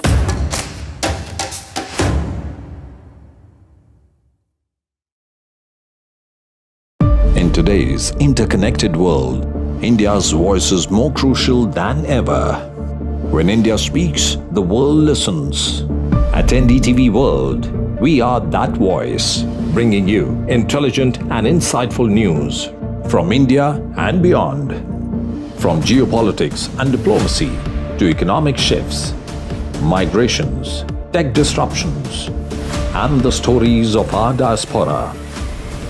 We cover the news that shapes our global future. NDTV World, your new home for global news, is here. Hello and welcome to the best of the World Economic Forum in Davos, Switzerland. For 2 decades, NDTV has been a window to the world's greatest thinkers, leaders, Nobel laureates and stars at the World Economic Forum in Davos, Switzerland. From Bill Gates to Shakira to Randy Zuckerberg to top ministers to what is often the biggest story, India, a global economic powerhouse. Conversations around our greatest challenges, from AI to wars to sustainability. Join us, NDTV's Vishnu Shom and me, Neeraj Shah, as we engage with the world's finest. NDTV at Davos from January 20th to January 25th.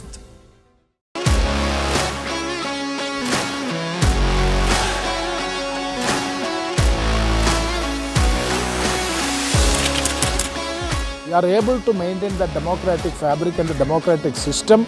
I want to do something that can make a difference. लगातार जनता की आवाज को सरकार तक पहुंचाने का काम मैं करता हूं. I was a student up until very recently. I really want to work and do something for my people because they have given me this opportunity. They have elected me. सोचा नहीं था कि राज्यसभा सांसद बनूंगी.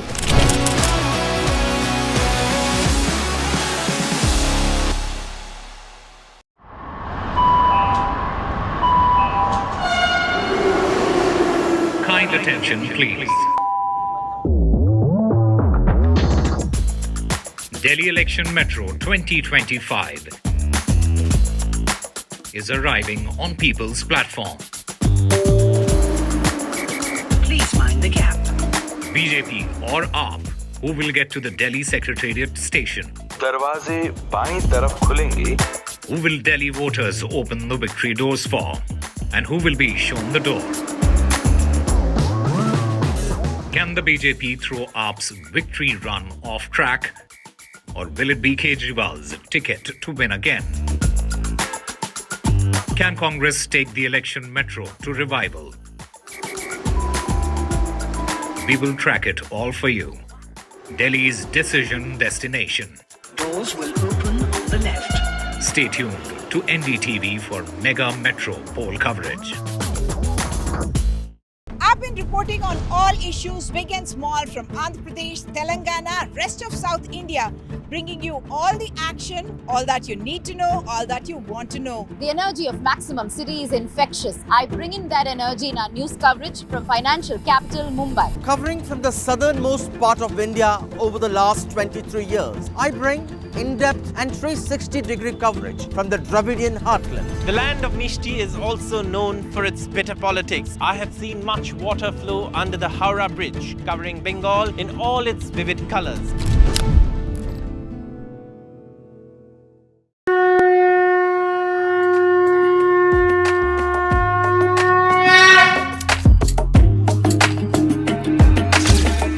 Maha Kumbh, the festival of faith, the world's biggest spiritual festival, the divine dip at the spiritual Sangam, a sacred confluence of faith, culture and heritage. NDTV's mega coverage of the Mega Fest. NDTV at Mahakumbh 2025.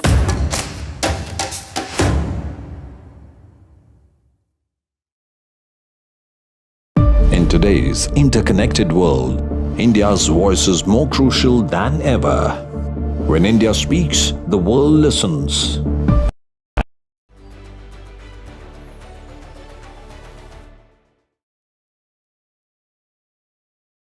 The World Economic Forum is an opportunity for leaders across the world, thinkers and so many others to reflect on some of the most pressing issues of the times. And let's face it, these are fairly difficult times. There's climate, which is a huge concern. There is conflict, which is going on. There are trade issues and economic issues. But there are also incredible opportunities, for example, artificial intelligence. We've got a very special, a wonderful guest with us, Geeta Gopinath. Great to have you with us once again, the first Deputy Managing Director of the IMF. I've gone through your latest report where you call it global growth divergent and uncertain, where you're saying that it's going to be 3.3% global growth both in 2025, 2026. That's below what the historical trend has been. What do you see as some of the primary headwinds impacting this? Yeah, so Vishnu, first of all, a pleasure to join you. We see global growth holding steady at 3.3%, but as you mentioned, it's quite divergent. On the one hand, we see the US as quite strong. Yeah. We've been upgrading our forecasts. Well, on the other hand, Europe is somewhat weaker, and China also has its own challenges. Now, in terms of what countries need to do so that we have more balanced growth in the world, I think it's pretty country specific, and it's going to vary country by country. In the case of China, there's a lot more they need to do on the property sector, bringing up domestic demand. In Europe, they have to take actions to raise productivity, get growth going, and so on. So at the same time, there are a lot of developments on the external front when it comes to geopolitical tensions, trade policy in the world. And that's something that governments around the world will have to, deal with. Right. Well, we were looking at, you've also obviously mentioned India. It is a very large growing economy, but your words are cautionary, I would say. Growth in India also slowed more than expected, led by a sharper than expected deceleration in industrial activity. A couple of years back, we were well above 7%. The target has always been 8% plus. What does India need to do to get back to those 8% plus levels? Yeah. I mean, firstly, just to put things in perspective, India remains the fastest growing major economy in the world at 6.5%. Yeah. Now, the growth is lower than what we had initially expected, and that reflects the fact that in the second half of last year, 2024, we saw a slower start to public investment following the elections. Now, we expect that to bounce back, which is going to bring back some of the recovery. We're also seeing the rural sector consumption strengthening, which is something that we had expected that it would.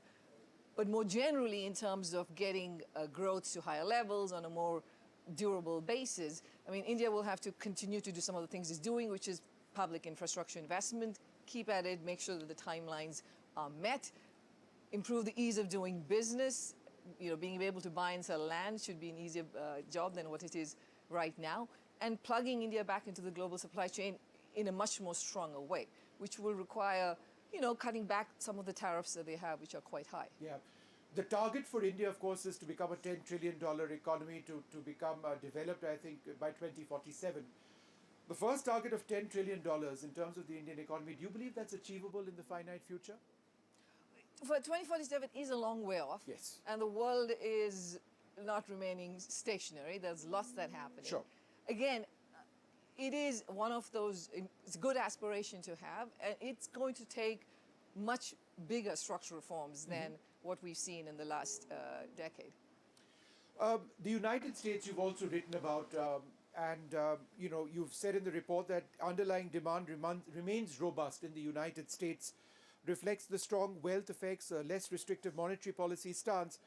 With the new Trump administration coming into power, do you see a real consolidation of the US economy? So, firstly, I think the U.S. economy has been powering along for a few years now. U.S. consumers are spending at a very healthy pace. The labor market is strong. Productivity growth has been actually surprisingly very good in the U.S. Now, what will come in the next few years depends on the details of the new administration. President Trump has announced a range of measures. We're going to have to analyze it. They're on multiple fronts, in immigration, on trade. So it's a little premature to comment on how that would work. I think what we already see is a lot of positive sentiment in the U.S. The stock market is doing extremely well. And, you know, the U.S. is now the most popular destination for foreign direct investment. It's getting a lot of foreign capital coming in. Yeah. Tariffs is something which, from the United States, it certainly concerns us in India as well. I was speaking to Nadir Godrej yesterday, where he said that, you know, in the field of agriculture, that could be an area of concern.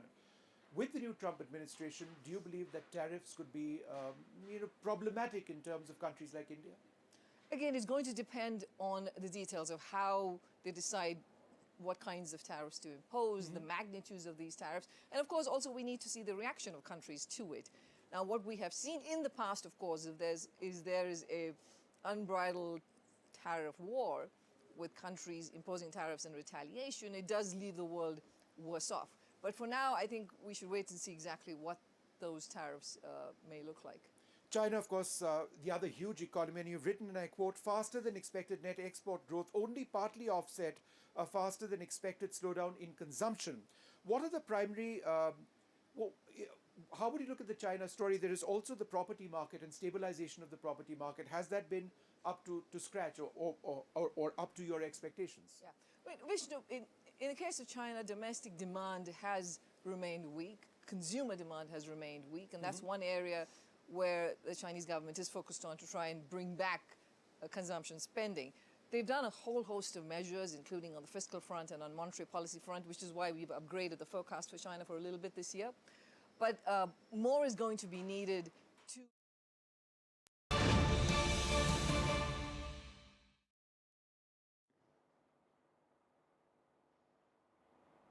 Breaking news coming in of actor Saif Ali Khan, who has finally been discharged after 6 days of being at the Lilavati hospital. He suffered multiple injuries in a scuffle that broke out at his residence on early Thursday morning at about 2:30 in the morning. He was rushed to the hospital. Do remember, he took an auto rickshaw along with his younger son, Taimur, and he reached the hospital at about 3 in the morning.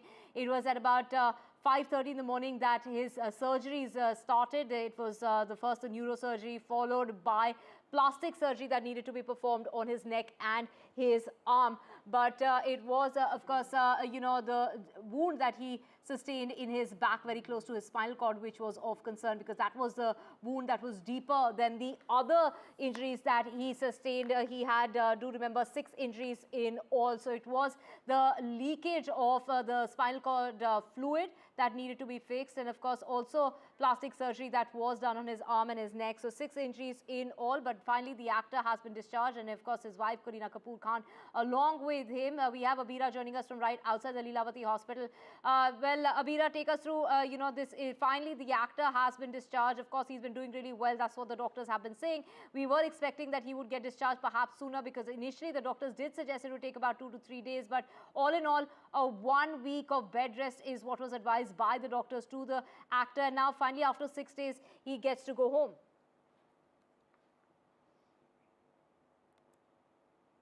He's still inside. He has... Formalities are still on, and Kareena has just left the hospital. He's still inside, and Sarah has left the hospital, but we know that his mother is still inside. He has not left the hospital yet. It is being said that there are few more formalities that are left, so we are still waiting for him to come out. But right now, we just saw Kareena Kapoor Khan leaving with her security. We have seen few bodyguards still standing inside. The security has been, of course, heightened inside. There are a lot of police personnel standing there, waiting for that moment when Saif Ali Khan will step out. We don't know if he will be waving at the fans or the people who are all standing outside. There are fans, there's media standing outside. But we know that for a fact that in some time, any time now, he will be expected to come out with his mother and leave home. It is being said that he is going to Fortune Heights, but there have been no such confirmation from his team or his family. Fortune Heights is the house that is in the same lane as Sadhguru, just like 500 meters away from the house, Sadhguru, and that was their old house where they used to live there, and later they shifted to Sadhguru. So it is being said that right now, after he gets discharged, he'll be taken to Fortune Heights. Right, so of course, perhaps he's not, of course, going to the residence where the scuffle broke out, his official residence. Perhaps another residence that, Saif and Kareena own is where they will be going to. Remember that it is still under investigation, and today is the day when the Mumbai police took the attacker to recreate the crime scene back at the Sadhguru Sharan building. That is where the scuffle that broke out at the actor's residence. So they did take the attacker at about 5:30 in the morning in order to recreate the crime scene. They also, after that, took him to the Bandra railway station. Do remember he was seen outside the Bandra railway station as well. So they did recreate the scene. 19 fingerprints of the attacker have now been obtained by the police in this particular case. And of course, many questions being asked as to how did he manage to get inside.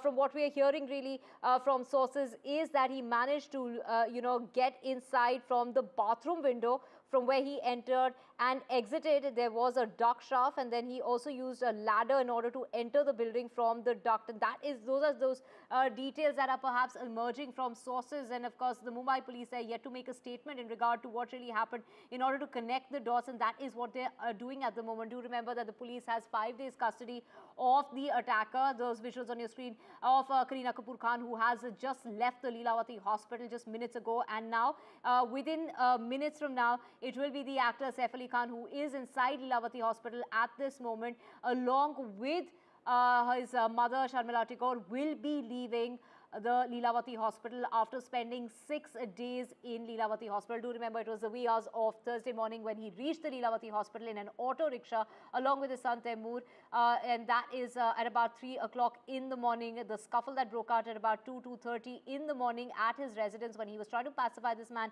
who had broken into their residence. Do remember it was a nanny who got suspicious of a shadow when she did check upon who really it was. At first she did think it was perhaps Kareena Kapoor who was checking in on her children.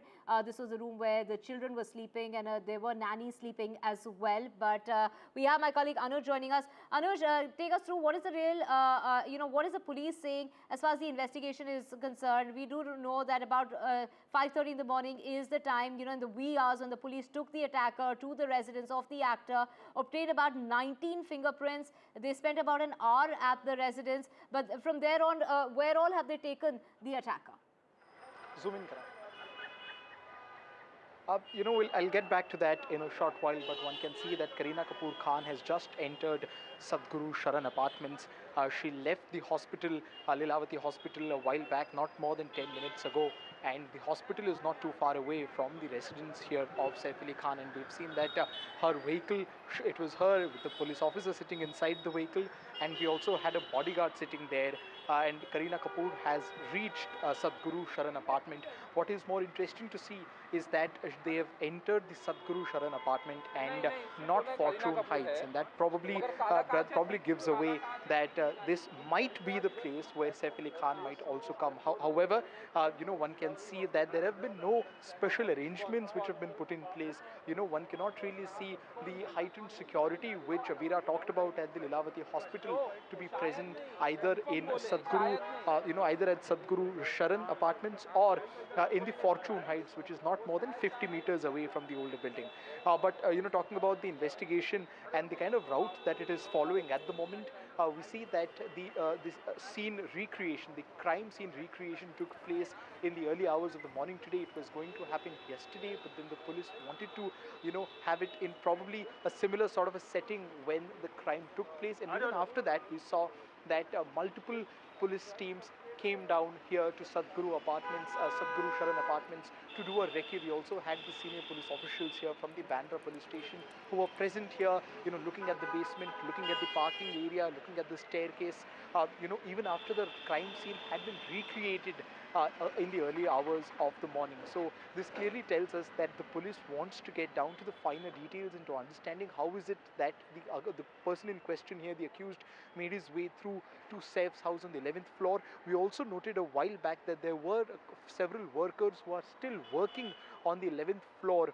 And when you look at this apartment, one can see that the balcony area which is there in the forefront of the house seems to be the more vulnerable area, right? It is only covered by a pigeon net.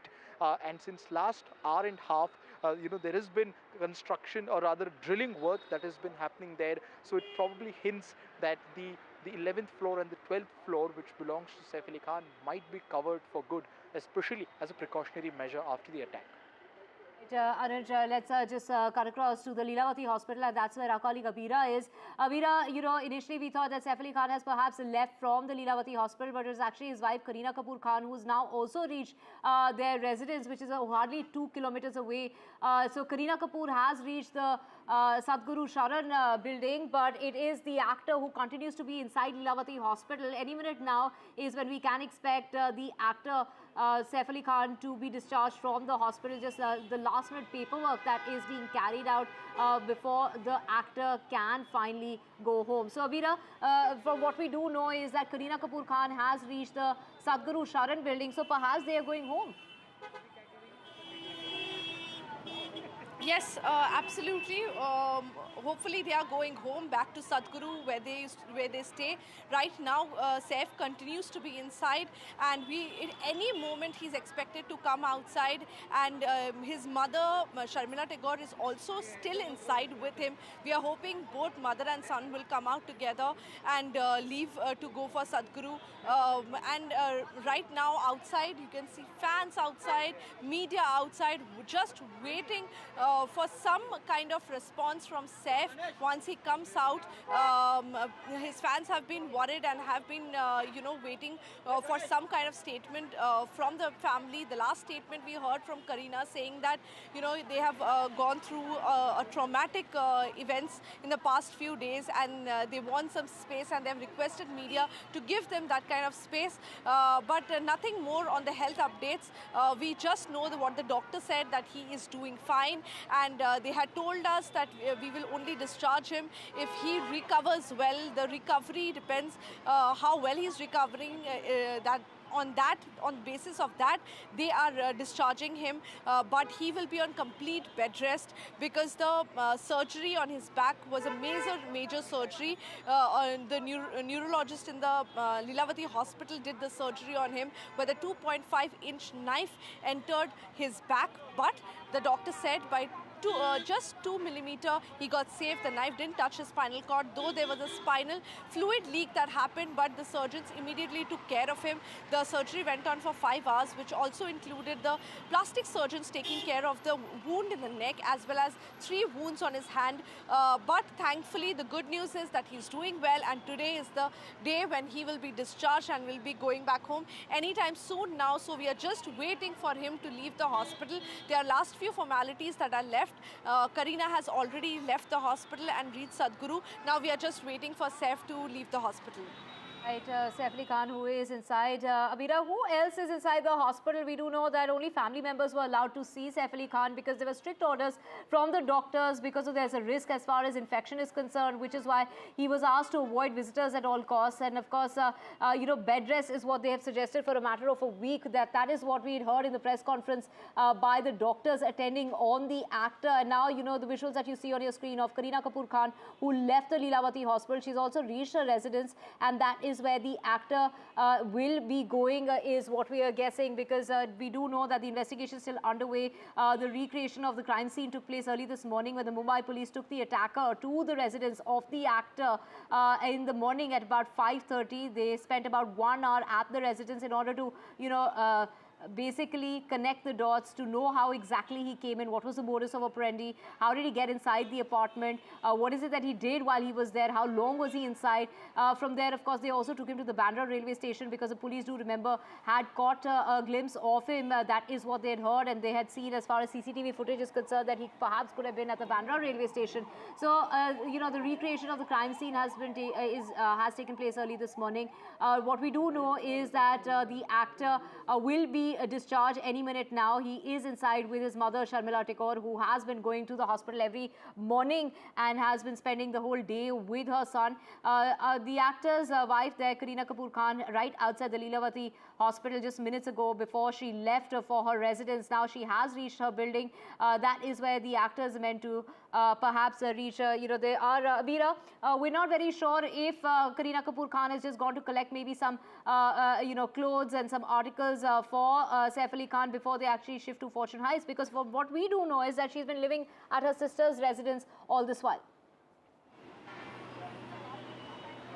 Absolutely, we have not been told by the family or by the team that where is he after getting discharged. Where is he going? Is he going to Fortune Heights or Sadhguru? So we have to wait and watch.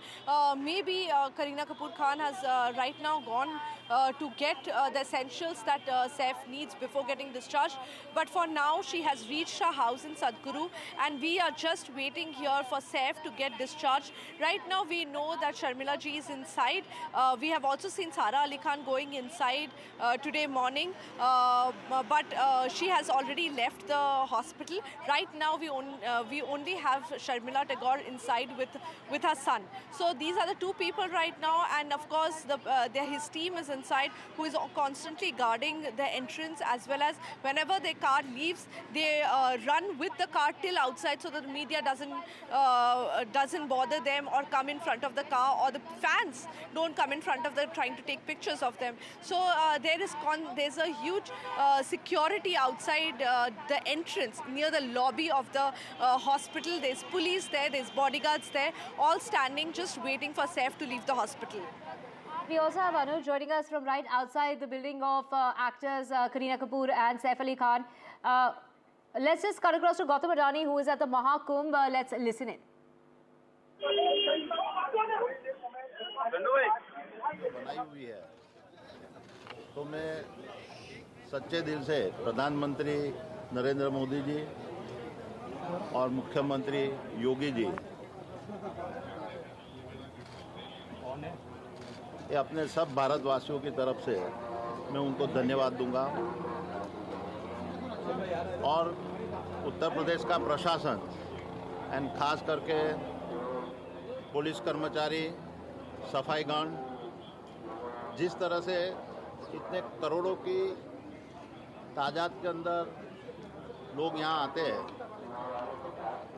और जिस तरह से व्यवस्था रखी हुई है, ये मेरे हिसाब से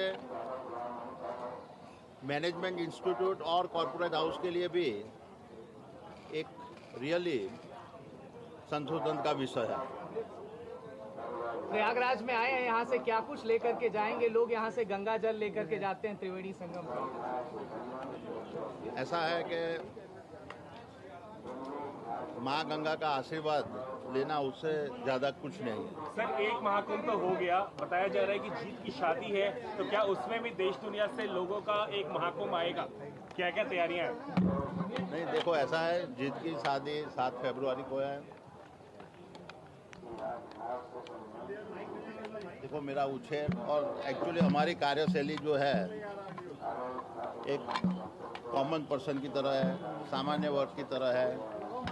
और जीत की शादी में यहाँ जीत भी आया था, तो वो माँ गंगा का आशीर्वाद लेने ही आया था। और जीत की जो शादी है बहुत ट्रेडिशनल की तरह से, बहुत सिंपल और ट्रेडिशनल वे पे होने वाली है। क्या सेलिब्रिटीज और जाने माने अधिकारी भी आएंगे वहाँ से? क्या वो सेलिब्रिटीज का महाकुंभ होने वाला है, ऐसा समझ सकते हैं? बिल्कुल नहीं होगा, ये बहुत ट्रेडिशनल वे पे फैमिली के अंदर ही होने वाली है शादी। सर, एक सवाल और है, आप उत्तर प्रदेश काफ़ी बार आए हैं, आपका काफ़ी बिजनेस इंटरेस्ट भी है यहाँ पे, एक बार फिर आप यहाँ पे रिलीजियस रीजन की वजह से, तो how is it to be in Uttar Pradesh? नहीं, जो ऐसा है कि उत्तर प्रदेश में जो अपॉर्चुनिटी है वो बहुत ज़्यादा है। इतनी 25-27 करोड़ की आबादी है और डेवलपमेंट की जिस दिशा में उत्तर प्रदेश सरकार काम कर रही है उसमें अदानी ग्रुप का कंटिन्यूसली योगदान रहेगा।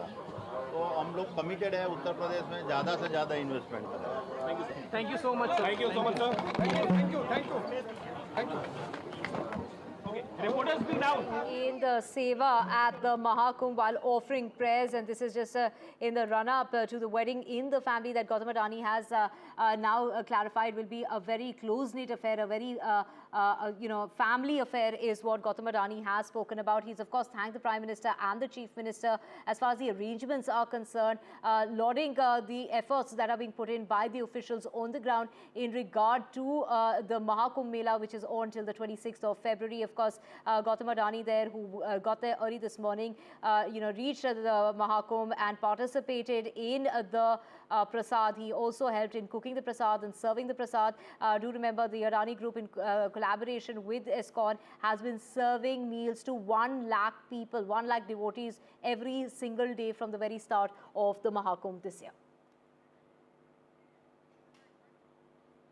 And let's just cut across to Leelavati Hospital, where actor Saif Ali Khan is expected to be discharged any minute now. We have my colleagues Abira as well as Anuj joining us. Of course, Kareena Kapoor Khan has reached her residence. She was at the Leelavati Hospital. Visuals on your screen of when she did leave the hospital just minutes ago and reached her residence. The distance is all of 2 kilometers. It's a very short distance. Let's just go across to Abira, who's from joining us right outside. She's standing outside the Leelavati Hospital. Abira, take us through the kind of arrangements that are in place. What kind of security do you see? Because the actor is going to get discharged and be out any minute now. The only way that we can understand if Saif Ali Khan is going to come out or not is through the security. The moment the security gets tightened, that means either Kareena is coming out and getting into the car, or today, like we know, Saif is getting discharged. Right now, the security is heightened outside, just outside the lobby. We are outside the gate right now. The security is outside the lobby. There is police there. There are bodyguards there, all standing in every direction. Saif Ali Khan is still inside. Sharmila Tagore is still inside and is expected any time now. The last documentation is formalities are being completed. Kareena, like you know, already has left and already reached home. We are hoping that they are leaving from here. Both the mother and son will leave from here and go to Sadhguru itself. This is what we know right now.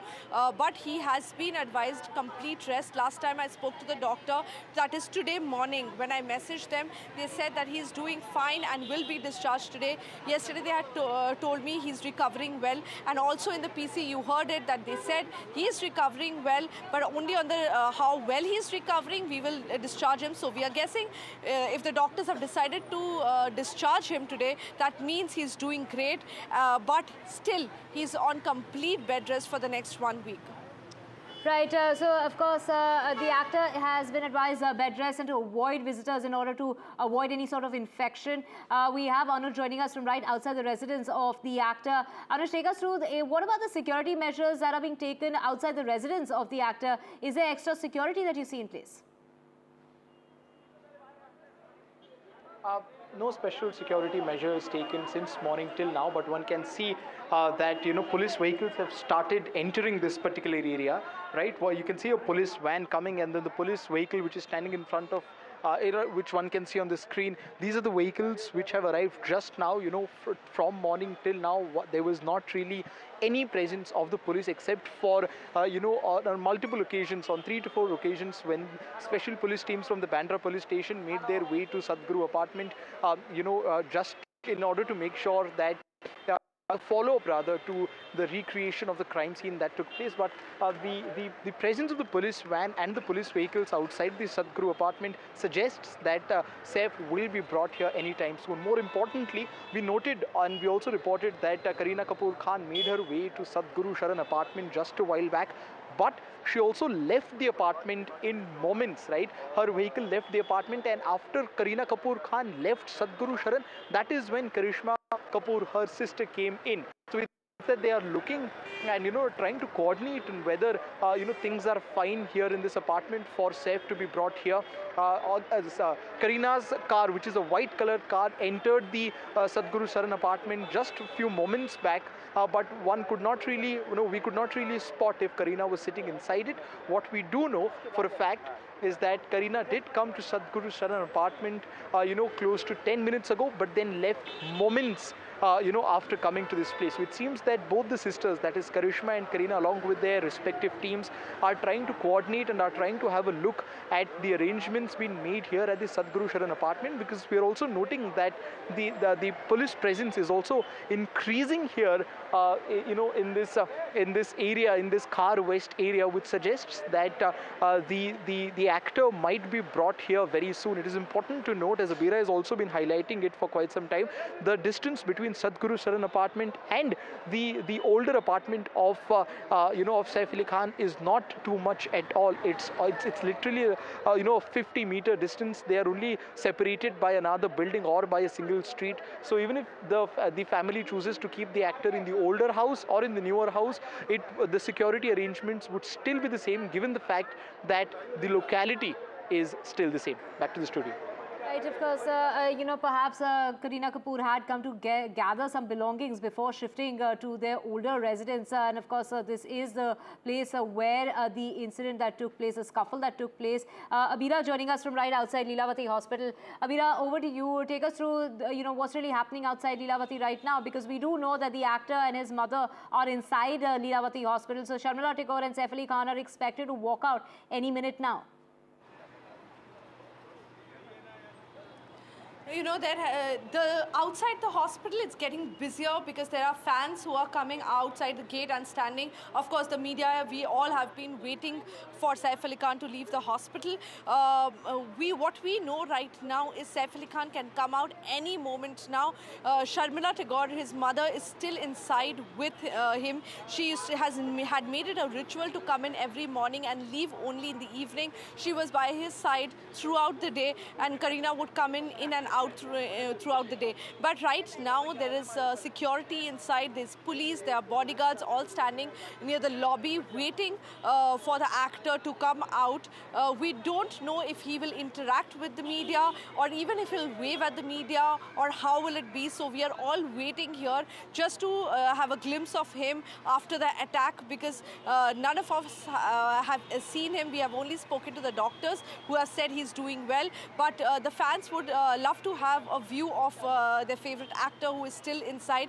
The last formalities are taking place. Like you said, Kareena went home and she left from there. We have not seen her coming into the hospital yet. Maybe any time she would come in again, like you said, maybe for essentials. We still have to wait and watch what is happening, but there's a lot going on here right now. Right, Abira, we can see the commotion right outside the residence and the Leelavati hospital. Any minute now, the actor is expected to come out. He is with his mother. Do remember that he'd gone with his little son, Temur. 8-year-old Temur had taken him to the hospital in an auto rickshaw.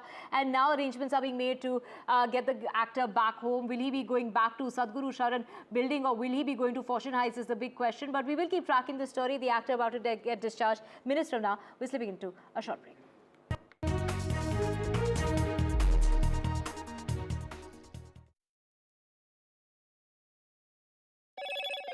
Hello, Moto. Motorola Edge 50 Pro, world's first AI-powered pro-grade camera.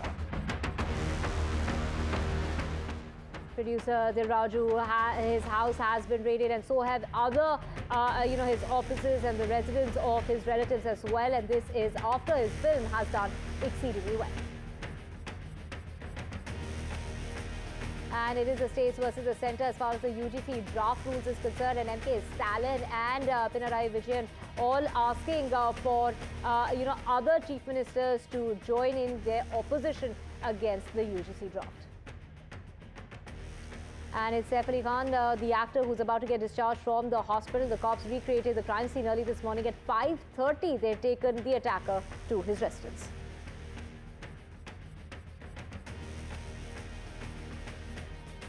And it's Arvind Kejriwal who has misquoted the Ramayana. The BJP there attacking Arvind Kejriwal for saying that it was Ravan who had disguised himself as a golden deer in order to lure Sita. Hello and welcome to the best of the World Economic Forum in Davos, Switzerland. For 2 decades, NDTV has been a window to the world's greatest thinkers, leaders, Nobel laureates and stars at the World Economic Forum in Davos, Switzerland. From Bill Gates to Shakira to Randy Zuckerberg to top ministers to what is often the biggest story, India, a global economic powerhouse. Conversations around our greatest challenges from AI to wars to sustainability. Join us, NDTV's Vishnu Shom and me, Neeraj Shah, as we engage with the world's finest. NDTV at Davos from January 20th to January 25th.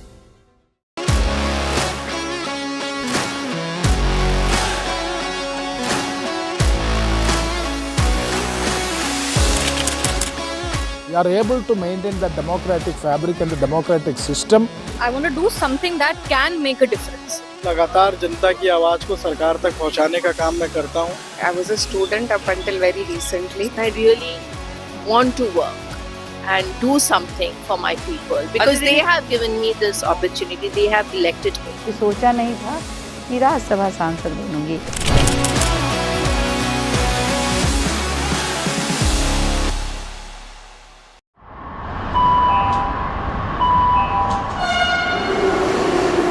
Kind attention, please. Delhi Election Metro 2025 is arriving on People's Platform. Please mind the gap. BJP or AAP, who will get to the Delhi Secretariat station? दरवाजे बाईं तरफ खुलेंगे. Who will Delhi voters open the victory doors for? And who will be shown the door? Can the BJP throw AAP's victory run off track? Or will it be Kejriwal's ticket to win again? Can Congress take the election metro to revival? We will track it all for you. Delhi's decision destination. Doors will open on the left. Stay tuned to NDTV for mega metro poll coverage. I've been reporting on all issues, big and small, from Andhra Pradesh, Telangana, rest of South India, bringing you all the action, all that you need to know, all that you want to know. The energy of Maximum City is infectious. I bring in that energy in our news coverage from financial capital Mumbai. Covering from the southernmost part of India over the last 23 years, I bring in-depth and 360-degree coverage from the Dravidian heartland. The land of Mishti is also known for its bitter politics. I have seen much water flow under the Howrah Bridge, covering Bengal in all its vivid colors.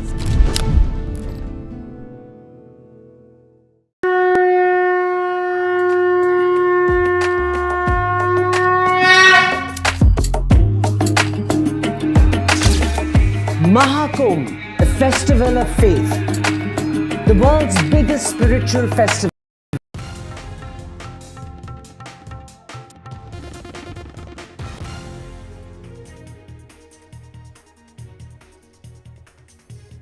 Bollywood actor Saif Ali Khan has been discharged from Leelavati Hospital. He is expected to leave from the hospital shortly. He has been discharged after 5 days.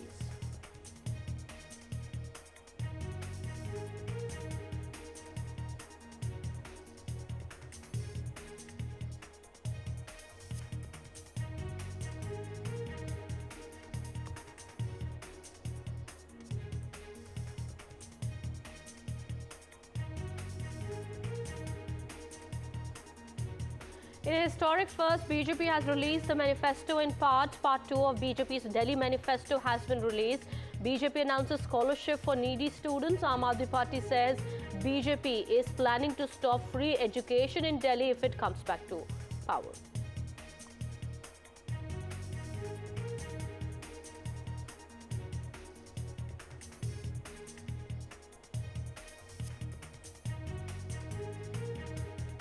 Aam Aadmi Party versus BJP face-off erupts over Ramayana. BJP has fired electoral Hindu attack at the Aam Aadmi Party. AAP says BJP is scared.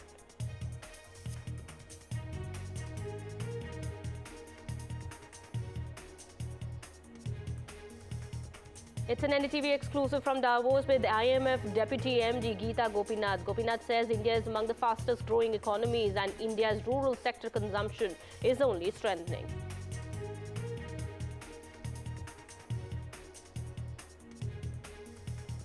Kerala, Tamil Nadu oppose UGC draft rules. Tamil Nadu Chief Minister M.K. Stalin has written to India bloc chief ministers.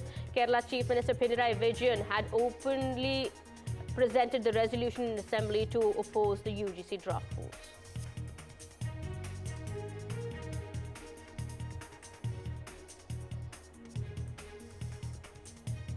West Bengal government moves Calcutta High Court against the trial court sentence in RG Kaur rape and murder case. Government seeks death penalty for the convict Sanjay Roy. And Adani Group Chairman Gautam Adani visits Mahakumbh with his family, offers seva at ISKCON Pandal Ganga Puja at Prayagraj.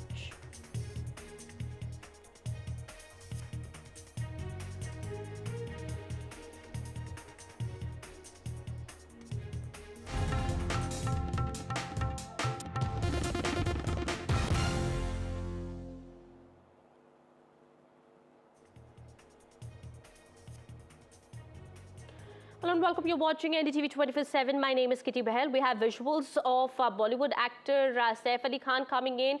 He's expected to leave from the hospital shortly. He's been discharged from Leelavati Hospital after 5 days. These are latest visuals that have come in. Remember, Kareena Kapoor had left from the hospital. She was seen leaving from the hospital just a while back. She's gone back to her residence, but actor Saif Ali Khan, he's been discharged from the hospital.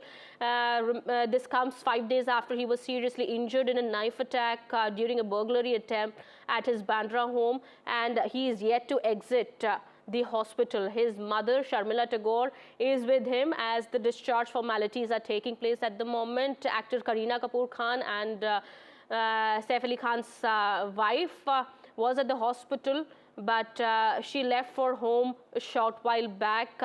What looks like at the moment is that Sharmila Tagore is going to be accompanying Saif Ali Khan to their house, but also details coming in at the moment. We are learning that the doctors have advised complete bed rest to Saif Ali Khan for a week, and he's also been asked not to receive any visitors to prevent any infection.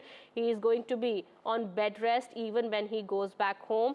All right, I'm being told we have my colleague Anuj also now joining us on the broadcast. We have Abira as well from Leelavati Hospital with us on the broadcast. If I could go to Anuj first. Anuj, what is happening at the moment? We are being told that Saif Ali Khan has already been discharged, but he is yet to leave from the hospital. What is happening there? Are the formalities done already? I am present here at the residence of Saif Ali Khan. and one can see that the police presence here is increased from what it was in the morning. We saw that when the scene recreation, the crime scene recreation took place, in the early morning hours. After that, several police teams came here to have a look at this place once again as a follow-up to the procedure in the morning. And after that, the constant police presence which we thought would be there was absent. But just a while back, in the last half an hour, there has been a lot of action outside Sadhguru Sharan. A few important things to note, that there are two houses belonging to Saif Ali Khan here. One is Sadhguru Sharan and the other is Fortune Heights. The difference, or the distance between both these houses is not more than 50 meters. And one can see that the police presence is very thick outside Sadhguru Sharan, which suggests that Saif will be coming to this house only and not to his older house. Another important thing to note here is that his wife, Kareena Kapoor Khan and Karishma Kapoor, also made their way to Sadhguru Sharan. And of course, we saw that Kareena came, then she left again, and then she came again. And it seems that both the sisters and their teams are trying to coordinate with those in the hospital just to see whether the security arrangements here from the police are fine. They're also probably also keeping a watch on the kind of reception that they'll get from the media as well, because the number of people present here and the media personnel is increasing every second moment, and the Khan family would definitely be trying to make sure that they are given their bit of privacy and their bit of space when Saif Ali Khan comes here. So all of these things have been looked into, especially by Kareena Kapoor and Karishma Kapoor at the moment. But what we know from the hospital is that the discharge has taken place, but there are still few more formalities to take place, something that Abira would be able to tell us more about as she is in the hospital. Let's take that update from Abira here. Abira, you are outside the Lilavati hospital. Kareena Kapoor was seen leaving from the hospital a while back. What's happening now? How long will it take for Saif Ali Khan? He has already been discharged, but when is he expected to leave from the hospital?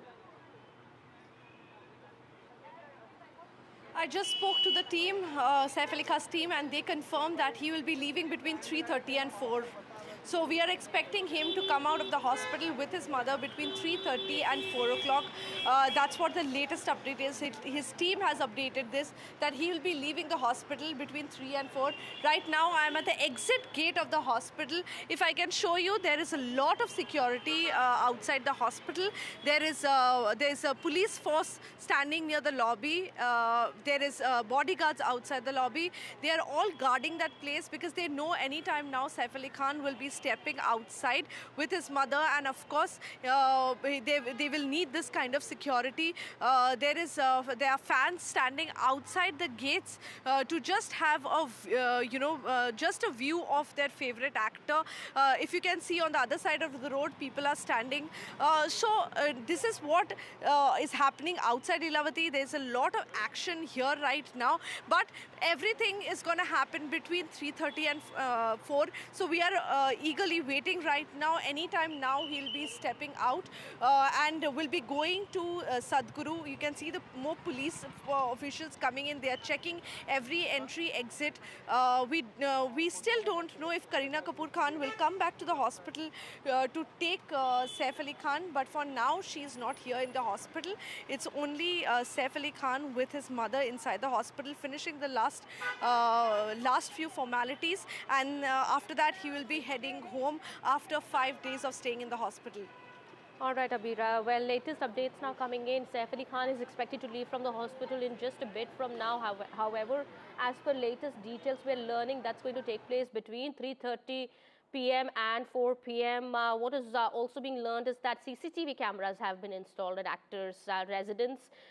This comes just days after the knife attack that took place on Saif Ali Khan, and there have been serious security lapses as there were no surveillance cameras installed in the area. He was stabbed multiple times by an intruder at his home who also managed to escape after this attack. So now security is being strengthened at Saif Ali Khan's residence. Kareena Kapoor has already left from the hospital, and Saif Ali Khan is expected to leave in a bit from now. We'll go back to our reporters in just a bit and try and get more details as updates come in. Meanwhile, shifting our focus now to the Delhi poll fight.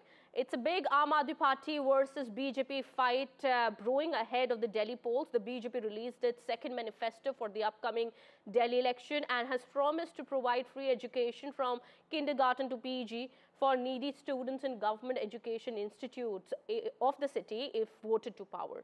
Launching BJP Sankalp Patra for Delhi Assembly polls, BJP MP Anurag Thakur said that the party will provide to the youth of the city one-time financial assistance of 15,000 rupees for preparation of competitive exams and reimburse two-time travel and application fee. Well, now the Aam Aadmi Party has hit out at the BJP, saying that education is already free in Delhi and the BJP wants to stop free education if it comes to power. अब हमारी कल्पना ये है कि दिल्ली में सरकारी शिक्षण संस्थानों में जो जरूरतमंद छात्र हैं उनको पीजी से लेकर केजी से लेकर पीजी तक की मुफ्त शिक्षा देंगे। केजी से पीजी तक मुफ्त शिक्षा मिलेगी दिल्ली के जरूरतमंद छात्रों को सरकारी शैक्षिक संस्थानों में। जी हां, आपने ठीक सुना, केजी से पीजी तक मुफ्त शिक्षा प्रदान करेंगे जरूरतमंद छात्रों को सरकारी शैक्षिक संस्थानों में। अब हमारी कल्पना ये है कि दिल्ली में सरकारी शिक्षण संस्थानों में जो जरूरतमंद छात्र हैं उनको पीजी से लेकर केजी से लेकर पीजी तक की मुफ्त शिक्षा देंगे। केजी से पीजी तक मुफ्त शिक्षा मिलेगी दिल्ली के जरूरतमंद छात्रों को सरकारी शैक्षिक संस्थानों में।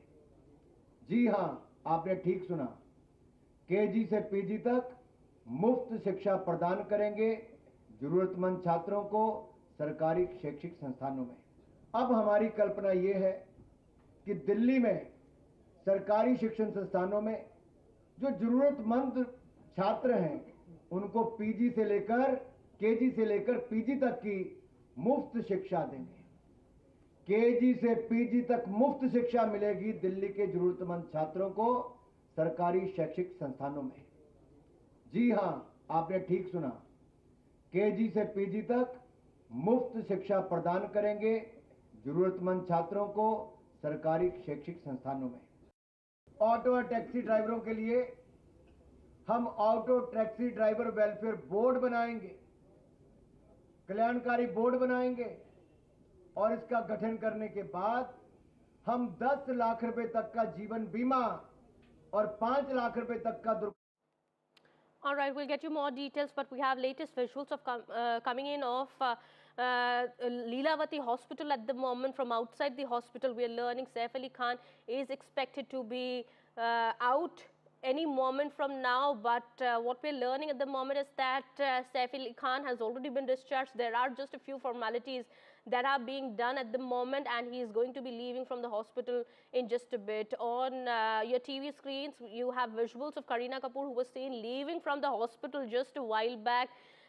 She was wearing a white t-shirt and jeans when she arrived at the hospital and did not speak to the media. However, earlier, remember the Khan family had requested people to keep away and to maintain their privacy. But at the moment, we do understand a lot is happening with Saif Ali Khan expected to be out from the hospital. There is movement taking place right outside Leelavati Hospital. He is expected to be out anytime.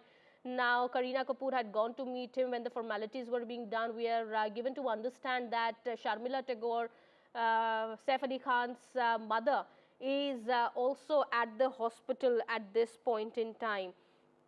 All right, she is expected to be accompanying Saif Ali Khan as he leaves from the hospital. Also, CCTV cameras have been installed at actor Saif Ali Khan's residence after the knife attack took place 5 days ago. And we do understand there have been serious security lapses as there were no surveillance cameras which were installed in and around the area. The attacker then managed to flee also. Well, he's been arrested finally. His name is Mohammad Ismail Shehzad. He's a illegal Bangladeshi migrant who's been arrested by the police from Thane just a few days back. And he was the one who was accused of stabbing Saif Ali Khan multiple times. He was the intruder who managed to enter the home and this little fight that took place between Saif Ali Khan and the intruder, after which Saif Ali Khan was stabbed and he had to be admitted to the hospital. There was a surgery also that was conducted on him, and after which he now has been discharged. However, as per latest information coming in, we are also learning that Saif Ali Khan has been asked to take complete bed rest. He's been asked to take rest at the moment and not engage in physical activity.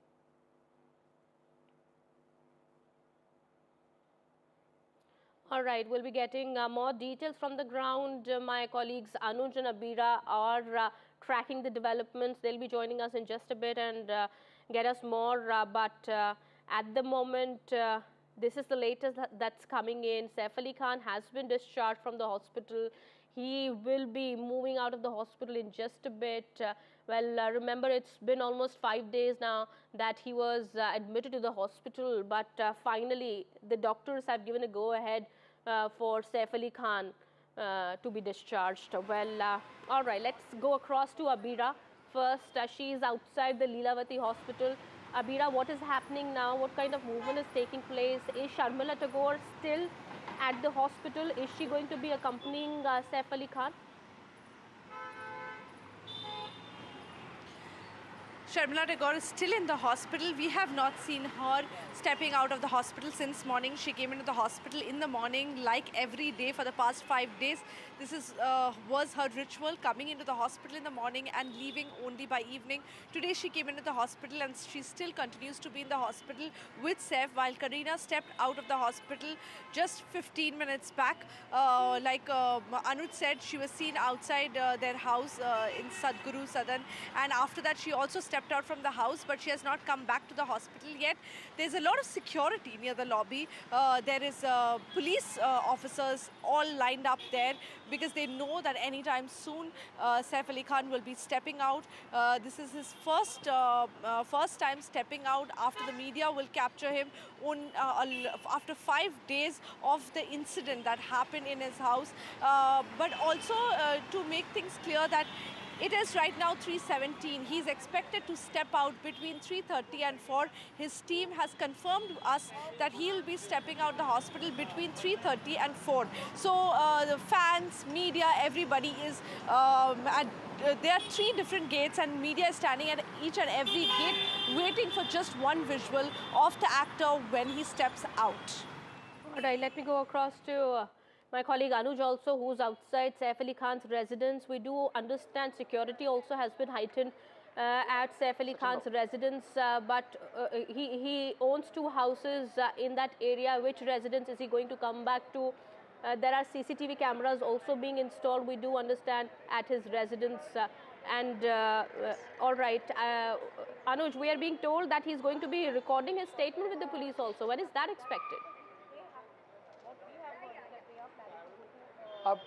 First let me try and show you what this place looks like. We've seen that the police security has increased here. This is the Sadhguru Sharan apartment, and this, interestingly, is the same gate which was used by the accused to jump into the building. This is not the main gate. The main gate is on the front side, but one can see that the height of this gate is not too high. And then, of course, there's a security cabin right there. But then the presence of security, according to the locals, is not as dense and as continuous as it should have been in a VIP area like this. Besides, the presence of the CCTV cameras also is very sparse, which is why just a couple of hours ago we saw that on the 11th floor, that is where Saif Ali Khan stays, and that too on the front side, we recorded several workers, either doing the drilling work and also trying to install the CCTV cameras, which were taken inside the building in the morning hours, which suggests that the security of the building, and especially of the flats which are owned by Saif Ali Khan, he owns multiple flats in this one apartment. The security of that will be increased hereafter. And let me just ask my camera person to show you the other building, which is just past one road or one small street. That is the Fortune Heights. That is the older apartment where Saif used to live before shifting into this apartment. Of course, as you can see on your screen, the presence of security here is quite partial, and one can see a huge number of police officials standing outside Sadhguru Saran, and not many standing standing outside the old apartment, probably to suggest that he might come here. But we are keeping a close track on both the apartments, because we saw that both the both the sisters, that is Karishma Kapoor and Kareena Kapoor Khan, who were here, they did have a look at the media presence, they did have a look at the security presence, and then they were continuously on call, perhaps with someone in the office, perhaps in someone someone with in the team of Saif Ali Khan, or with the police officials, just to make sure that when Saif is let go from the hospital, his journey from the hospital, and especially inside either of these two buildings, precisely in Sadhguru Sharan, is an easy affair.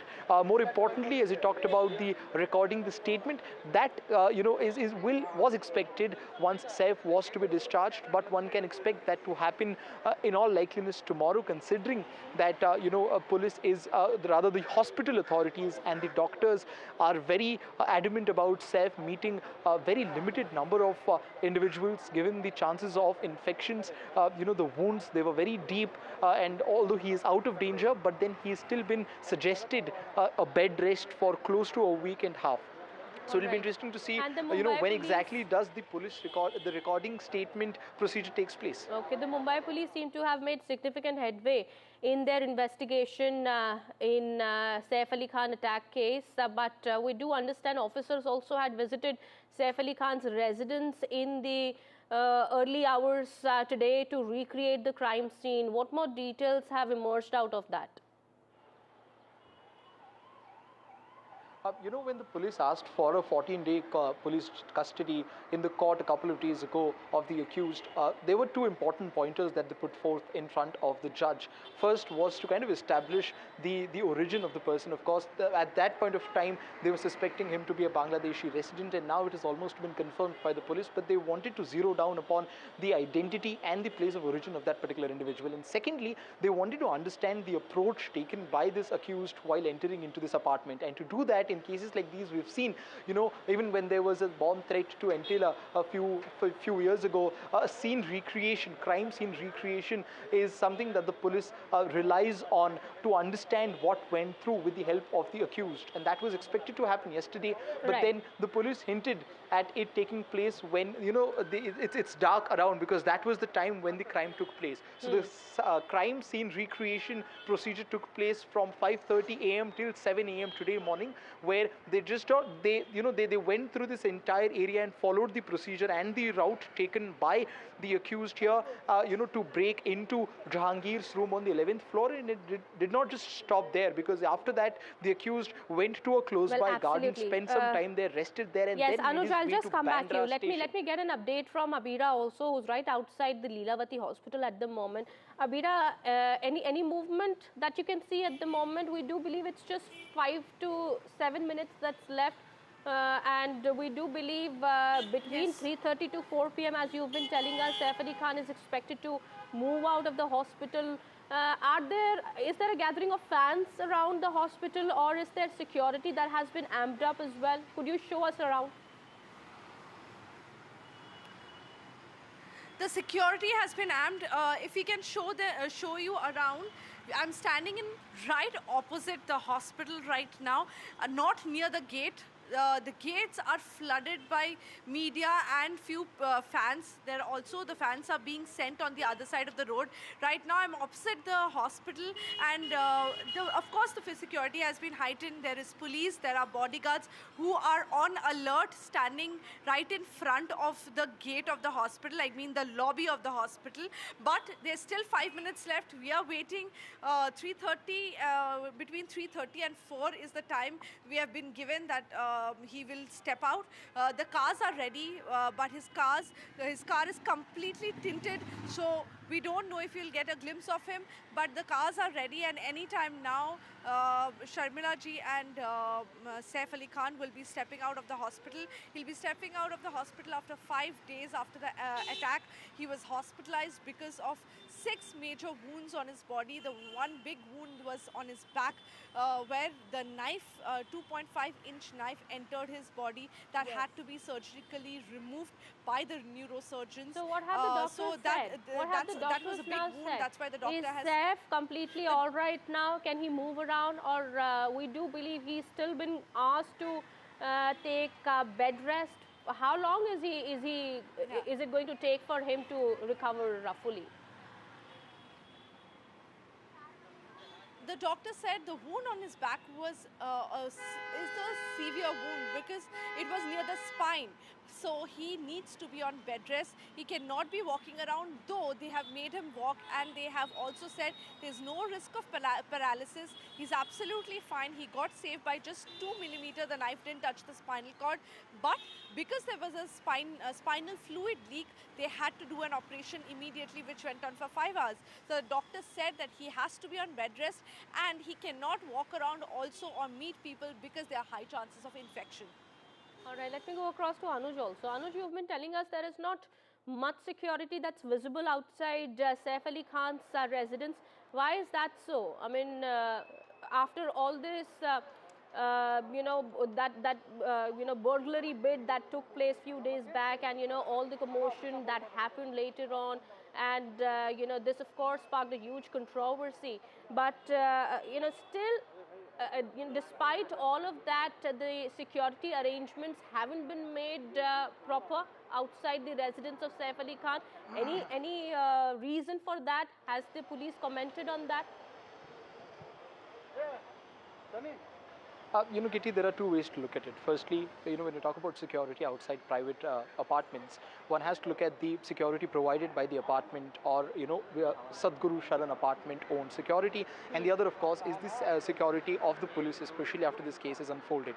Now, in this case, of course, as we've been talking about the scene recreation bid that took place in the morning, even yesterday when we were here, we found that, a couple of police vehicles were present here pretty much all the time. But today, very interestingly, we only saw the police teams coming at regular intervals, but not really being stationed here at outside Saif Ali Khan's house. But we did see them come on regular intervals. That is, after every 2 hours, we saw that senior officials from the Bandra police station, including senior PIs and inspectors, make their way and not just make sure that the security outside the residences is satisfactory, but they also went inside as a follow-up to the procedure that took place in the morning. More interestingly, it is the security, the private security of the actor that is going to be a point of concern in the long run, and that is where things become more interesting. Because in the morning we saw that, boxes carrying CCTV cameras entered this particular apartment, and then we also saw that on the 11th floor, the drilling work had started at least 2 hours ago, which is still underway, which suggests that they will be looking to, heighten the security of not necessarily just the apartment, but especially of all those flats which are owned by Saif Ali Khan. But in the last 1 hour, as you can also see on your screen, the police presence has increased. That is again also because the movements of the actors is increased, and we are inching closer to the time when Saif Ali Khan will be coming here. And we can also see, just how the case is outside the Lilavati hospital. The police has made sure that this entire street, has been emptied, right? The media which was present right outside the Sadhguru Sharan gate. Now the police is making sure that the media has been pushed to one corner, so that, of course, the movement of the vehicles on the road is easy, and the actor who is expected to be here soon does not find it really difficult to enter the apartment. Okay, Anuj. Thank you so much, Anuj, for getting us all those details there.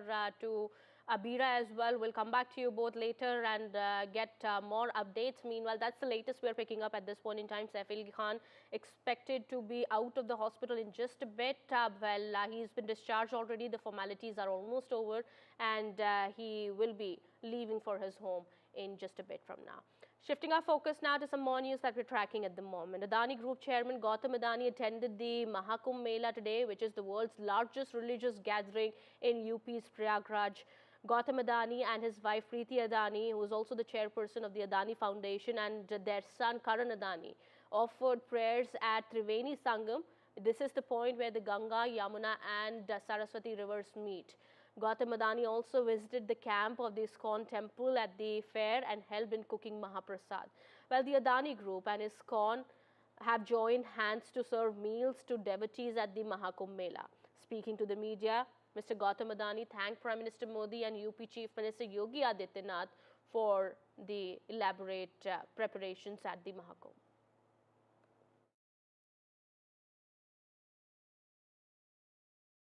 नहीं, आज मैं यहाँ प्रयागराज की भूमि में आया हूँ। एक बहुत अद्भुत अनुभव हुआ। मैंने भी ऐसा सोचा नहीं था। जो यहाँ आके जो अनुभव मिला है वो आम और नहीं है। नहीं, आप एक देखो तो यहाँ की जो व्यवस्था और भव्यता जो बनाई हुई है, तो मैं सच्चे दिल से प्रधानमंत्री